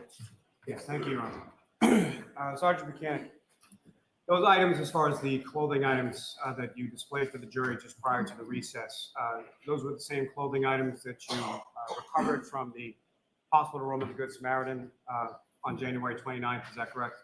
Yes, sir. Now, you had mentioned earlier in your testimony that those items had been placed into one bag initially. What, if anything, happened with those items as far as their keeping or their bagging once you got back to the office or to your where the evidence room is? Due to the condition of those items after they arrived at the office, the items were laid out on butcher's paper that we utilize for evidence viewing and allowed to dry naturally because they were soaking wet. And as far as when they were done with that sort of drying process, how were they packaged from there? They were packaged in the bags, sealed up, and stored for transport and processing. And so those would be bags individual for each clothing item, is that correct? Each item the way that it was packaged, the pants with the belt and the boxers, and then so on and so forth with the sweatshirt and sneakers. And we'll get to this a little bit more in a moment, but at some point there were pieces of plastic, red and clear plastic, that were recovered by you and other troopers from Fairview Road, is that correct? That's correct. At any point in time were pieces of clear and red plastic that were recovered from 34 Fairview Road ever placed inside the same evidence bag as any piece of clothing that you recovered from this bag? No, absolutely not. Now, with reference to the hospital of Good Samaritan, in addition to yourself and Trooper Proctor, were there other members of the state police or other units of the state police that arrived at the hospital at some point? Yes, sir. Lieutenant Mello came to the hospital to document the victim and the clothing, and he's assigned to the state police crime scene services section. Now, as far as the crime scene services section, or CSSS, what, if any, role do they have with relation to your investigation in this case, or your investigations in general as far as documentation is concerned? Crime scene services section assists us in documenting scenes through video and photographs. They also assist in collecting latent prints, fingerprints. They assist in collecting impressions, like foot impressions in mud or soil, and those types of missions. Now, there are a number of different troopers that are assigned to that particular unit. Is that correct? That's correct. And as far as over the course of this investigation, how many occasions approximately were there that a member of the crime scene services section responded to memorialize or photograph different scenes or different areas throughout the course of your investigation in this case? Just off the top of my head, there would be 4, 5, maybe 6 instances where a trooper or sergeant from crime scene services responded to the scene to assist us in this investigation. Now, at any point in time over the course of the investigation, when crime scene services troopers responded to document anything, was it ever the same trooper more than once? No, it was not. And so with regard to January 29th, back at the Good Samaritan Hospital, there were Sergeant Mello arrived to document or photograph Mr. O'Keefe, correct? That's correct. And Your Honor, may I approach the witness? Yes.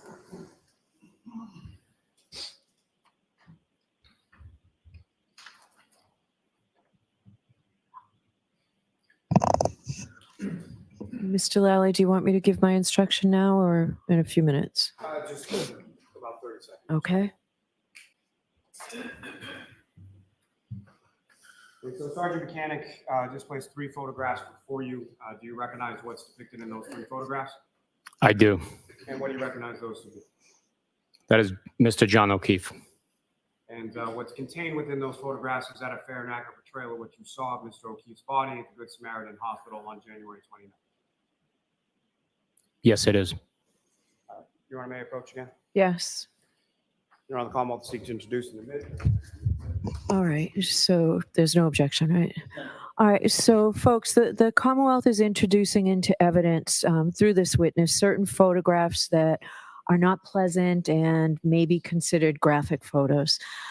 Sometimes evidence is presented that creates an emotional reaction in jurors. For example, it's natural and understandable to feel sympathy and empathy when you hear about a person who was injured in some serious way or suffered in some way or who has passed away. But as jurors, you've taken an oath to follow the law, and I instruct you that you must separate any emotional reaction on your part from the informational value and weight of the evidence. You must not be influenced in any way by the nature of some of the testimony, and you must find the facts in this case based only on the evidence. You can't find facts or base your decision on sympathy, anger, passion, or prejudice or pity for or against either side in this case. Rather, your verdict must be based solely on the evidence and my instructions on the law. All right, with that, Mr. Lally, those photos will be in evidence. Thank you. Your Honor, with the court's permission, may I publish just briefly each of the 3 respective photographs? Yes. Thank you. And Ms. Gilman, if I could have photograph 2866. And Sergeant, direct your attention to the screen. Is that what's displayed on there now has been marked as Exhibit 441. Do you recognize that? Yes, I do. And using the laser pointer on the desk before you, if you could draw the jury's attention to what, if anything, of significance you observed in this particular photograph of Mr. O'Keefe. I observed the swelling of the eyelids, slight laceration of the nostril and the eyelid, the blood pooling on the bed, and that depiction of Mr. O'Keefe. Ms. Gilman, can I photograph 2857? Again, Sergeant, you recognize what's up on the screen and is now marked as Exhibit 442. I do. And similar to the prior exhibit, if you could, using the laser pointer, direct the jury's attention to what, if anything, is significant to observe in this photograph. I observed the parallel lacerations, abrasions and markings on the skin of Mr. O'Keefe, limited between that point there and that point there, as I described earlier in my testimony. And Ms. Gilman, if I could have 2859. And again, Sergeant, do you recognize what's up on the screen and is now been marked as Exhibit 443? I do. And this is, what do you see in this photograph? It's the same abrasions to Mr. O'Keefe's right arm, just further up on the bicep, tricep, shoulder area. Thank you, sir. Ms. Gilman, you can take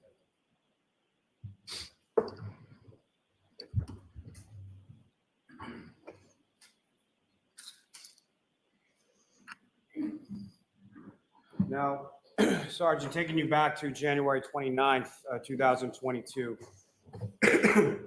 after you left the Good Samaritan Hospital, where is it that you went?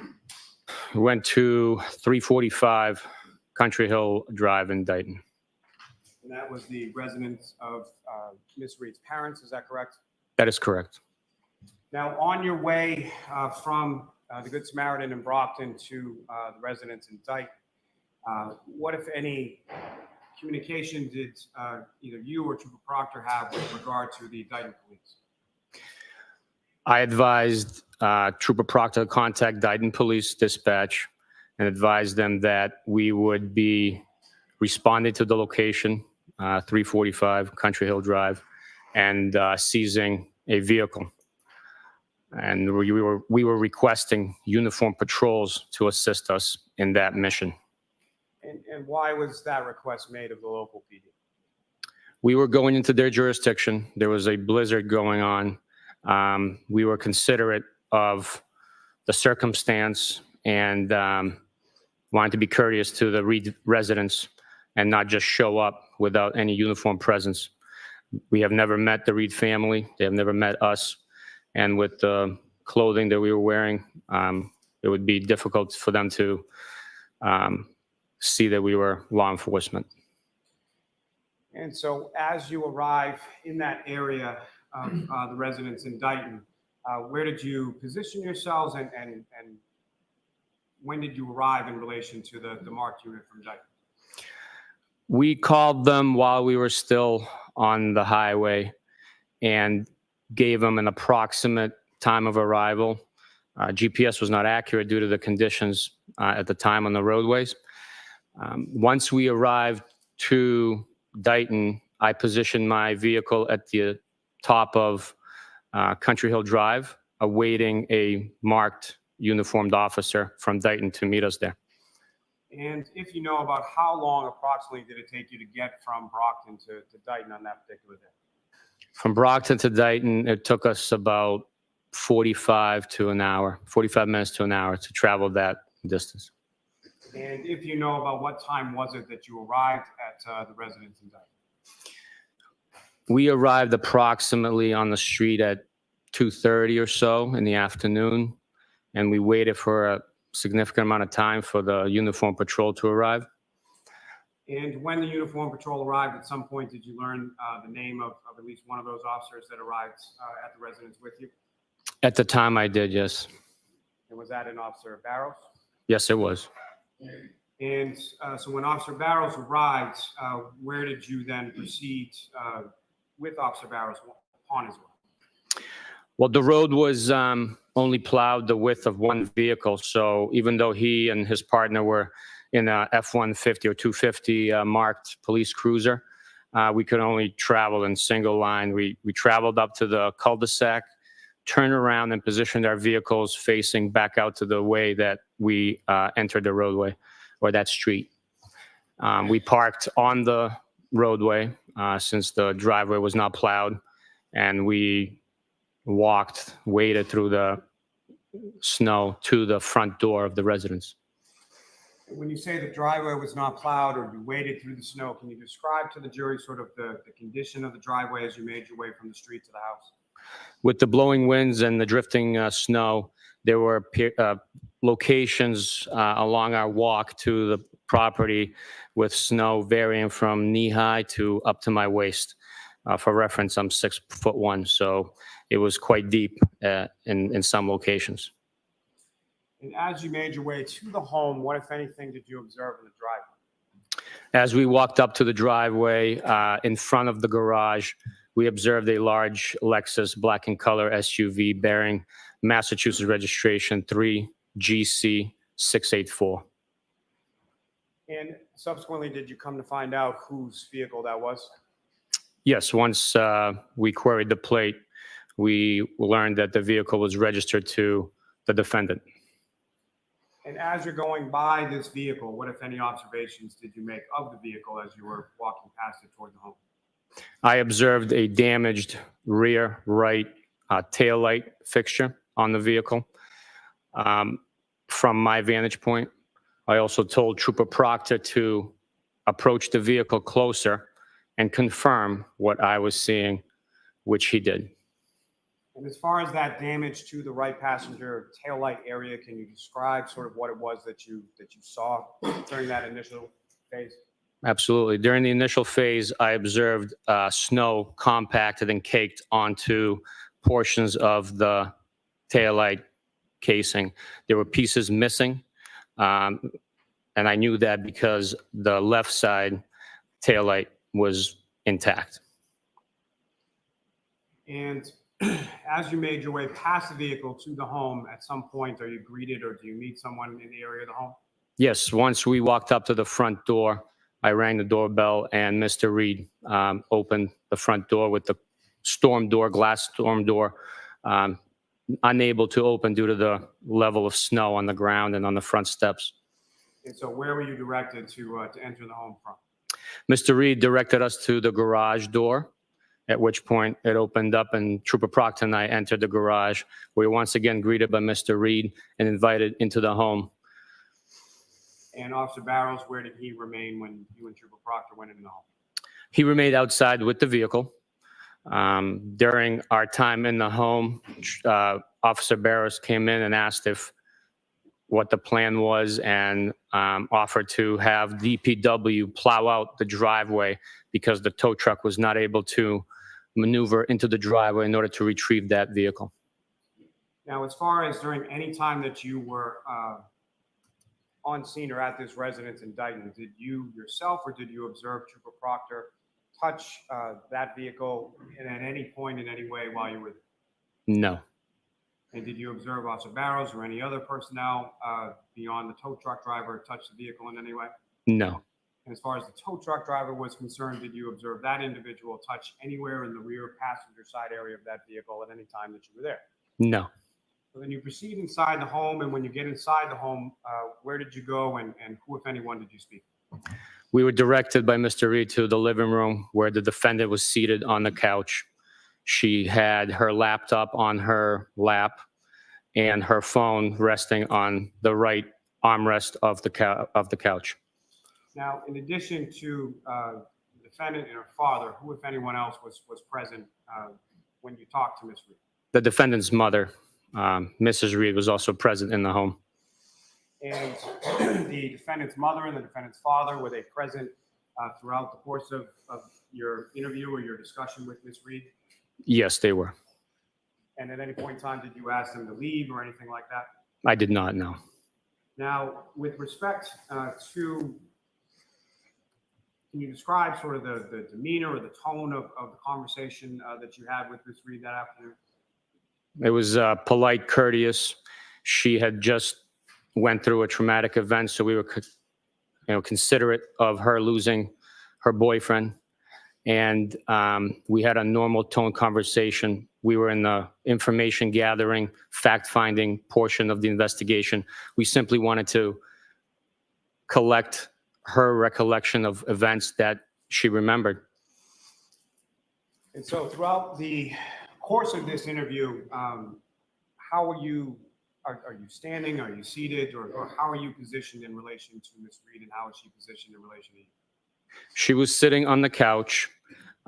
We were standing across the room. I don't recall if there was a coffee table, but if there was a coffee table, we would be standing on the opposite side of that coffee table if there was one present. I do not remember if there was one present, but that's the distance approximately from me to the defense table. And if you could describe to the jury sort of how did that interview or how did that conversation begin? What was said? First things first, we introduce ourselves, advise the individual we're speaking with who we are, where we work, and what we're looking to find out. The defendant was advised that we're looking to get a recollection of the events, what happened, what she observed, what she remembers from the night before, and to walk us through the last 24 hours or so of activity. And prior Do I need to give an instruction, Mr. Lally? I'm not sure exactly. Why don't I see counsel at sidebar for a minute?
Muted.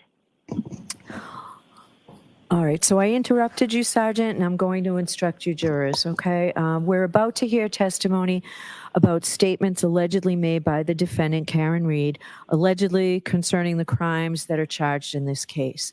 Before you may even consider any such statement as evidence, the Commonwealth must prove to you beyond a reasonable doubt that the defendant made the statement that she's alleged to have made, and that she made it voluntarily, freely, and rationally. In determining whether any statement made by the defendant was voluntary or not, you may consider all the surrounding circumstances. These include when and where the statement was made, the nature of any conversations with the police or questioning by the police, and the defendant's physical and mental condition, including her intelligence, age, education, experience, and personality. Your decision does not turn upon any one factor. You must consider the totality of the surrounding circumstances. I'll instruct you about this again at the end of the case, but for purposes of, as you hear the testimony, that's the lens that you have to sort of hear it through. All right, with that, Mr. Lally. Thank you, Your Honor.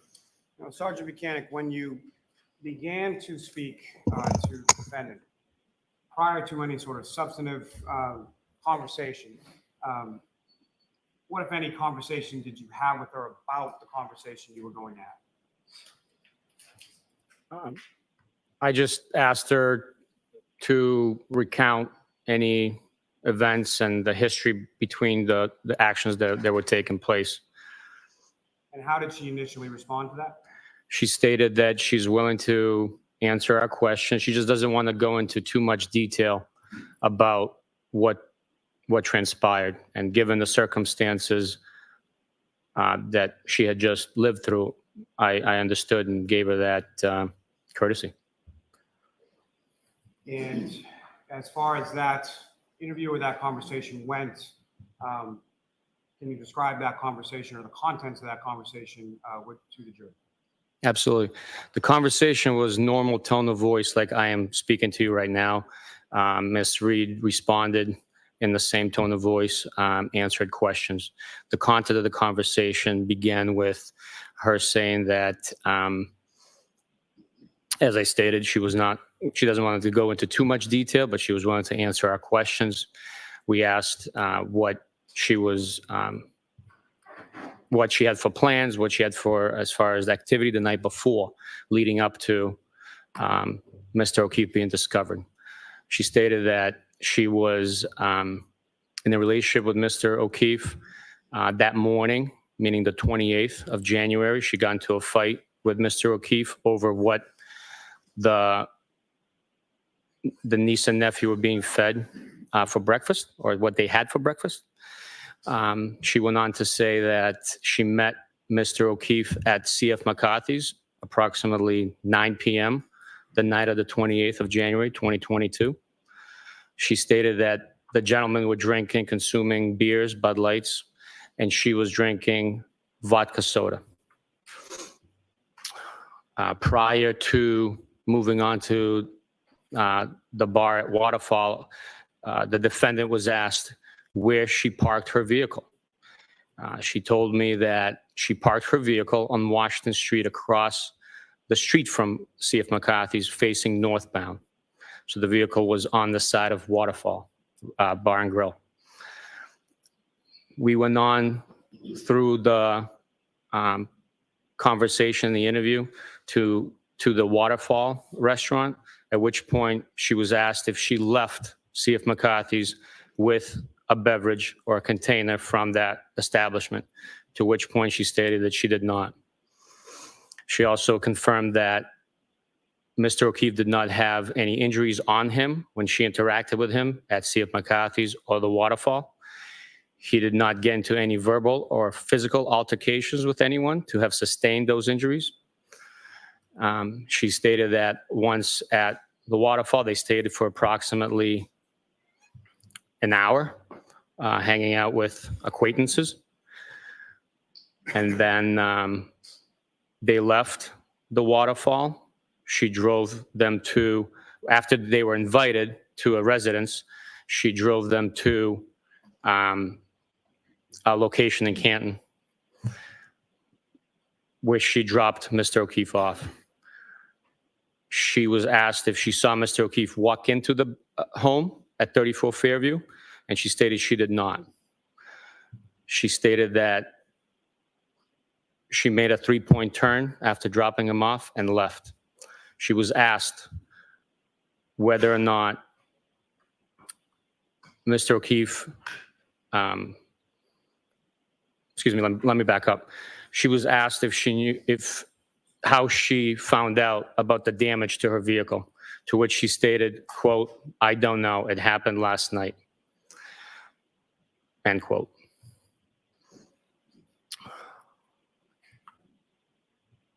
Now, at some point, Earlier in the interview, what, if any, indication did she give as to who Mr. O'Keefe was with when she arrived at C.F. McCarthy's and sort of how long he had been with those respective people? She indicated that Mr. O'Keefe was with Mr. Camarano, Kurt Roberts, at which point she was asked to provide contact information, meaning phone numbers for those individuals, at which time she picked up the phone on the right armrest of the couch, manipulated the device, entering a passcode, and provided that phone number to Trooper Proctor and I.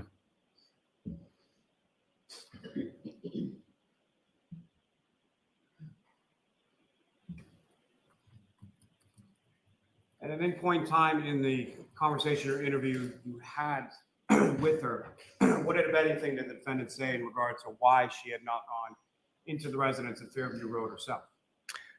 The defendant stated that she was having stomach issues and did not want to enter the residence. Now, what, if anything, did she tell you about the later on that morning of the 29th? She stated that when she woke up, she began looking for Mr. O'Keefe. And when she found him in the snow, she began CPR on Mr. O'Keefe. And what, if anything, did she say to you about any observations she made of Mr. O'Keefe later on that morning as far as any injuries to Mr. O'Keefe? The defendant stated that while she was performing CPR, Mr. O'Keefe had sustained injuries and was bleeding from the nose and the mouth. And if you recall, what, if anything, did she say about Mr. O'Keefe's eyes at that time? The defendant stated that Mr. O'Keefe's eyes were swollen. Is that both eyes? Is that correct? That's correct.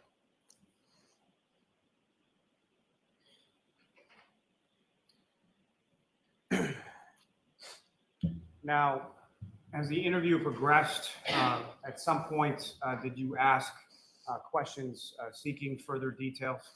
Yes, I did. And details about what specifically were you asking? Once we got to the point in time where the defendant told me she did a 3-point turn, I asked her to walk through step by step of her operating the vehicle and exactly what she did. Prior to that, I asked her, so she was asked to give a step-by-step recollection of how she, what she did in manipulating the vehicle and leaving the scene. And at that point, was the interview terminated? Yes, it was. Now, once the interview concluded or was terminated, what, if anything, did you do with reference to Ms. Reed's phone and the defendant's vehicle? Once the interview was terminated, I advised Ms. Reed that her phone was going to be seized as evidence and her vehicle was going to be seized as evidence as well. And did you subsequently seize both of those items, sir? Yes, we did. And similar to the clothing of Mr. O'Keefe, as far as evidence was concerned, was that packaged and taped and transported back to the office in a similar fashion? The device was, the vehicle was transported via tow truck that was dispatched by Dighton PD on our request. And so when you get back outside of the residence after the conclusion of your interview with the defendant, what, if anything, did you observe going on with regard to the driveway and or any other vehicles that weren't there when you went into the house? During our interview, I glanced out the window and I saw flashing amber lights and a tow truck plowing the driveway. So the driveway was plowed and the tow truck was, plow truck was plowing the driveway, not the tow truck. And the tow truck was loading the vehicle onto the flatbed. And from at any point in time when you were outside of the residence, what, if any, observations did you make as far as cameras or anything like that on the exterior of the home? I did not see cameras on the exterior of the home at that point in time. Subsequent to that date, did you become aware that there were exterior cameras that record on the exterior of the home indictment? Subsequently, yes, we learned that there was video recording of the residence and the driveway. Your Honor, may I approach? Yes.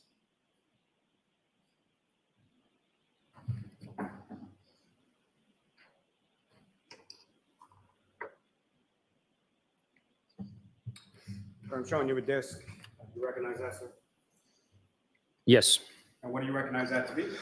I recognize it to be Dighton videos as it relates to the location where the interview and the vehicle was seized from. And what's contained on that, as far as the video is concerned, is that a fair and accurate portrayal of what you observed as far as the defendant's vehicle being loaded onto a tow truck? Yes, it is. Thank you. Can I approach you again, Your Honor? Yes. I'm up to seeking to introduce the minutes of the next exhibit. No objection.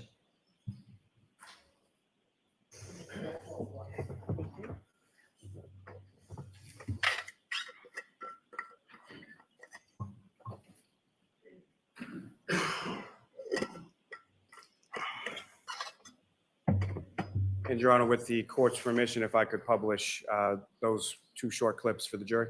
Yes.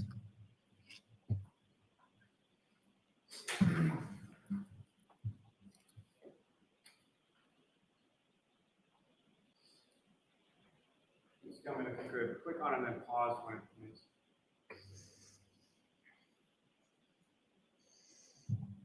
You could press the mic. Mr. Lally, you need to keep your voice up. Yes. You pause right there, please. Now, the Sergeant Mechanic, from this particular point of the video, do you recognize the vehicle that is just pulled into the driveway? Yes, I do. Is that the same driveway that you had walked up from the street to the house in Dighton on that morning? Yes, it is. As far as the vehicle is concerned, what do you recognize that vehicle to be? That would be the Lexus SUV owned by the defendant, bear Massachusetts registration 3 GC 684. Someone if you could press play from there.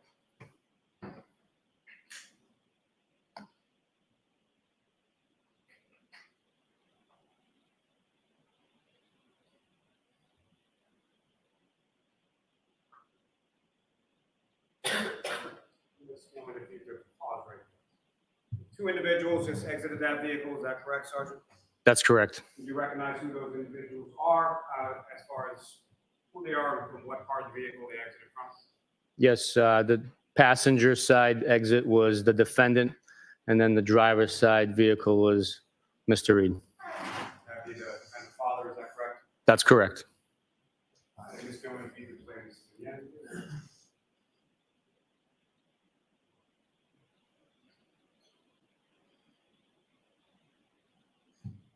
Now, Sergeant, towards the end of that video, did you observe the defendant and her father in any specific area in relation to that vehicle? Yes, I observed the defendant and her father at the rear right taillight, gesturing or signaling towards the affected, damaged, and missing parts of the taillight. Objection. I'll allow just the direction that they were signaling at. Move to strike the remainder. Okay? As far as that vehicle's position within the driveway, is that essentially the position that you observed it in when you and Trooper Proctor and Officer Barrows were walking up the driveway to the home? Yes, it was. And Ms. Gilman, if I got a second of those 2 videos. If you could pause it there, please.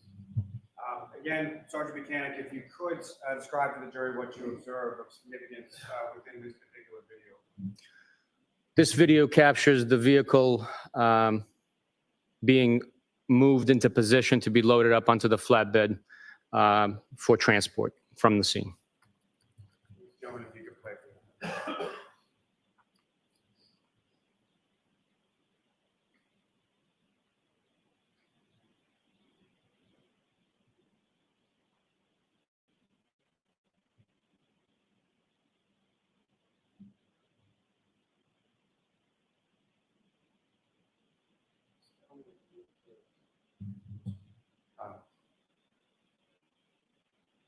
Pause right there.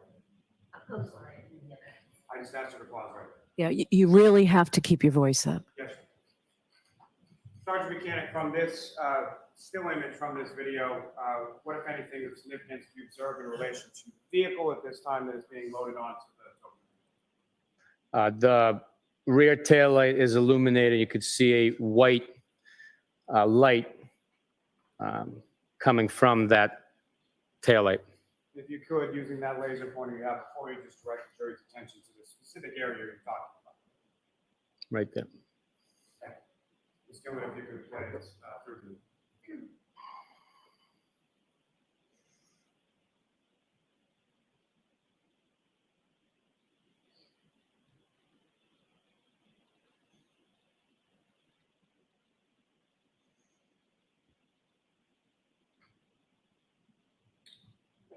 Just come and you can take that down.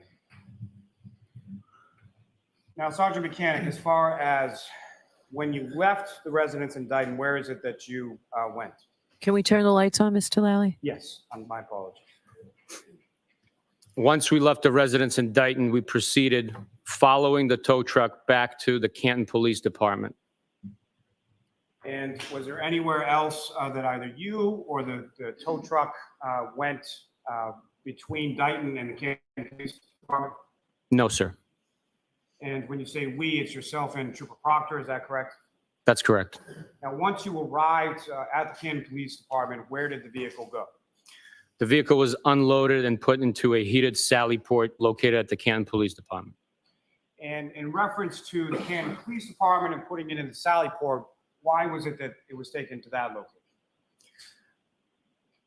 It's a location that serves as a storage for a vehicle that would suffice for the size of the vehicle. The location is, as it related to the crime that took place was investigated, was in that town. So we utilized their facility. It was also a heated facility to help melt the snow that had been accumulating on the vehicle. And at some point, well, as far as some point subsequent to this, did you learn that there are exterior cameras of the Canton Police Department as well as cameras within the Sallyport garage area? Yes, I did. And have you reviewed each of those respective cameras prior to your testimony here today? Yes, I have. May I approach, Your Honor? Yes.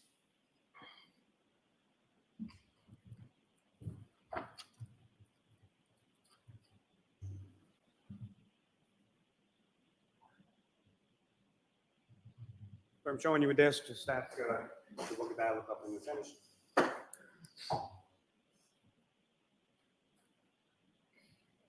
You recognize that, sir? Yes, I do. And what do you recognize that to be? The Canton Police Department driveway with video. And what's contained on that is that fair and accurate portrayal of yourself and the tow truck pulling into the Canton Police Department driveway on that afternoon or early evening of January 29th. Yes, it is. May I approach, Your Honor? Yes. Almost seek to introduce the minutes of that exhibit. They have just a moment, Council. Okay. Mike.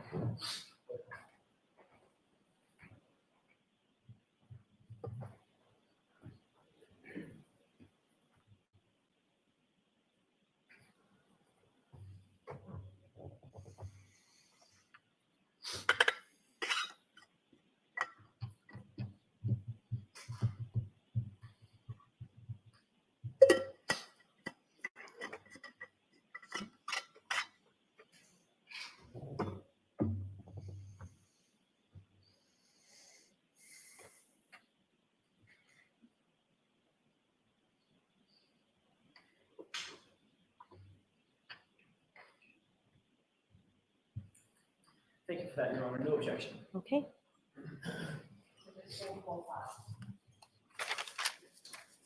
And Your Honor, with the court's permission, we publish that video to your readers. Okay.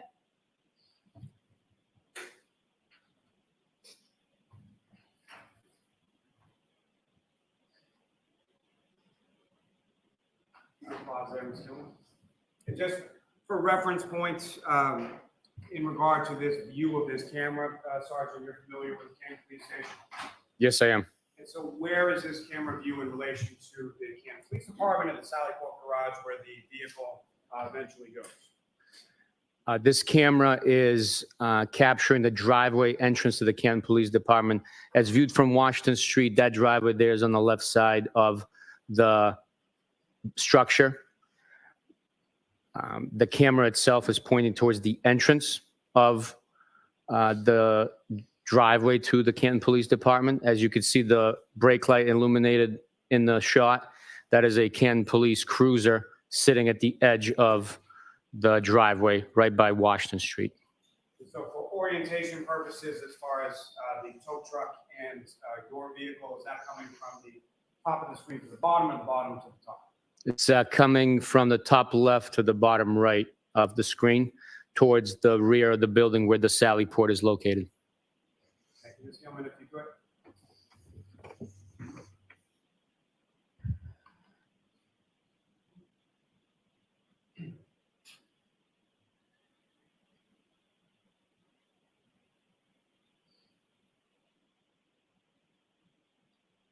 Pause there, Ms. Gilman. Now, as far as what's depicted in this still shot of this video, Sergeant, what if anything, do you observe? That is the tow truck transporting the defendant's vehicle, arriving at Canton PD. My vehicle with Trooper Proctor inside, me operating, are following closely behind, as we did the entire way from Dayton all the way to Canton. Ms. Gilman, if you could play that to the end.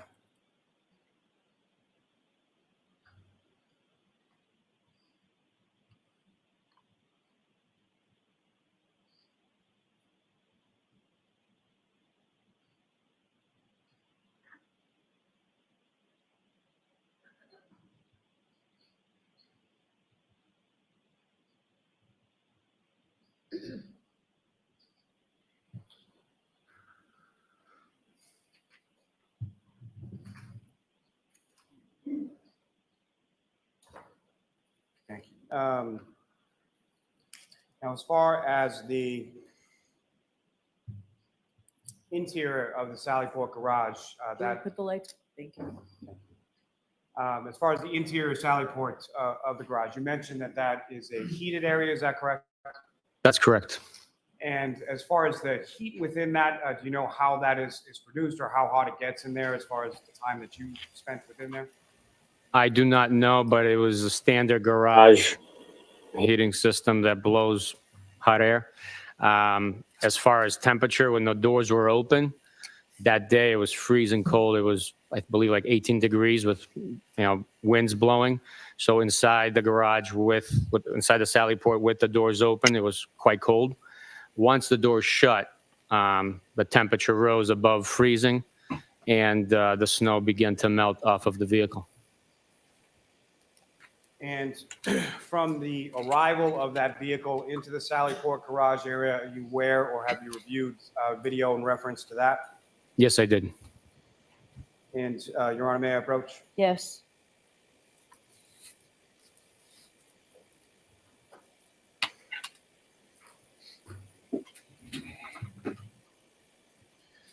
Showing you another disc, sir. Just ask you to review that one when we finish.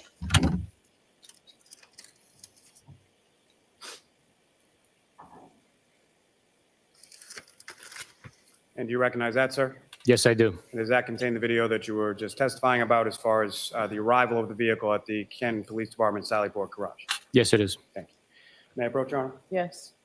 Come up and seek to introduce in a minute the next exhibit. No objection,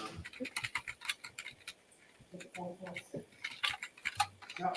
Now, Sergeant, before we get to that video, if I could just ask, if you know, approximately what time was it that you left Dayton following that tow truck back to the Canton Police Department? We left Dayton approximately 4:15, 4:20, and we followed the vehicle back to Canton, arriving probably around 5:30 or so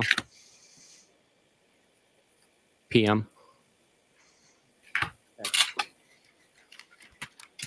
Your Honor, with the court's permission, if we could publish that video for the jury. Okay.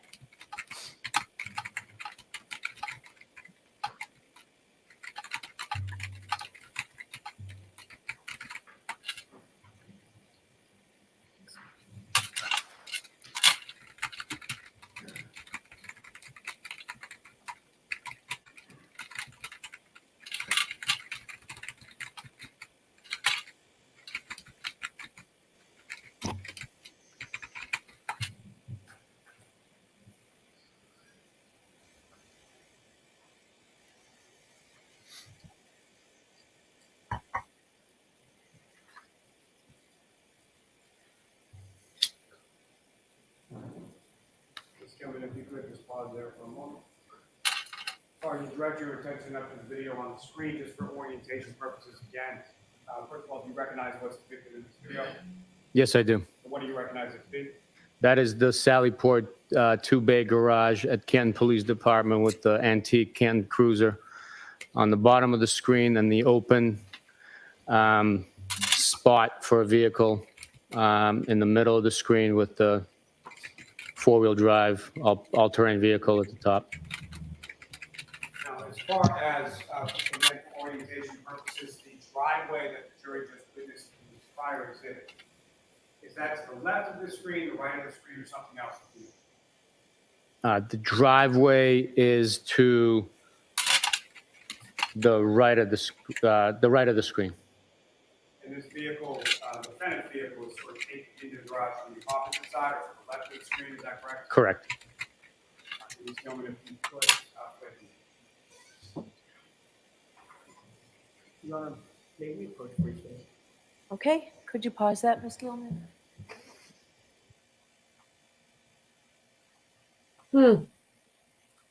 Just in time for a sidebar. Thanks for that, Mexi. I wasn't able to get all the way through my commentary. They started laughing and it was like, okay, I'm done. They had me talking about Kim Kardashian. Come on.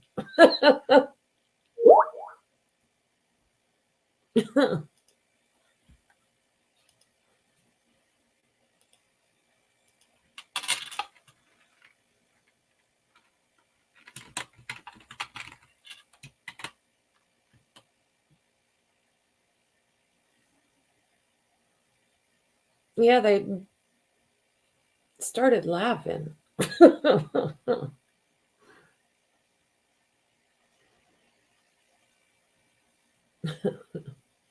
So they should send me, they usually send me links pretty quick. So once I have that, I'll put it in Discord.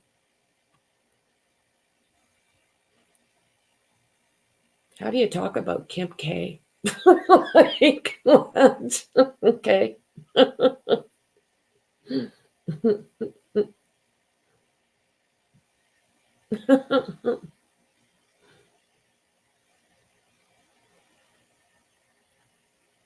Lordy, lordy.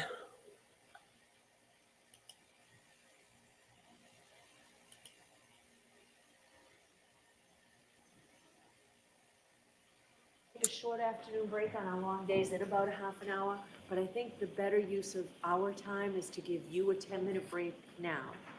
And then we'll go straight through till 4 o'clock. And if anybody needs a break, I know. All rise for the court, please.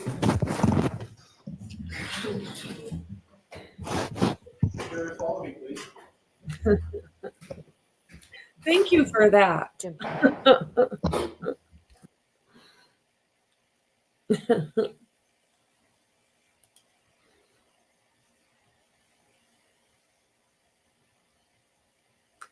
Just a mess, this case, isn't it, guys?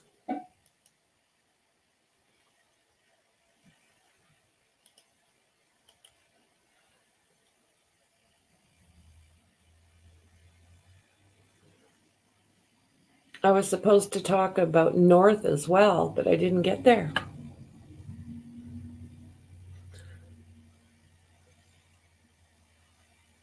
No, no. Just kind of mentioned something about Kim's acting abilities. I was supposed to do the Nepo too. But we didn't get that far. We got about as far as my opinion about Kim K's acting. Shh, I know, that's the thing. I know. I didn't get to that. Nepo baby for sure. May the witness leave the stand just for a moment. Sure. Thank you. Yeah, we'll see you back here in about 10 minutes, Sergeant. Welcome back, JJ. You are unmuted. Okay, so you want us to watch this now? If you please the court, yes.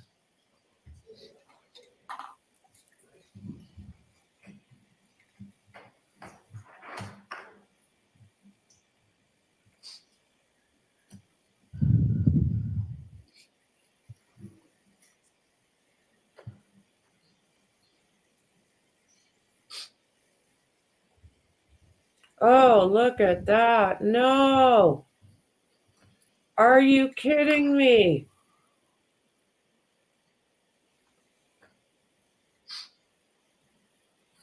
What? And why is there a freaking passenger? May I get just a little closer? Sure. Can we turn out the lights, please, Dave? Thank you. What the hell? And then civvies. Oh, no. No, hell no.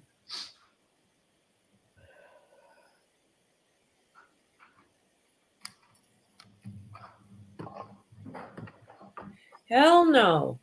What is, oh, Lordy.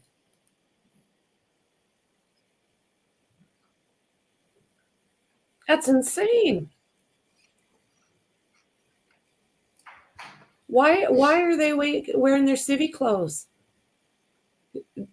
Good job, you got the boots. Oh, there you go. That's going to make a big difference. Absolutely ridiculous. And have they got gloves on? Like I'm talking the rubber gloves that they should be using for evidence? Oh, James, like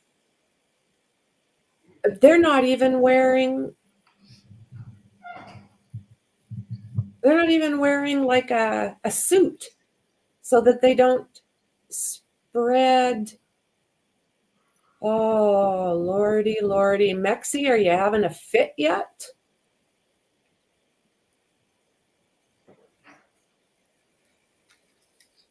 Oh, good Lord. Yes.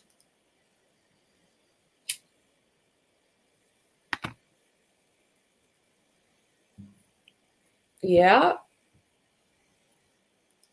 Yeah.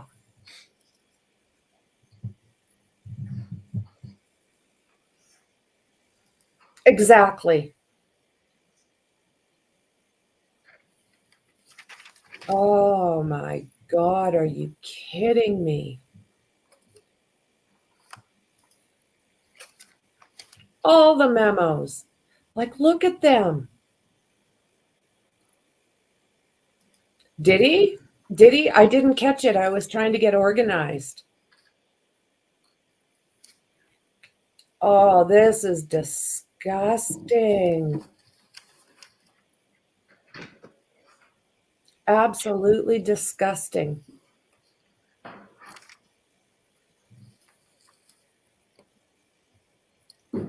Oh, Lordy. I have a bunch to get done today, but I'm going to pop in to watch Emily off and on with you guys too. She should be great. So any members that have not got the Discord link yet, I will put the banner up.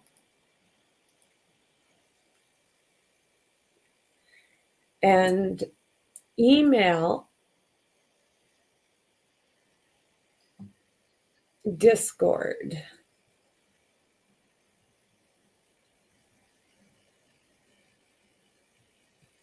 Discord email for new members.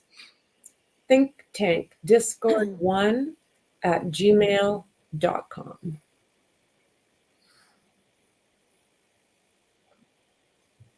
Oh, that's good. Now you're going to put the tape around it, the crime scene tape. You guys rock. And how many of them are walking around?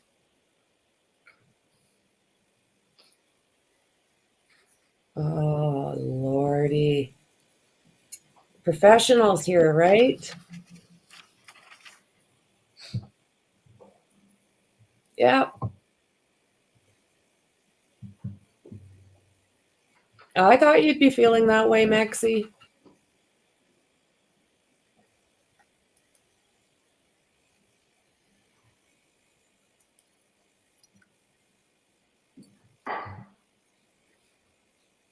Oh, I am just blown away by,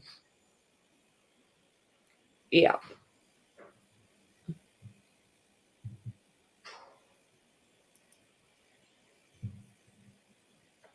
Is that the end of it, Mr. Lally? Or I believe so, yes. is that the end of it, Ms. Gilman? Okay. All right. Lights on, please, Dave. Thank you. All right. So I have a copy of the printed docket on 424. Paper number 347 was the Commonwealth's Notice of Discovery XL. I just asked Mr. McDermott to print it for me. Our printer up here doesn't work. All right, so that was before we impaneled. That was the day, I believe, of the long motion in limine trial. All right, so we'll take a 5-minute break, okay? Thank you, Your Honor. All right. All right. A 5-minute break. You rock. Yep. Ah, perfect. Thank you, Maxie. Dandy says, WTF are we watching? That tape is right where the hair was. It's absolutely disgusting what we are watching, guys.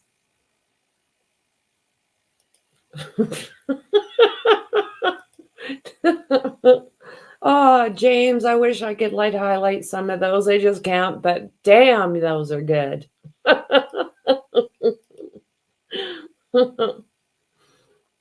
Oh, yeah, let's not forget this mess.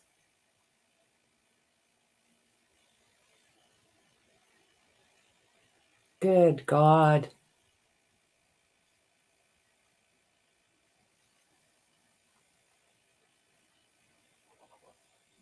Just good God.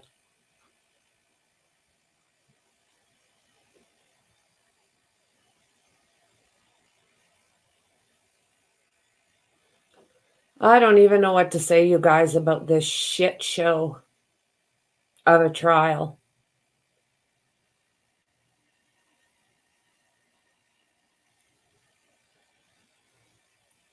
You watch, Lally will take up the rest of the day asking ridiculous questions.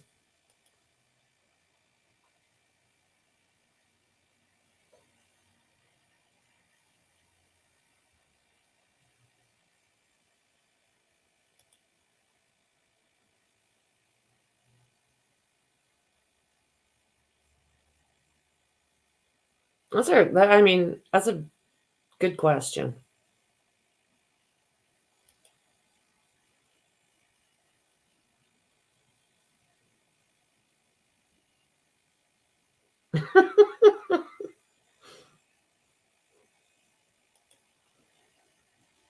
It's a disgrace. Oh, I'm almost lost for words. I mean, what the actual leaf blowers, grocery bags, solo cups, plastic shovels, tainted evidence, tainted vehicle. Oh, good God. How did this ever come to be that this is what's happening in a courtroom? How did this come to be?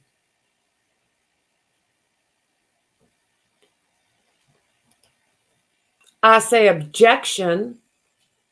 Objection. Good Lord. How the hell is the glass different on her bumper?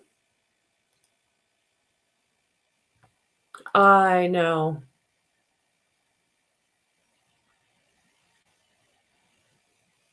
I know.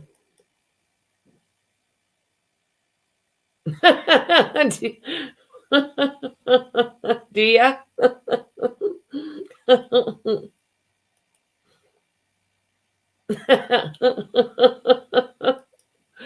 I object. All right, and the Forensic Team of the Year, the award goes to, yeah. CSI Boston. Oh, lordy, lordy. So half a day tomorrow, guys. Half a day. Yeah. I want to know if there's video of them rearranging her car. Unreal. One more time. One more time. Objection, Lally. Just frickin' objection. You and your tainted case? Go home, man. Go home. Oh, lordy. Although it's not tinfoil hat day, it feels like it should be.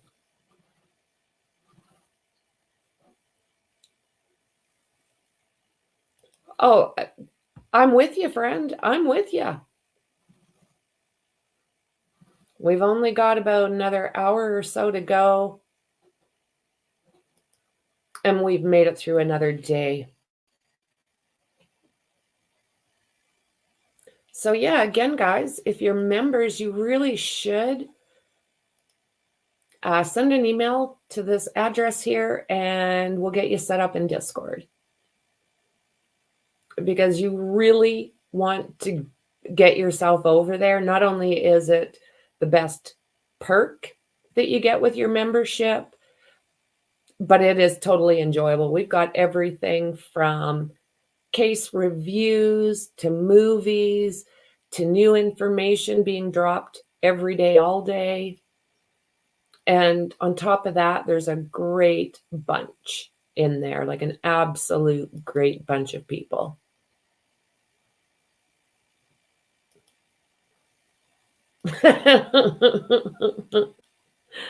I know you like that picture, Tony. Oh my God. Oh.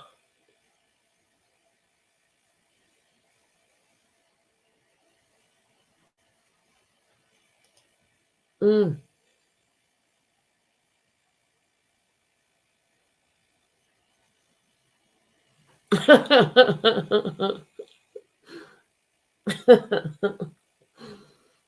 Oh my goodness gracious.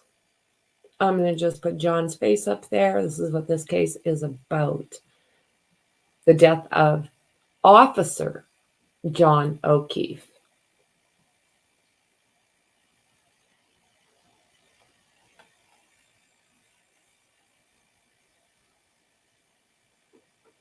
What do you think? Are they making any points? Is Lally and his little gang of twerps, are they making any headway here?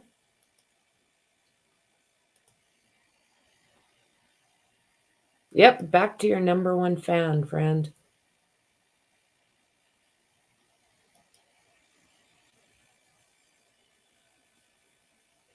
It doesn't he, Christy? He looks like such a kind person.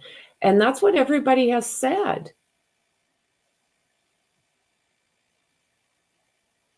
I think you're right. Oh my God. Oh, not even close. Yeah, not even close. Reasonable doubt. There's just plain doubt. There's like more a WTF situation than anything else. Yeah, beautiful smile. You had a beautiful smile. Mm-mm-mm-mm-mm.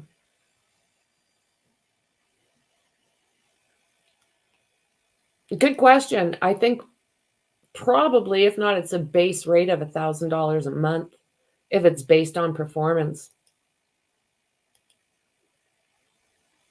This is just ridiculous.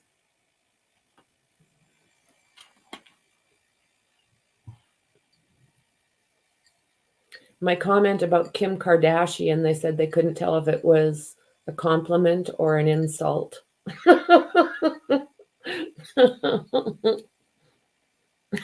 Just leave everyone guessing.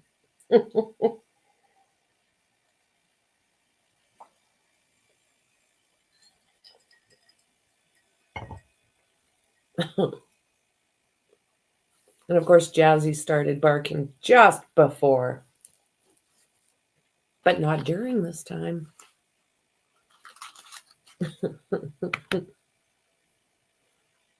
Right? Based on performance, he owes the court money. Give their money back. Owes them money. Yep.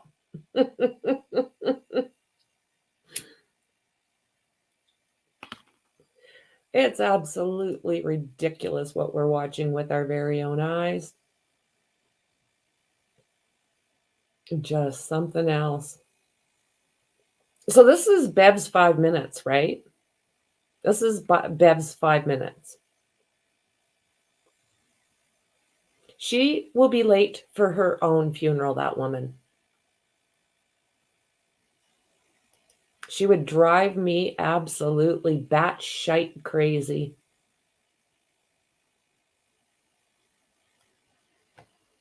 I'm... Yep. Oh my God. She's horrible. And then she's going to bitch about them taking up the court's time. It's like, what?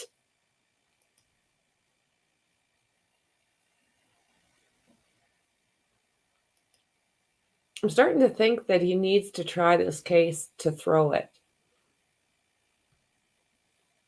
Everyone gets to see what they have, and it won't be able to be tried again. Yeah, she does. She thinks she is the law. She's a disgusting human.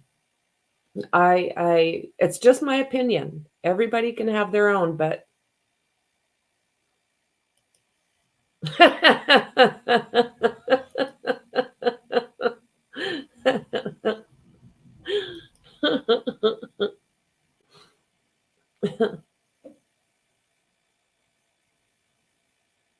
okay, Tristan. Looking forward to seeing you back. Thanks for being here. Thank you very much.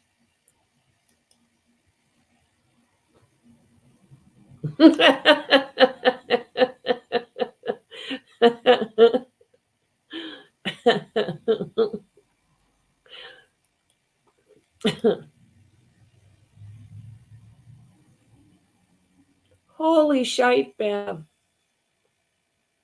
Do you have to run to the store for your Midol? Like, come on.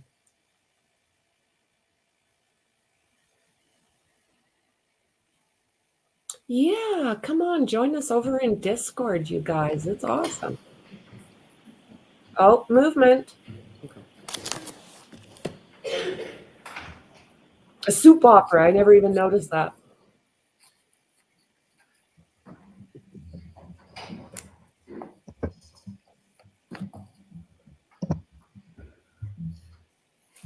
Trout. Thank you. BC to put back. All right, so we're ready to pick right up where we left off? We're ready. Thank you, Robert. So I'll just be clear, the objection's overruled, Mr. Jackson. Thank you.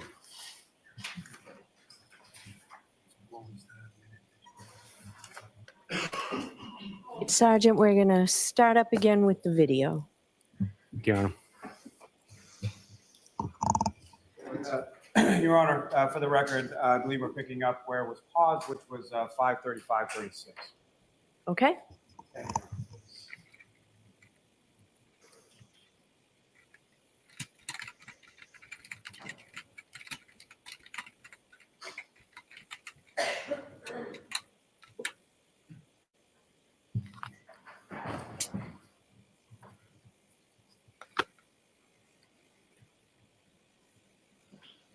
if you could pause right there. And then look at, you can see Sergeant, as all far as that the condition snow of the being vehicle, as thrown you observed it, onto the this, vehicle. sort of pause still shot of the video, is that a fair and accurate portrayal of the condition as far as the Do you see that snow snow or ice blowing drifting onto the observed on that vehicle? vehicle, when it came into the Sally Port garage?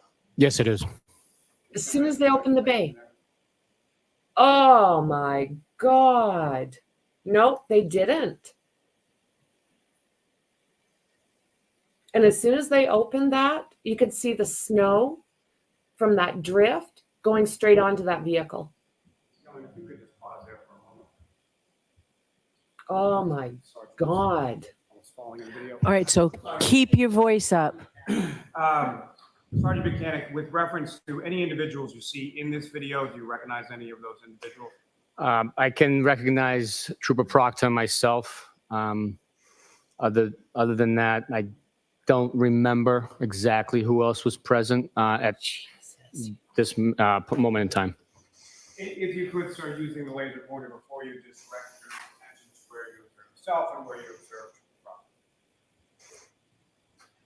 That's Trooper Proctor and myself. Yeah. At any point in time when you were present with this vehicle in the Sally Port garage this evening of January 29, 2022, did either yourself or did you observe Trooper Proctor touch or manipulate in any way the right rear passenger side area of that vehicle? No, we did not. Ms. Gilman, if you could play from here. You're ridiculous, Lally.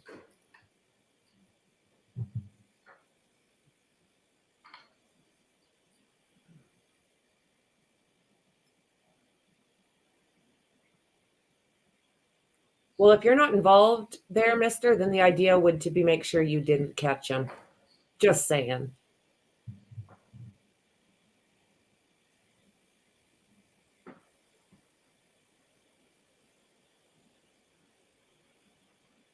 Jesus, look at this, guys. Yep, squeegee it back. Right.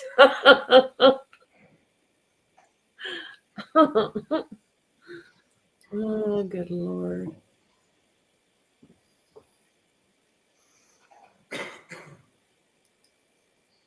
Look at that. And who are these other people now?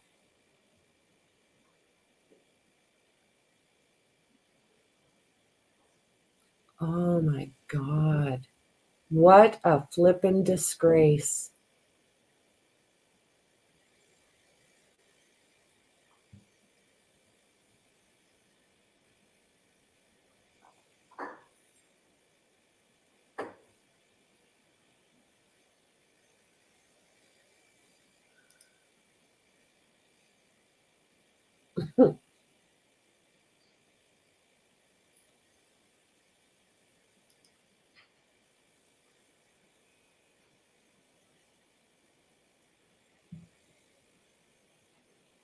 Battery low.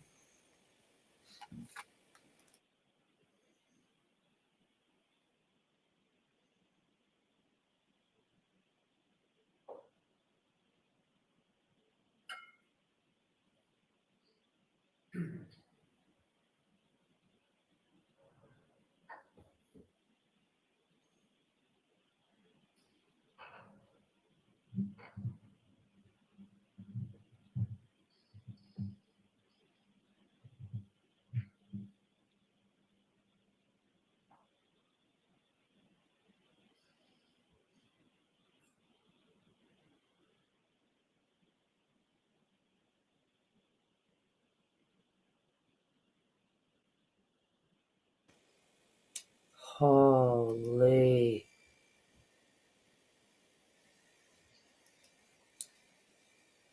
Oh, Lordy Mexi.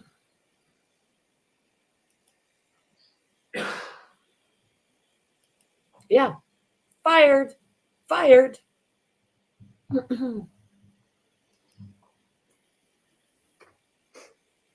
Jesus criminy. What a bunch of goofs. Oh, there you go. All four of you just wrap it around your hips and run it around that car. Because it's, you know. And when you think of Not contaminated already. Sergeant Mechanic, from what you're observing in this video, what you've seen or what you recall from this, what is it that you and Proctor and some of the other officers are doing now? We're establishing a perimeter around the vehicle with yellow tape in order to prevent or alert and advise anyone in the area to stay away from the vehicle. Because nobody else has been around it in their civvies.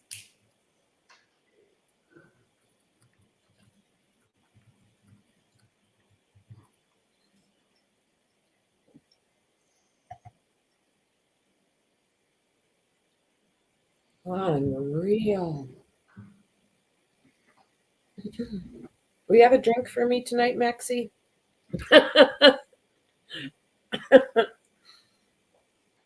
Oh my God. 4 of them in there. And they're, like I say, they're not even wearing the white suits to keep the stuff from falling off their clothes from contaminating anything.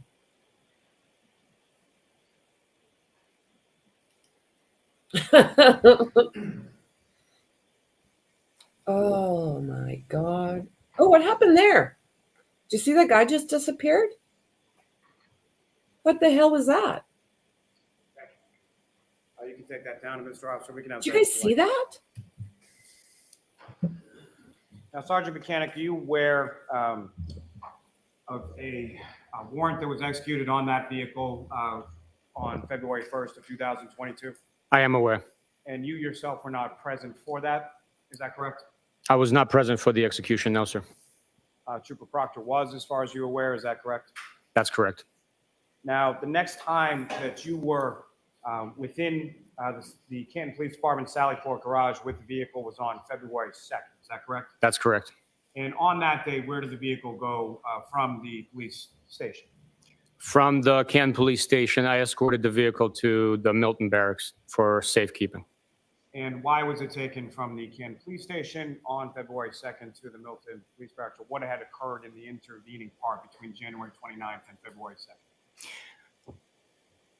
The Canton Police Department had recused themselves from interviews and in that portion of the investigation. And now that the vehicle had been processed, we needed to free up the Canton Sallyport so they can utilize that facility for transporting prisoners to their facility and booking. So we stored the now processed vehicle back at the Milton Barracks in a unheated garage. And, Your Honor, if with the court's permission, if I could publish just a very brief portion of what's been marked as Exhibit 34. Okay. Which is the Canton Police Department Sallyport's garage. Speak up, Lally. camera. Okay. Oh my And God. what you have up there, I'm sorry, February 2nd, 2022, approximately 8:09 a.m. And I'm just going to ask you to play that through till about 8:10:26. Oh, great video, Lally. That's awesome.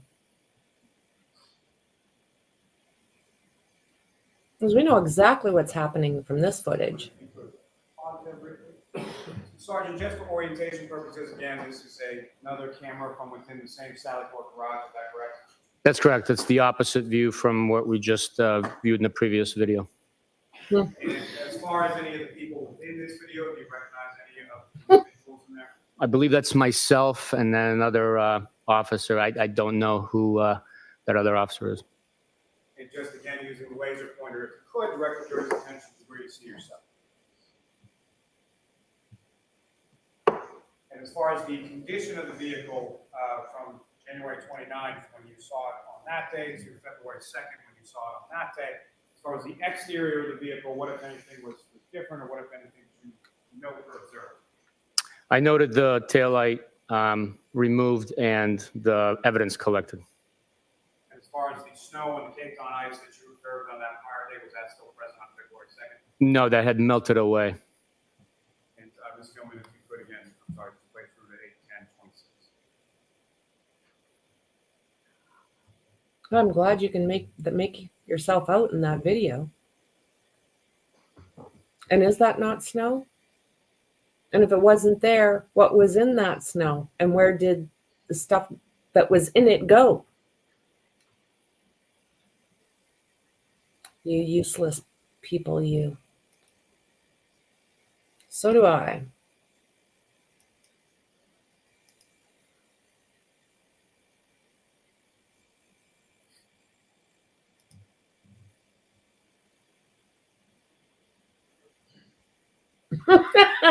James.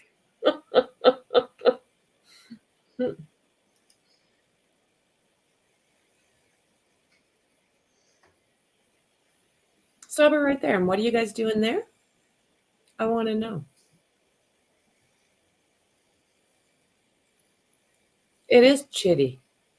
Christy, it's chitty.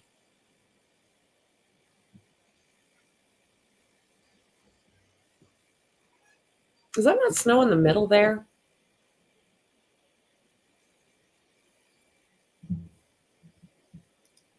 Good question. And you can take that down. And Mr. Officer, we can have the lights back on. Thank you. Now, Sergeant Buchanan, with regard Who was that, to Lally? Mr. O'Keefe's house at 1 Meadows Avenue in Canton, at some point did you become aware throughout the course of your investigation that there were exterior cameras affixed to that residence as well? Yes, I did. And those were Ring cameras, is that correct? That's correct. Now, with respect to investigation, what, if any, steps were taken in order to secure any of that footage from the exterior of the house from the Ring? Objection. No, I'll allow it. Of course you will. We applied for multiple search warrants. Objection. All right, I'll see you at sidebar on this. That guy's got no lips. Looks like a Muppet.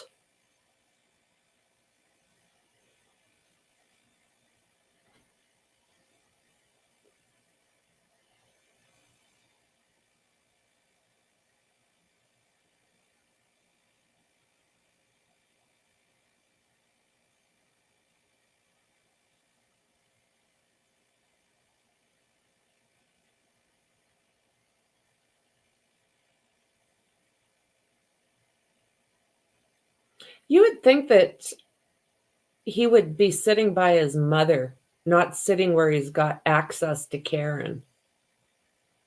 Is he there to intimidate her? Is that what he thinks he's going to do? Because his intentions are not great. You can tell by the way he's looking at her every chance he gets. Muted. That's the parents of Karen Reed.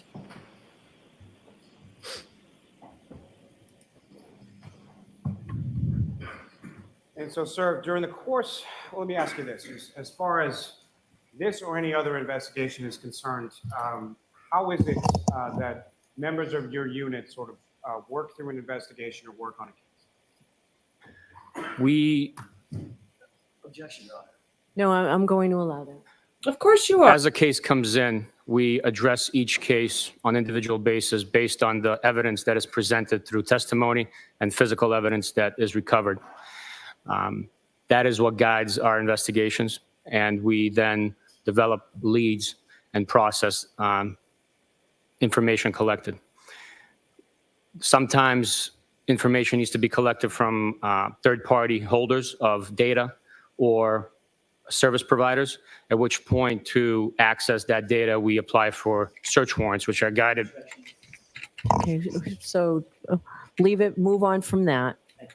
So you apply for search warrants, we'll move on from that. So, Sergeant, my question is more geared toward as far as individual personnel within within your unit. How is it, is an investigation conducted as far as one trooper does everything, or is it a collaborative effort, or how is that? How is that?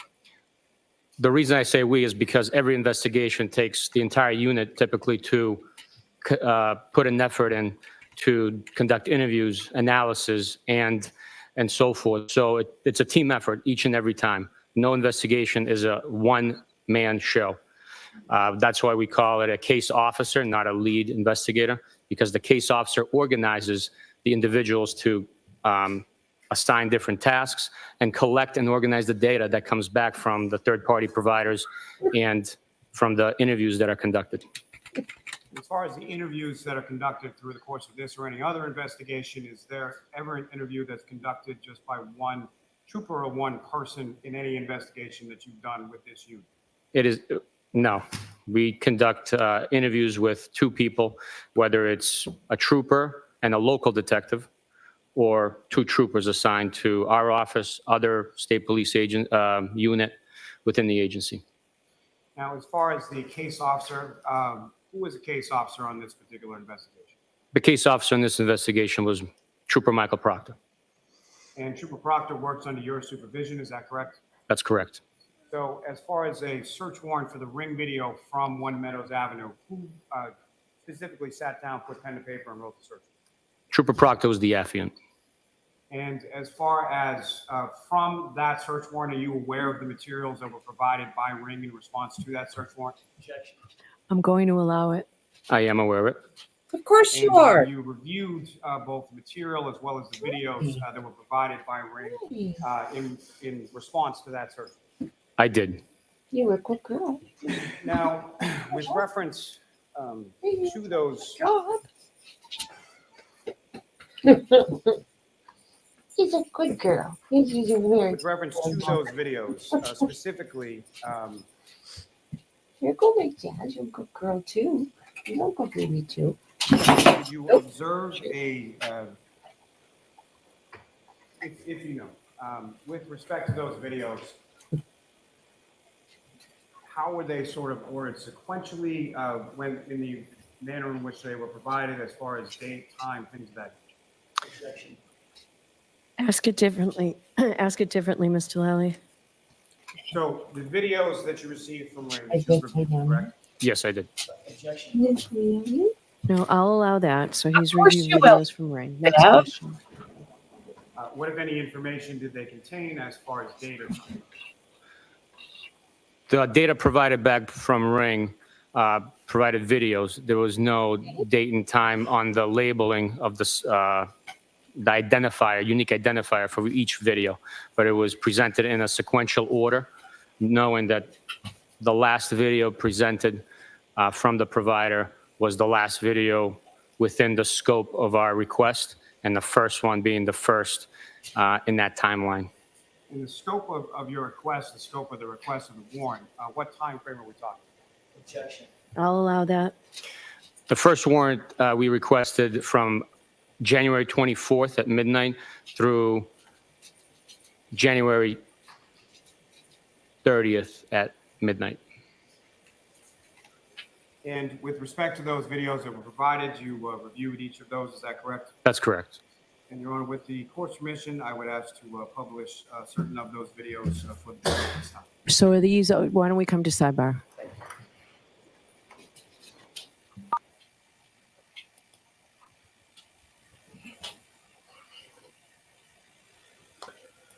Oh, Lordy, you guys.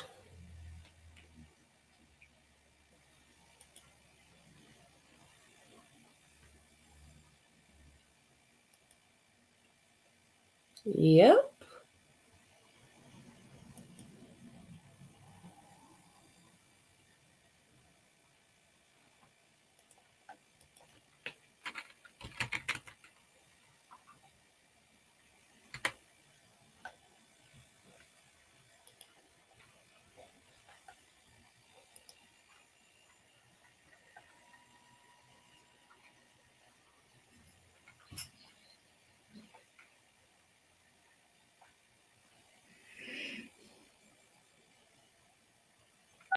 You are unmuted.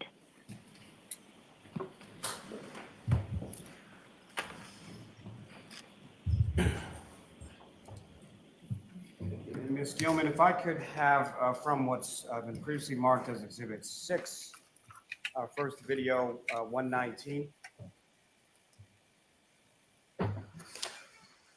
If you could pause there, Ms. Gilman. Now, with reference to this particular video, number 119 in Exhibit 6, Sergeant,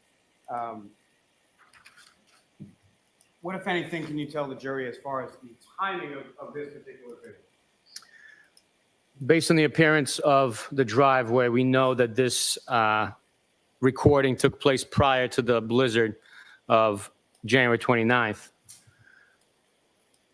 And as far as anything that you observe in this video, as far as vehicles or people within those vehicles, what, if anything, did you observe within this video?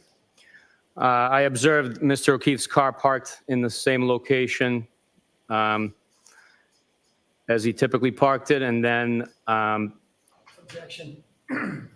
I'll strike the as he typically parks. and then a black SUV parked perpendicularly to Mr. O'Keefe's vehicle, adjacent to the entryway to the garage. Just tell me if you could press play on that.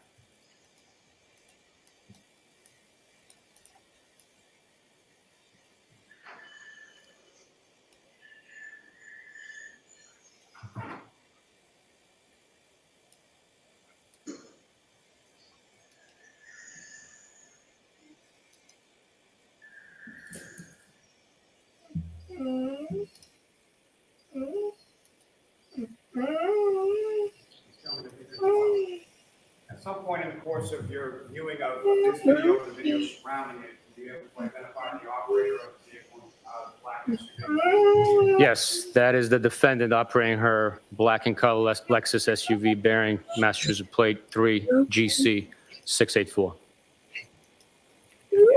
And Ms. Gilman, if you could play. Do you want to hold my hand, Mom?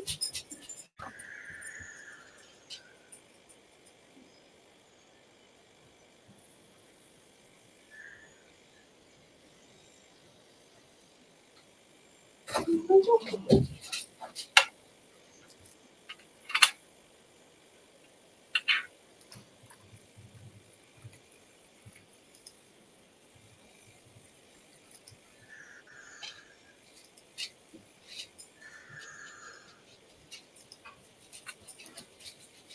Now, Sergeant Mechanic, you're also aware from your review of the ring videos from One Meadows Ave, another video depicting the defendant leaving the house sometime shortly after 5 a.m. on January 29th. Yes, I am. And Ms. Gilman, if I could also from Exhibit 6 ask for, video 153. You can just pause there for a moment. Sure. Sergeant, with reference to this video and the one just previously from 119, where is Mr. O'Keefe's vehicle parked in relation to this video vis-a-vis the other video? The vehicle's parked in the back corner of the driveway along the fence in the same location as it's parked in the previous video. At some point, do you see the defendant's vehicle back out of the garage in the same directionality that it did in the prior video 119? Yes, you do. It's okay. Ms. Gilman, if you could address that. It's okay. Don't cry. Don't cry. No, don't cry. It's okay. Come here. Pause there for a second. Now, as far as the operator of that vehicle, are you able to observe who that operator is within that vehicle? I observed the vehicle being operated. I cannot identify who the individual is, and then from that shot right there. From at any point in the shot of the video that you observed, were you able to recognize the operator? Not from that shot, no.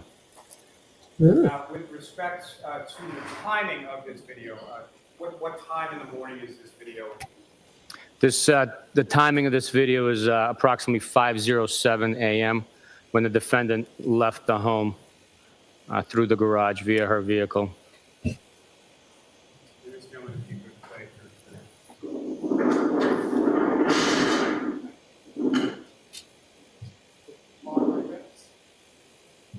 Now, from this particular pause portion of the video, Sergeant, what, if anything, of significance do you observe within the still shot of this portion of the video 153?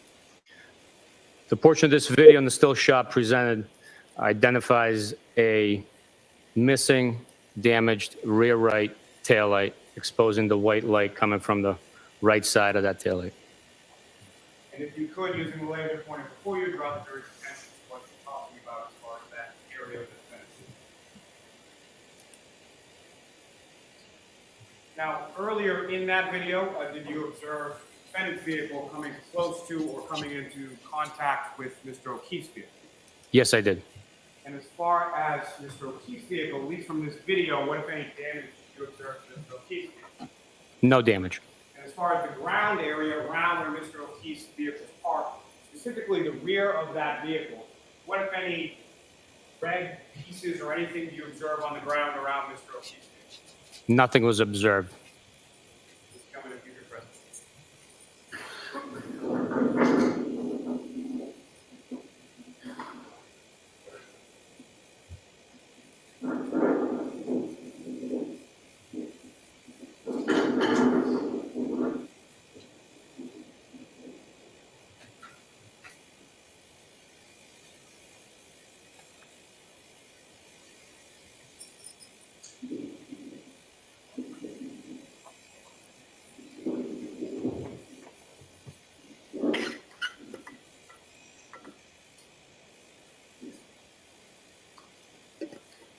And Ms. Gilman, from Exhibit 6, if I could have video number 165.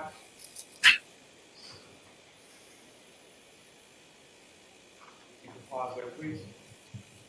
And Sergeant, have you reviewed this video as well? Yes, I have. And when time-wise, in relation to January 29th, approximately, is this?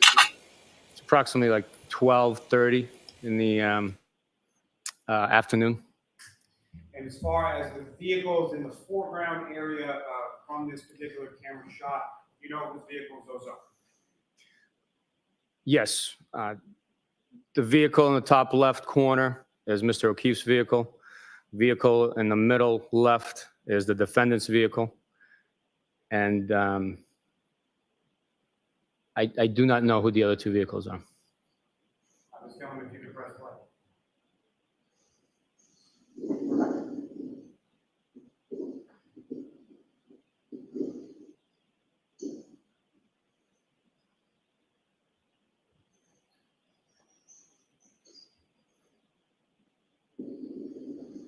Pause there just for a moment, Ms. Gilman.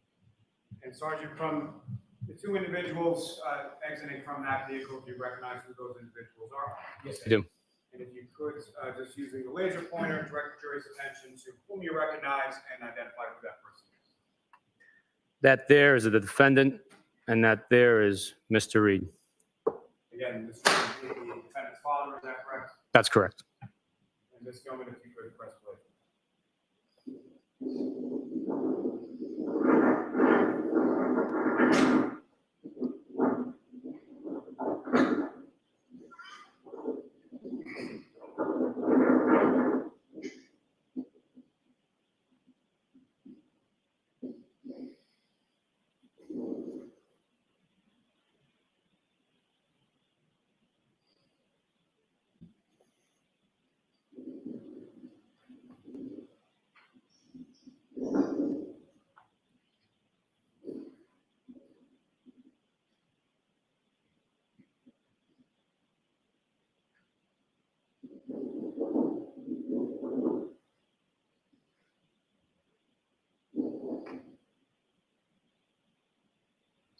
Thank you. Ms. Gilman, if you could pull up video 166 from the same Exhibit 6.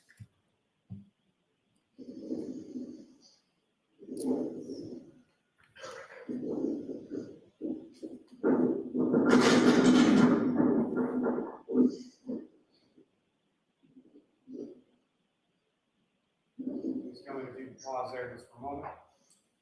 Sergeant, you recognize the person that just exited from that vehicle and behind the defendant's vehicle? Yes, I do. Who do you recognize that to be? As the defendant's brother. And Ms. Gilman, if you could press play.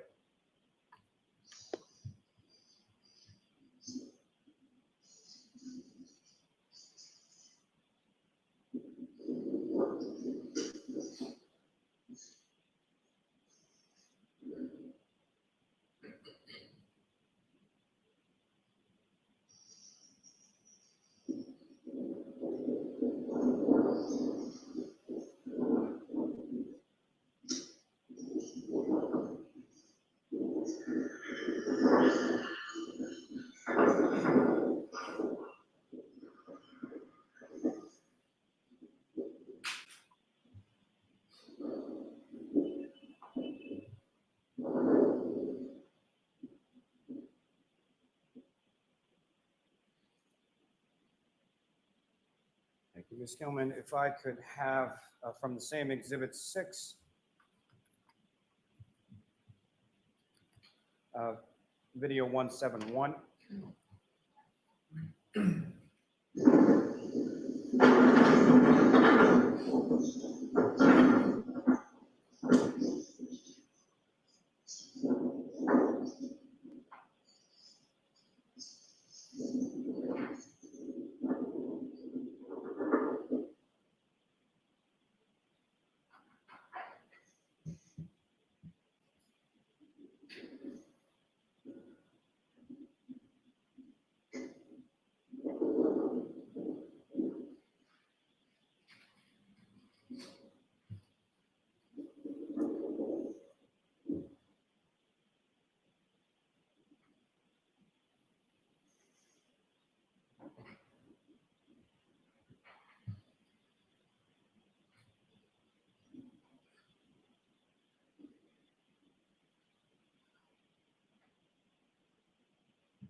Ms. Gilman, you can take that down.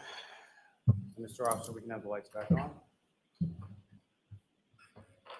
Sergeant, from your review of those videos, at various points you observed the defendant's brother cleaning off the defendant's car, correct? That's correct.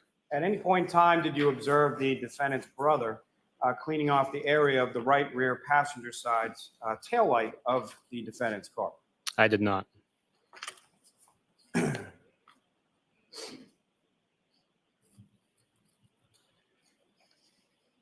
Now, Sergeant, turning your attention to February 1st of 2022, yourself and Trooper Connor Keefe, is that someone you're familiar with? I am. And he works within your unit as well? Yes, he does. And at some point, did you and Trooper Keefe on that day go to the C.F. McCarthy's establishment? Yes, we did. And what was the purpose of your visit to C.F. McCarthy's on that day? The purpose of our visit was to retrieve surveillance video during the target time in question that we knew the victim and the defendant had visited that establishment. Also, any transaction receipts that we could collect from that location. And were you able to retrieve both video as well as transaction receipts from that establishment? We were. And I'm sorry, my apologies. Before I get into that, may I approach the witness, Your Honor? Yes.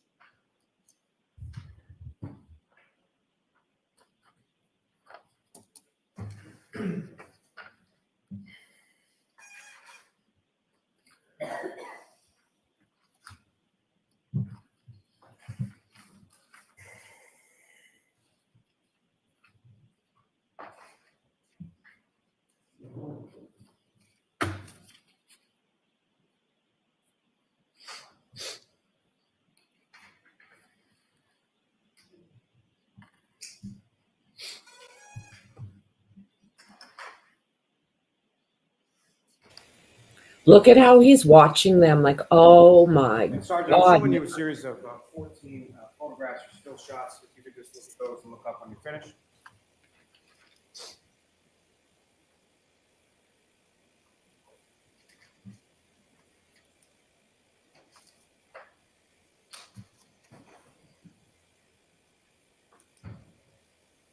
I think so. And I think I know why.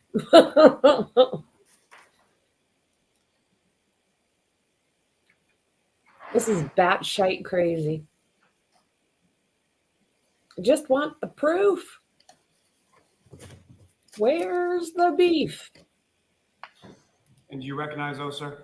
I do. And what do you recognize those to be? I recognize these to be still photographs of the ring video that we just watched. And that would be video 153, the one with the defendant backing out sometime after 5 a.m. on January 29th. That's correct. May I approach, Your Honor? Yes. Come seek to introduce and admit as the next exhibit. Okay. No objection. Thank you.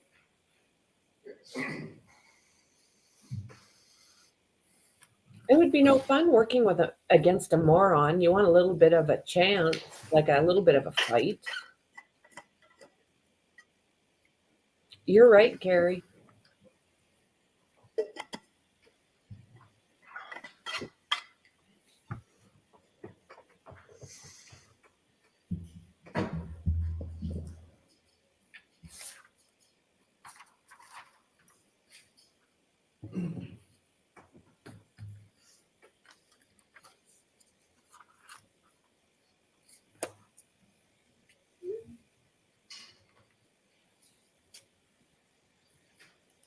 Yeah, you're probably right.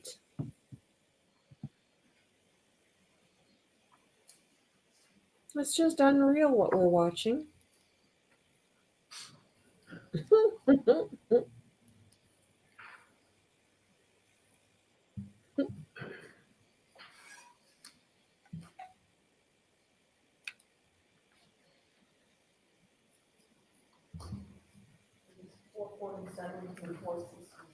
Thank you.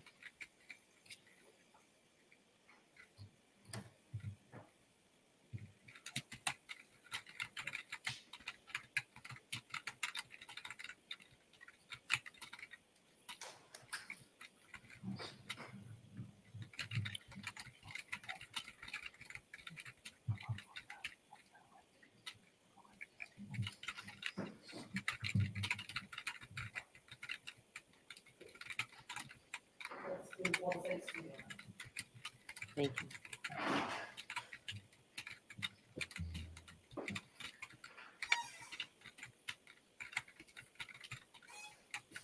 Thank you so much. Your Honor, with the court's permission, may I publish just a couple of these photographs? Okay.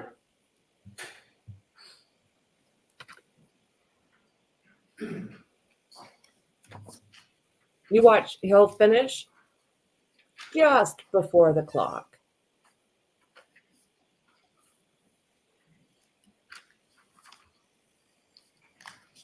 Oh, another good picture from Lally. Ms. Gilman, if I could have photograph number 30. Oh, tell me she didn't. Tell me she didn't. Oh, Sergeant, you recognize Barf. on the screen now as exhibit 456. Nope. I do. And Ms. Gilman, if you Me could, either. just move towards the rear of the vehicle.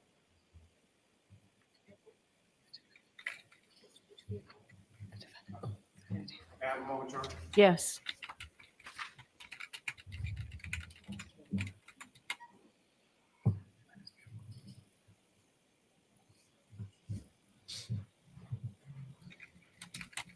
And Sergeant, what's up on the screen now?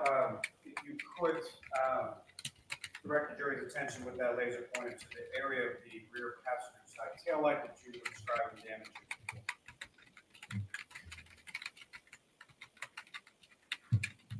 Thank you, sir. Okay. Ms. Gilman, you can take that too. Thank you, sir. Mr. Officer, you can have the lights back up. Thank you, sir. So Sergeant Buchanan, if I could take you, again, I'm sorry, back on February 1st to CF McCarthy's. You secured video and receipts from that establishment on that day? That's correct. And as far as the video and receipts, were you then able to subsequently review those at some point? Yes, I was. Now, first, starting with respect to the video. Your Honor, may I approach? Yes.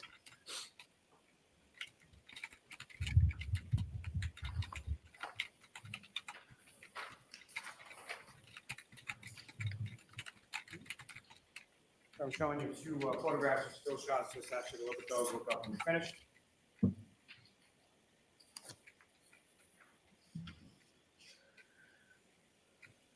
And do you recognize those, sir? Yes, I do. And what do you recognize those to be?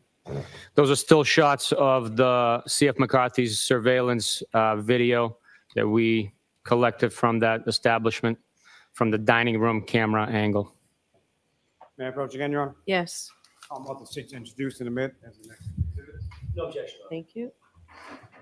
461. Thank you.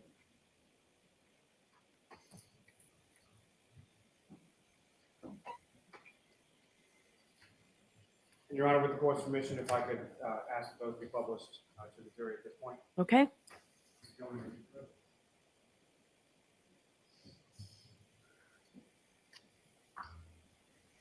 And Sergeant Mechanic, you recognize what's up on the screen? Yes, I do. And if you could, using the laser pointer, draw the jury's attention to what, if anything, of significance you observed this still shot from the CF department. We observe the victim, Mr. John O'Keefe, here.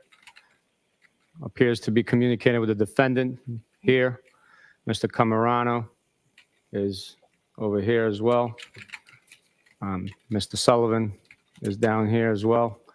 Mr. O'Keefe is wearing the gray light two-tone sweatshirt that I held up earlier, as well as the jeans. And the next still shot is going to be.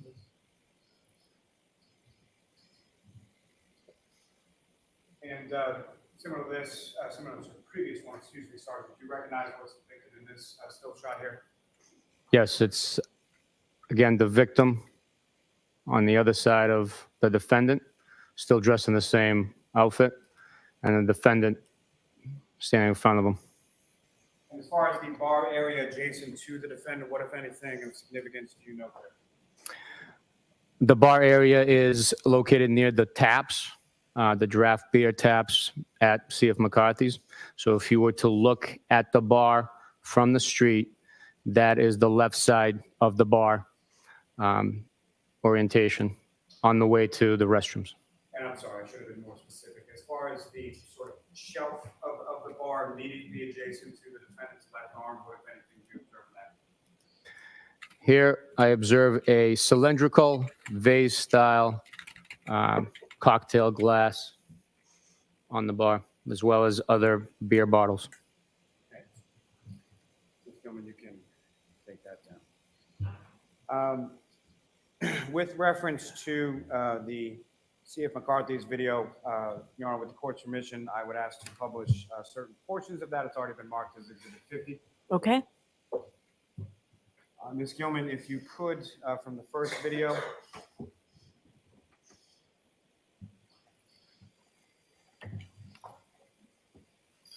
If I could ask you to pull it up to about 7 minutes and 50 seconds.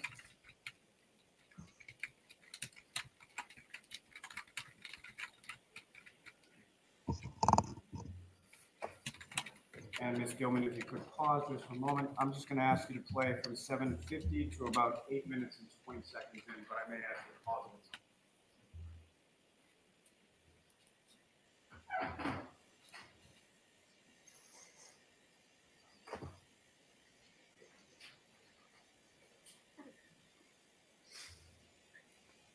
Ms. Gilman, if you could pause there.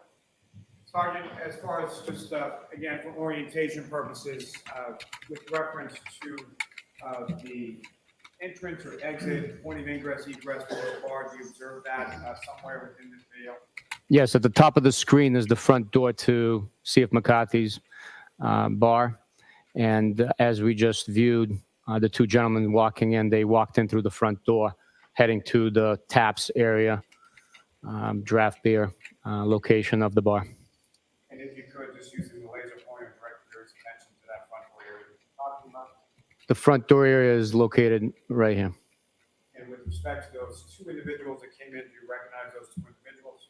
Yes, that is the victim, Mr. John O'Keefe, dressed in the same outfit as before, and Mr. Camerano. If you could play that to about 8:20.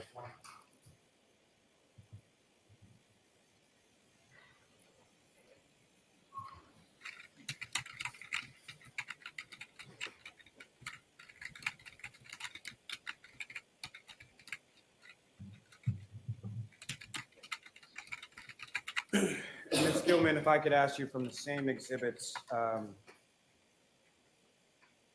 same exhibit 50, from the third video now. If I could ask you to go to about 6 minutes and 10 seconds in.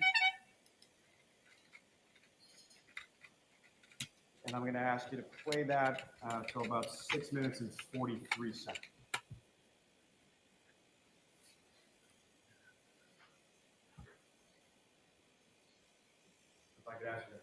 just said. As far as the individuals around Mr. O'Keefe and Mr. Camerano, do you observe or recognize anybody else in the bar area around them at this time? Mr. O'Keefe is sitting next to Mr. Camerano. I believe Mr. Kurt Roberts is there as well, next to Mr. Camerano. Now, from this time, we're at about 8:51 p.m. or so within the video, is that correct? That's correct. Now, as far as the timestamp on this video, what, if any, information were you provided when you retrieved this video on February 1st in relation to that time and its accuracy to sort of what time was? During video surveillance extraction, we verified the time and date on the system, and that is to show us how far behind in the past or in the future. Sometimes devices are time-stamped that's in the future. It hasn't happened yet in real time, but the video is stamped so. So what we do is, prior to extracting video, we identify the difference in time between real time and video time. In this case, C.F. McCarthy's video was 12 minutes behind real time. And thank you. And Ms. Gilman, if you could play this to about 6 minutes and 40 minutes.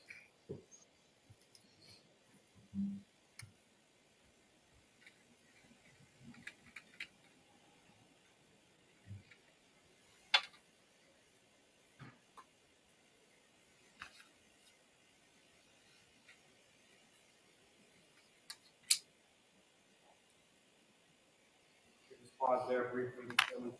As far as anyone else within the area of the bar, in the area, Mr. O'Keefe, Mr. Camerano, Mr. Roberts, who, if anyone else, do you recognize in that area at this time? I recognize the defendant walking in and interacting with the victim, Mr. John O'Keefe.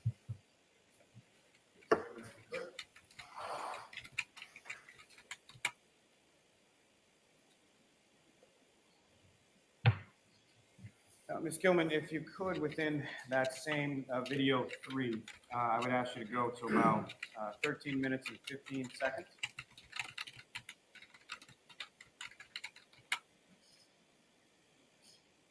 I'm going to ask you to play from here to about 14 minutes and 45 seconds.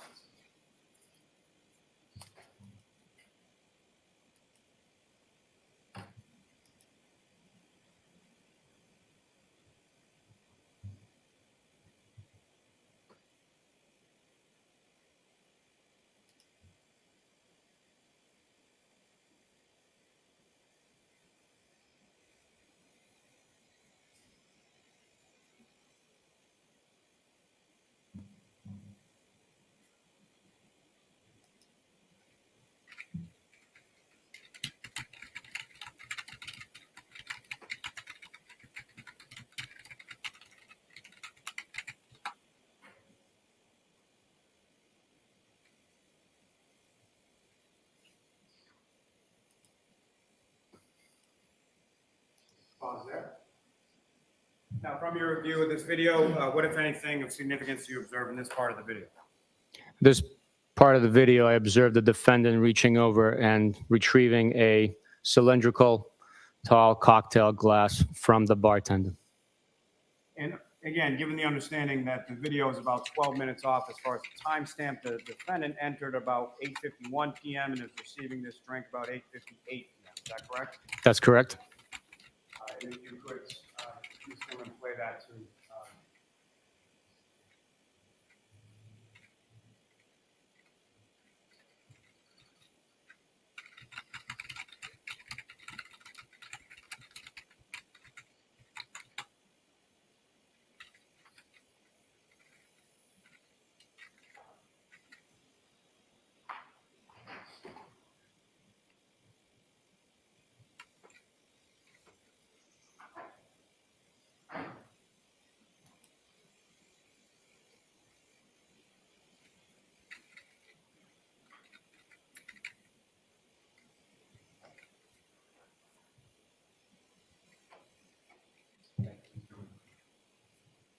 Now, Ms. Gilman, if you could go up to about 32 minutes even in to the same video.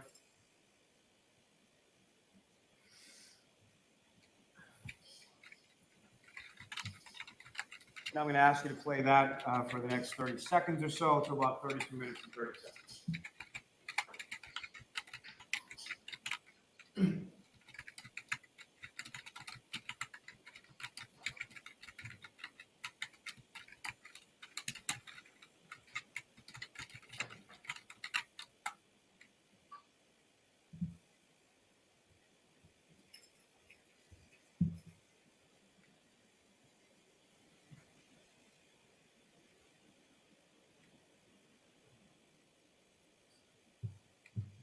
And Sergeant, during that about 30 seconds or so, what, if anything, of significance did you observe the defendant to receive at that point?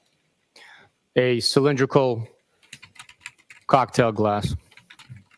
And so that would be the second drink, is that correct? That's correct. And that's at approximately 9:15, is that correct? That's correct. And Ms. Gilman, if you could go forward to about 37 minutes into this same video.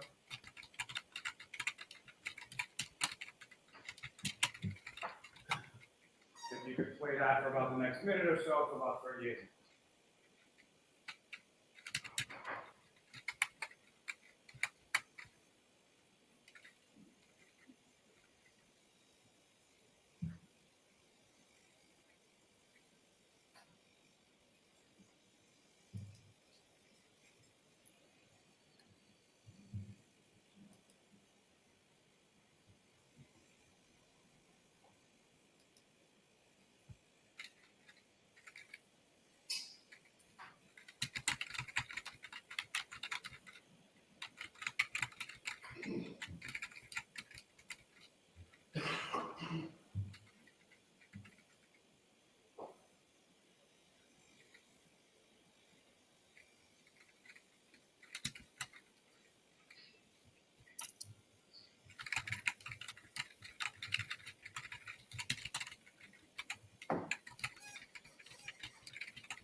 Sergeant, again, from that about 1 minute portion from that video, what, if anything, of significance did you observe the defendant receive and do with any items? She received the shot glass beverage and poured it into the tall cylindrical cocktail glass, and then Mr. John O'Keefe stirred it for her. And so that would now be the third drink, is that correct? That is correct. And that's about 9:20 p.m., is that correct? That's correct. Ms. Gilman, if I could direct you to the fourth video, video number 4. And ask you to go about 50 seconds into into this video.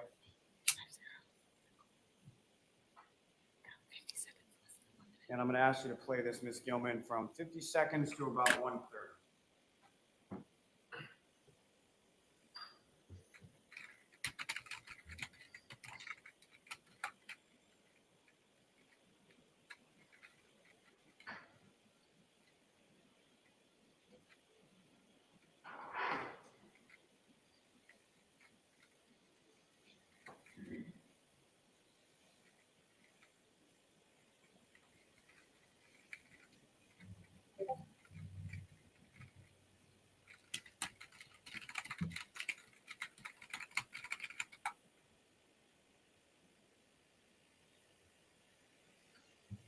Thank you, Ms. Gilman. So, Sergeant, from this particular video, what, if anything, of significance do you observe the defendant receiving during this time frame?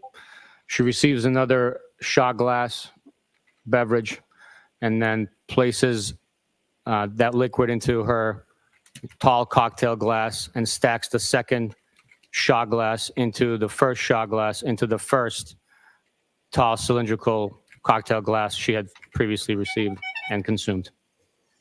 So this would now be the fourth drink, is that correct? That is correct. And per the video, that's about 9:33 p.m., is that correct? That is correct. And Ms. Gilman, within this same video, if I could ask you to go to about 26 minutes and 30 seconds.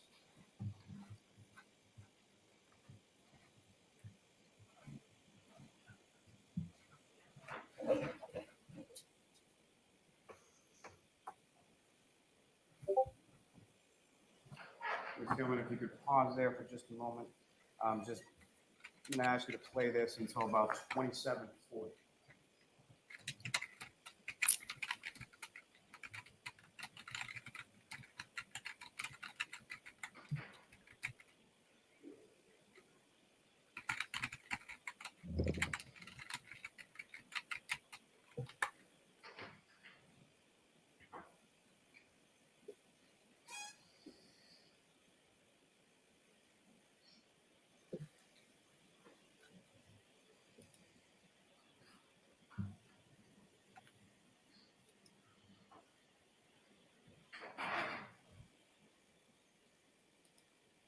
I kind of expected that of him, to be honest with you. This is what I expected of Lally. Yeah. I agree.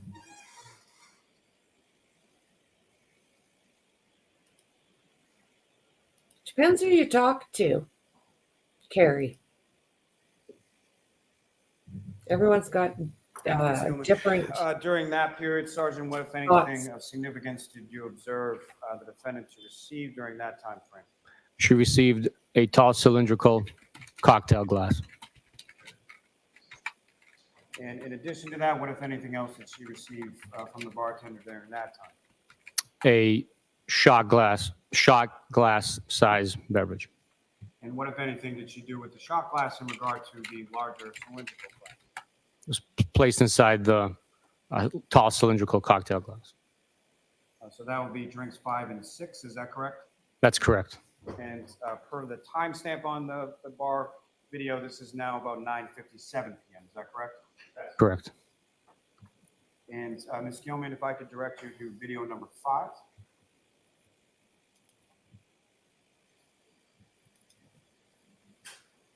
And if I could ask you to go to about 3 minutes in.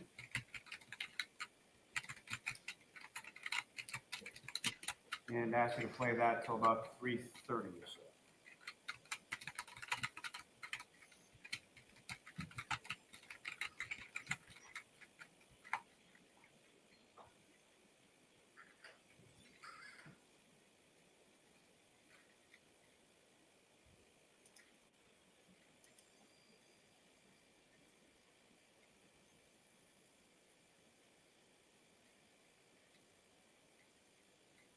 Thank you, Ms. Gilman. And if I could ask you to go to about 10 minutes and 30 seconds in.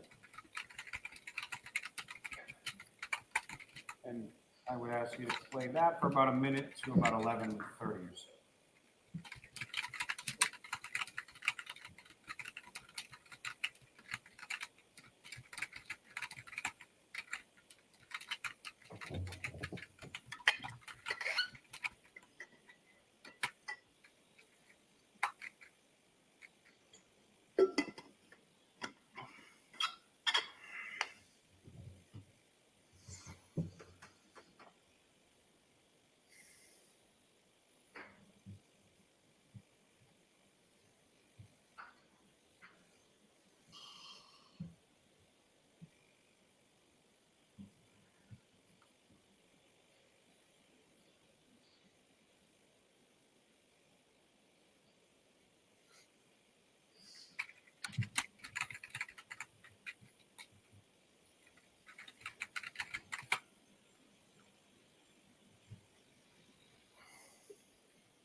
Thank you, Ms. Gilman. So Sergeant, sort of rounder shots during this portion of the video, is that correct? That's Yeah, sustained. You can ask it differently. What, if anything, of significance did you observe the defendant and/or the group that she was with do in this portion of the video?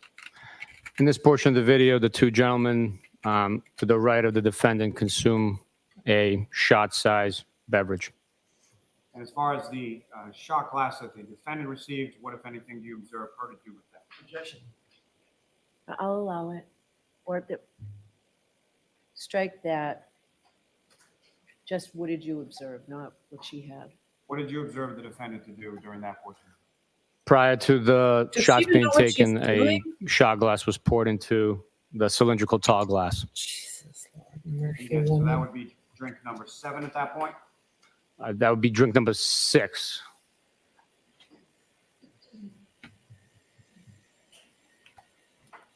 And I'm sorry, so the previous portion was a cylindrical drink and then a shot glass that was 5 and 6, is that correct? Objection. I think that was the testimony, but ask it differently. As far as that drink during that portion, is that drink number 6 or drink number 7? Objection. Yeah, in that form, I'll sustain it. At this point in time in the video, after watching what you watched, how many drinks has the defendant consumed at this point? At this point, she's consumed or is in possession of Objection. I'll allow it. 6 drinks. And this is at approximately 10:29 PM, is that correct? Yes, that's correct.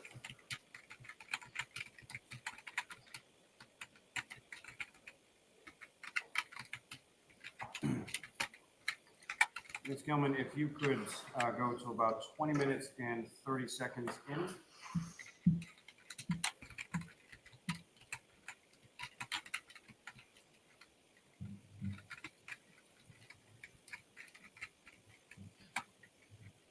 Actually, wait for the next 10, 20 seconds.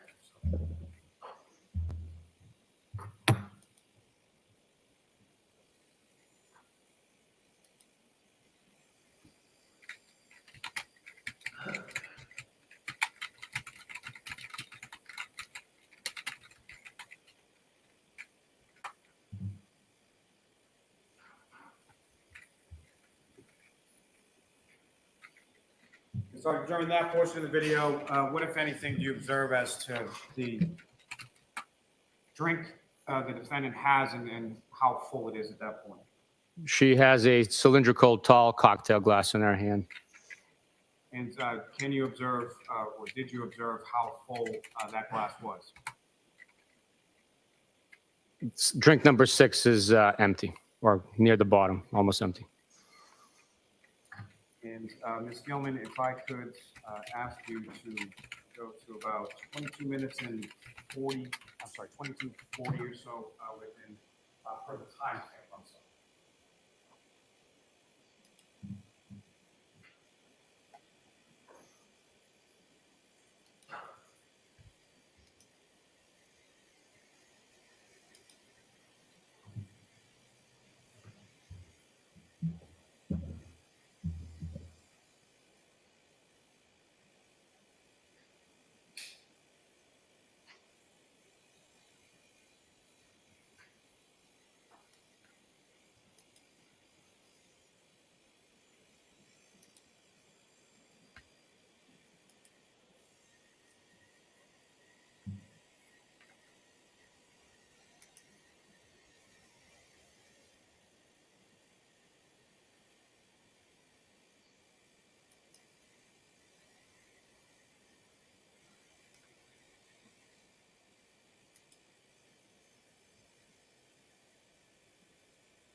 Now, from this portion of the video, Sergeant, what, if anything, do you observe the defendant and Mr. O'Keefe doing in reference to C.F. McCarthy? Once the defendant got drink number 7, the defendant and Mr.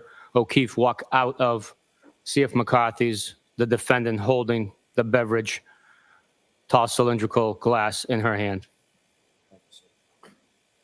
Now, may I approach? Yes. Ms. Gilman, you can take that down. I'm sorry.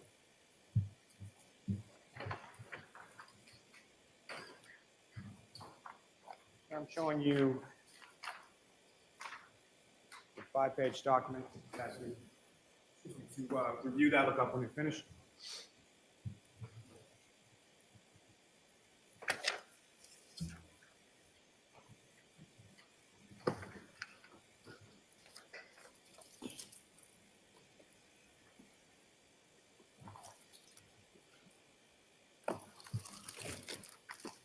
Good question.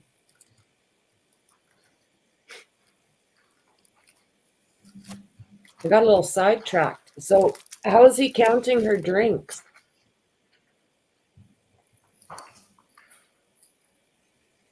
And do you recognize that document, sir? Yes, I do. And what do you recognize it to be? I recognize it to be a series of transaction receipts from the tabs at C.F. McCarthy's. And are these Was it the, accurate, transaction Tony? receipts or tabs that you received, you and Trooper Keefe received from C.F. McCarthy's on February 1st, 2022? Yes, they are. And with reference to those receipts or tabs, to whom, if anyone of significance, do you,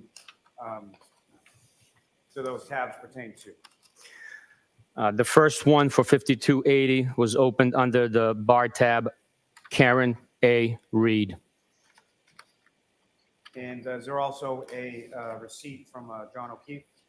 Yes, it is. The transaction through the credit card, being a MasterCard for $52.80, was paid by Mr. John J. O'Keefe. And with reference to the items listed within that particular receipt, what, if any, items of significance do you observe listed on the receipts? Under Karen A. Reed's receipt, 1 Tito's, $10, 1 Tito's, $10, 1 Coors Light, $5. Sustained. May I approach him? Yes. Call him up to speak to introduce and admit as the next exhibit.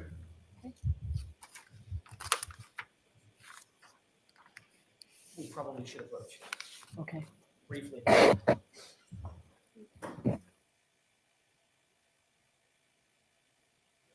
How did they get up to these 7 drinks? Like, did we actually see?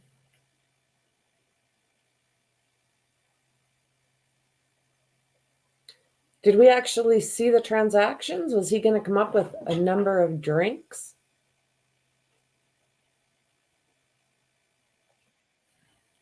Jesus, Lord Murphy.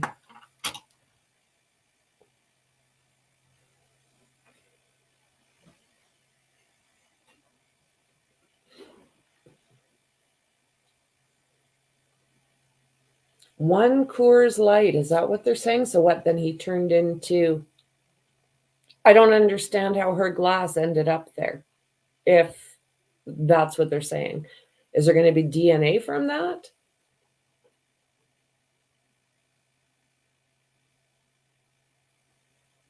Yeah, she could be used to it. Well said.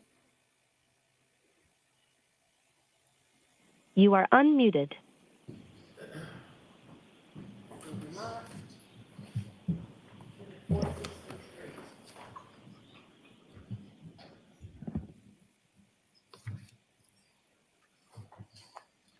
And so Sergeant Mechanic, on those receipts from C.F. McCarthy's under both Ms. Reed's receipt and Mr. O'Keefe's receipt, there was Tito's vodka listed on the receipt, correct? Correct. Now, also on February 1st, what, if any, other establishments did you go to in the town of King? Myself and Trooper Keefe went up across the street to the Waterfall Bar and Grill and retrieved transaction receipts and video from there as well. And as far as the video is concerned from that establishment, have you reviewed that video as well? Yes, I did. And with regard to the receipts from that establishment, you reviewed those as well. Is that correct? That's correct. Your Honor, may I approach? Yes.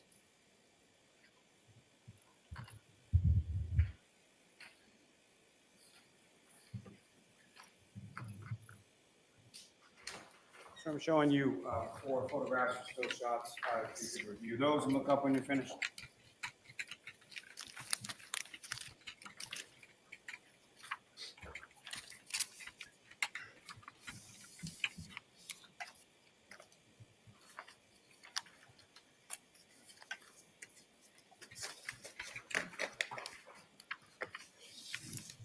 And you recognize those, sir? Yes, I do. And what do you recognize those to be? Those are still shots of surveillance video from the Waterfall Bar and Grill on the night of January 29th after midnight. And Mr. O'Keefe is depicted in the still shot. And those are both interior as well as exterior camera shots of Mr. O'Keefe's sort of exit from the waterfall. Is that correct?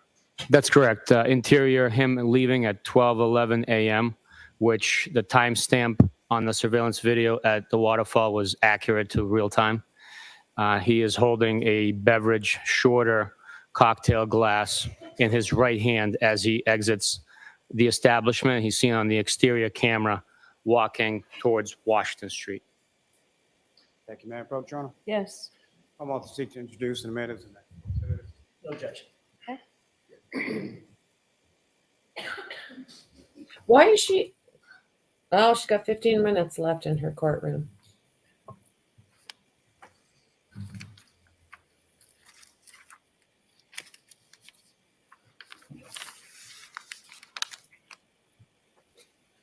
Yeah, he's got a mouth like the Muppets. Thank you. Thank you. Your Honor, with the court's permission, if I could ask that these be published for the jury. Yes. And Ms. Gilman, if I could just have the first one.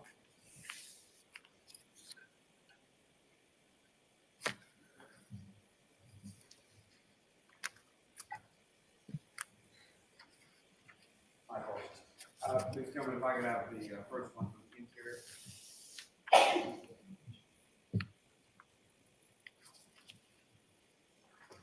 Thank you. And Sergeant, do you recognize what's up on the screen, which has now been marked as Exhibit 464? I do. And what do you recognize that to be? That is the still shots presented to me and entered into the exhibit of Mr. O'Keefe walking out of the Waterfall Bar and Grill at 12:11 a.m. on the night of the early morning hours of January 29th, holding a cocktail glass. And if I could have the second still from this second film.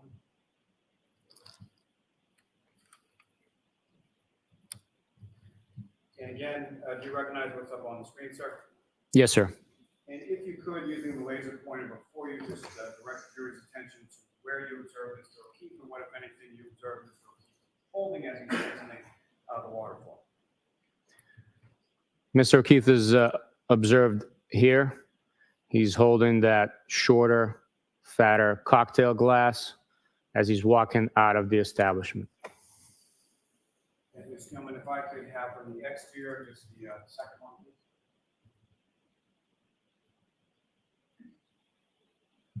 And again, Sergeant, do you recognize what's up on the screen, which is now marked as Exhibit 467? Yes, I do.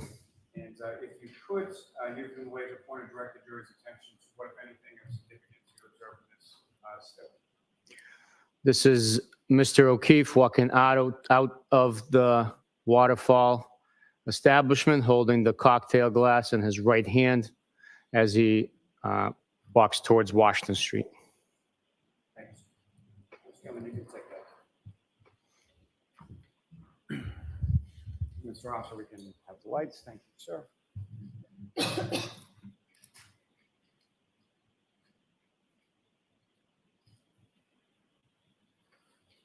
Your Honor, may I approach the witness? Yes.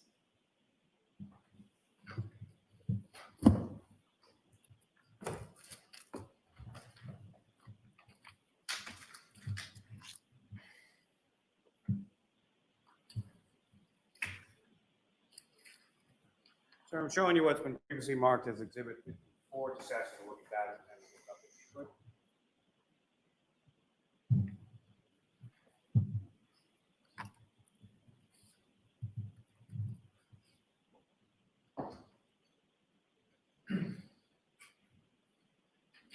And do you recognize what's contained in Exhibit 54? I do recognize it, yes. And are those the receipts that you received from the waterfall when you went there on February 1st? Yes, they are. Thank you. May I approach again, Your Honor? Just- Yes.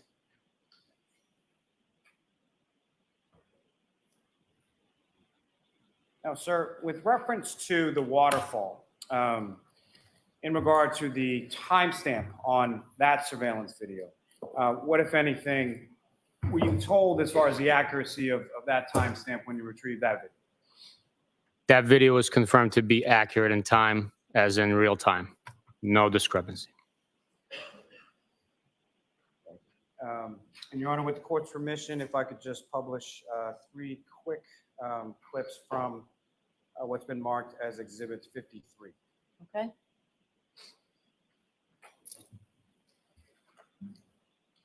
Ms. Gilman, if I could ask from Channel 3, the second video down. If I could ask you to go from the timestamp on the top of the screen to 10:54 in 25 seconds.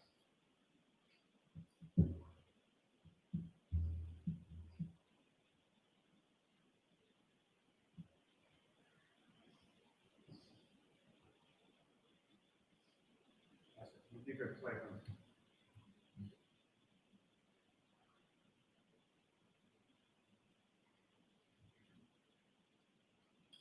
I could ask you to pause right there.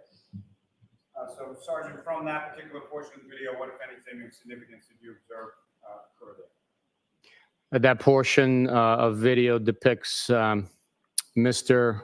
John O'Keefe walking in with the defendant gesturing to a group of people at the top of the screen, and then Mr. O'Keefe walking over and giving a hug to an individual that's part of the group. So from the same channel 3, Ms. Gilman, if I could have from the 4th video down. Right, Carrie? Oh, come on, could we? Ask you to go 11 to 39. Jesus, Lord Murphy. 40 seconds.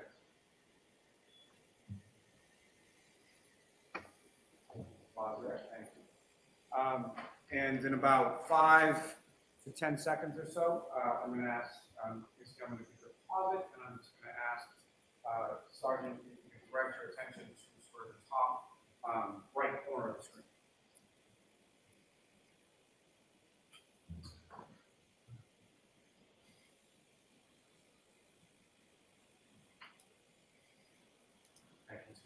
Pause there. From that portion of the video, you observed the defendant in that portion of the video? Yes, I did. And what, if anything, did you observe her to be doing?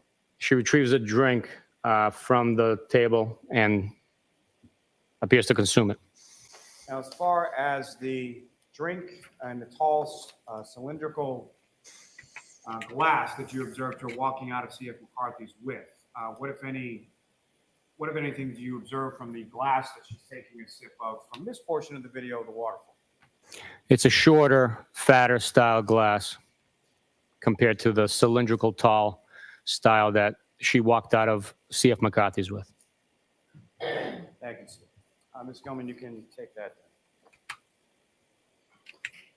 And Mr. Officer, if we could have the lights. Thank you, sir.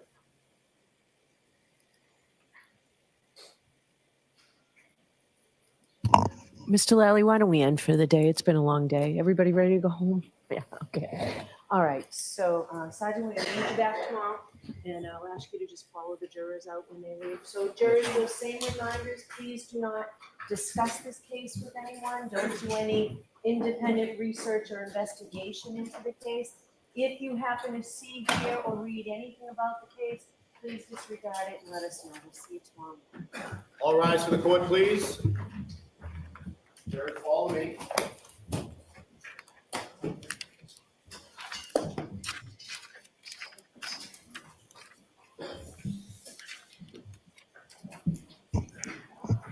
I will see counsel at sidebar about scheduling, please. Sidebar, please.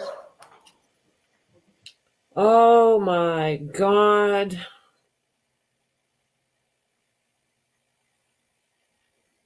So hopefully she's not changing tomorrow, is she?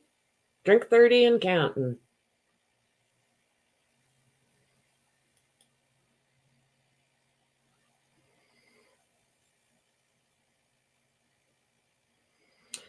Well, I'm wondering why they're doing this right now.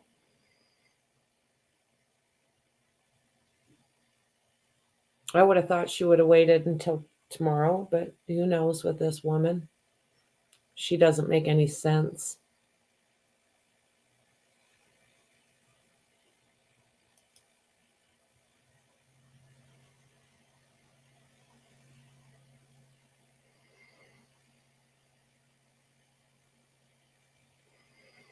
Oh, Lordy.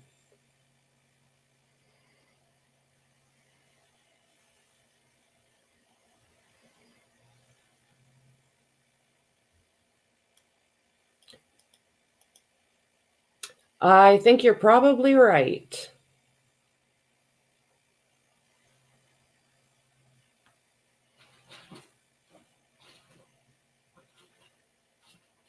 Yeah.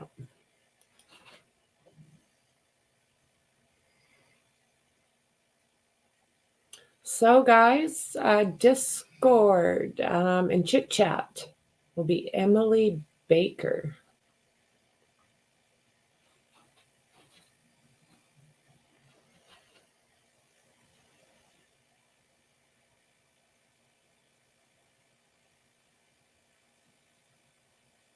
Wowzer.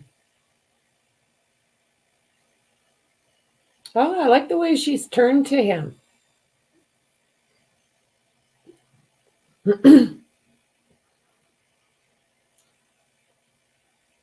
If she's making a point, I'm impressed, because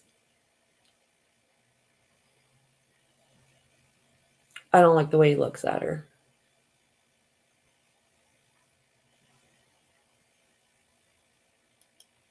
Right? What the hell is that? Unreal.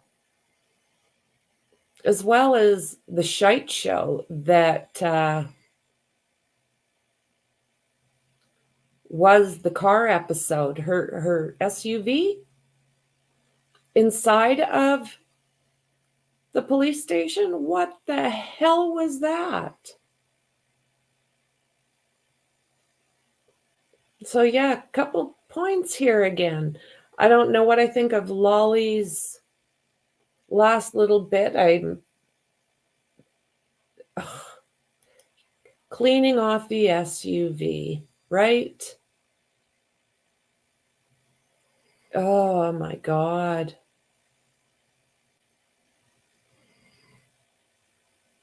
What a disgrace.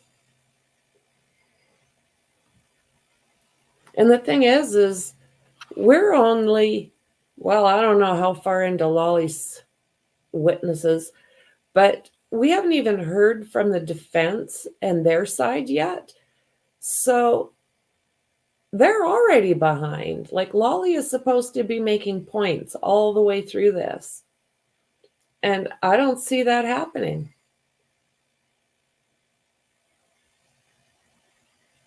The glass thing amazes me. Yeah, the little hair that could.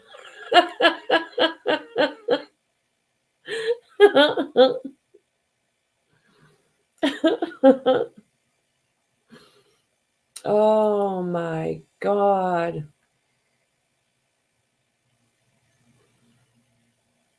Yeah, no doubt. No doubt.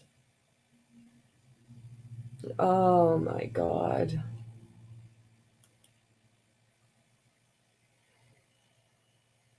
Oh my God, what a day. It is, isn't it? The little hair that could. Tony. Yeah, right.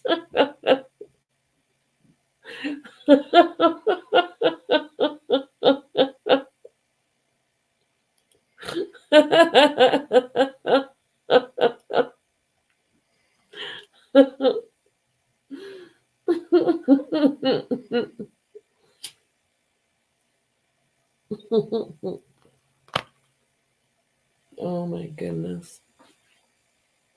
Yeah, the Canton PD that couldn't.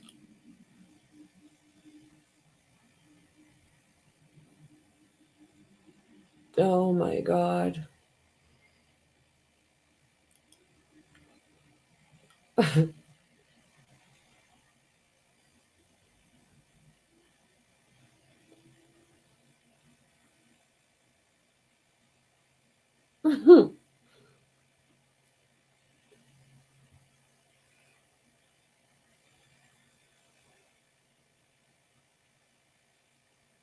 I guess she's not really worried about who hears some of the conversation in the courtroom.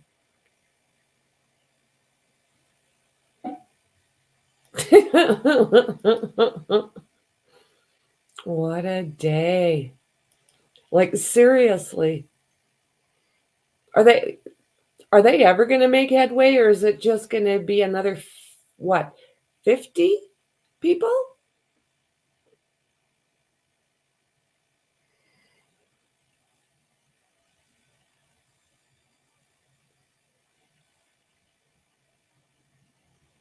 Yeah, we did have good material to joke about today. It's just, oh my God.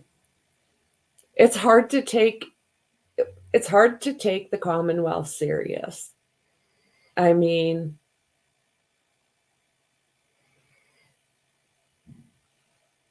oh, he is. Yeah, he's serving all the jokes out on a platter. Oh my God. They got duct tape at the back of the gallery today, no blue tape. Are you serious? Oh, they do.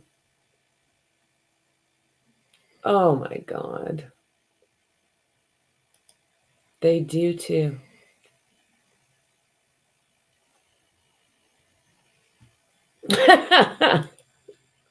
Well, he should have been a comedian. He sucks at his job.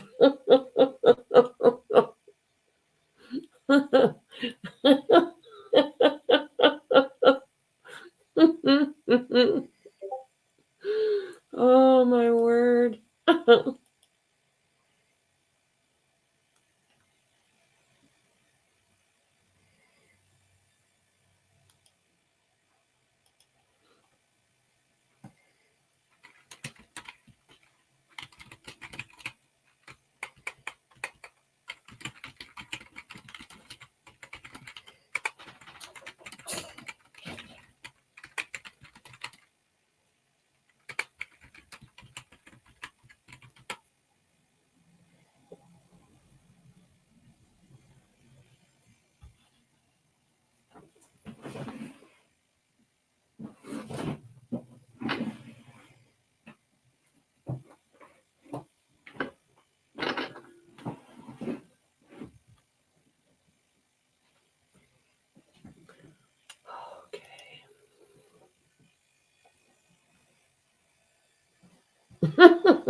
Well, I wonder what they're doing. Is she just going to tell everybody?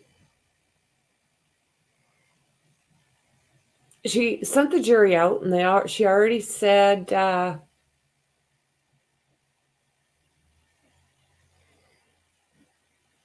me?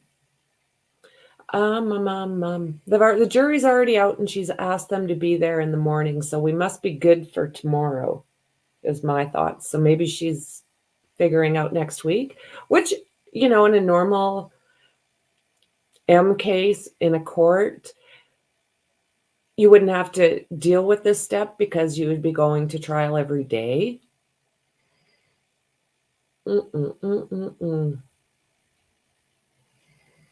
Yeah, you usually wouldn't be needing this, would you?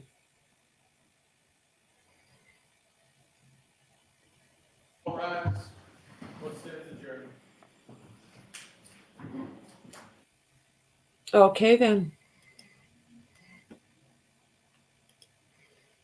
I guess that is what it is. Yeah, sidebar for scheduling. I guess they have to have it on the record, is my guess. Well, you should got a fancy courthouse, right? You got a fancy one. So, yeah, I don't know if we learned much. I don't know. I'm interested in seeing what the defense has to say about all of this testimony. The guy's been on the stand for pretty much most of the day. Yeah, I don't know. I don't. Yeah. Oh, Lord. So, guys, I am going to call it and jump on over to Discord, and in chit chat, they'll be watching Emily Baker give her opinion on how this day went. So thank you guys for spending your time with me. I'm very grateful. I appreciate you, and I'll see you soon in the next one. Bye.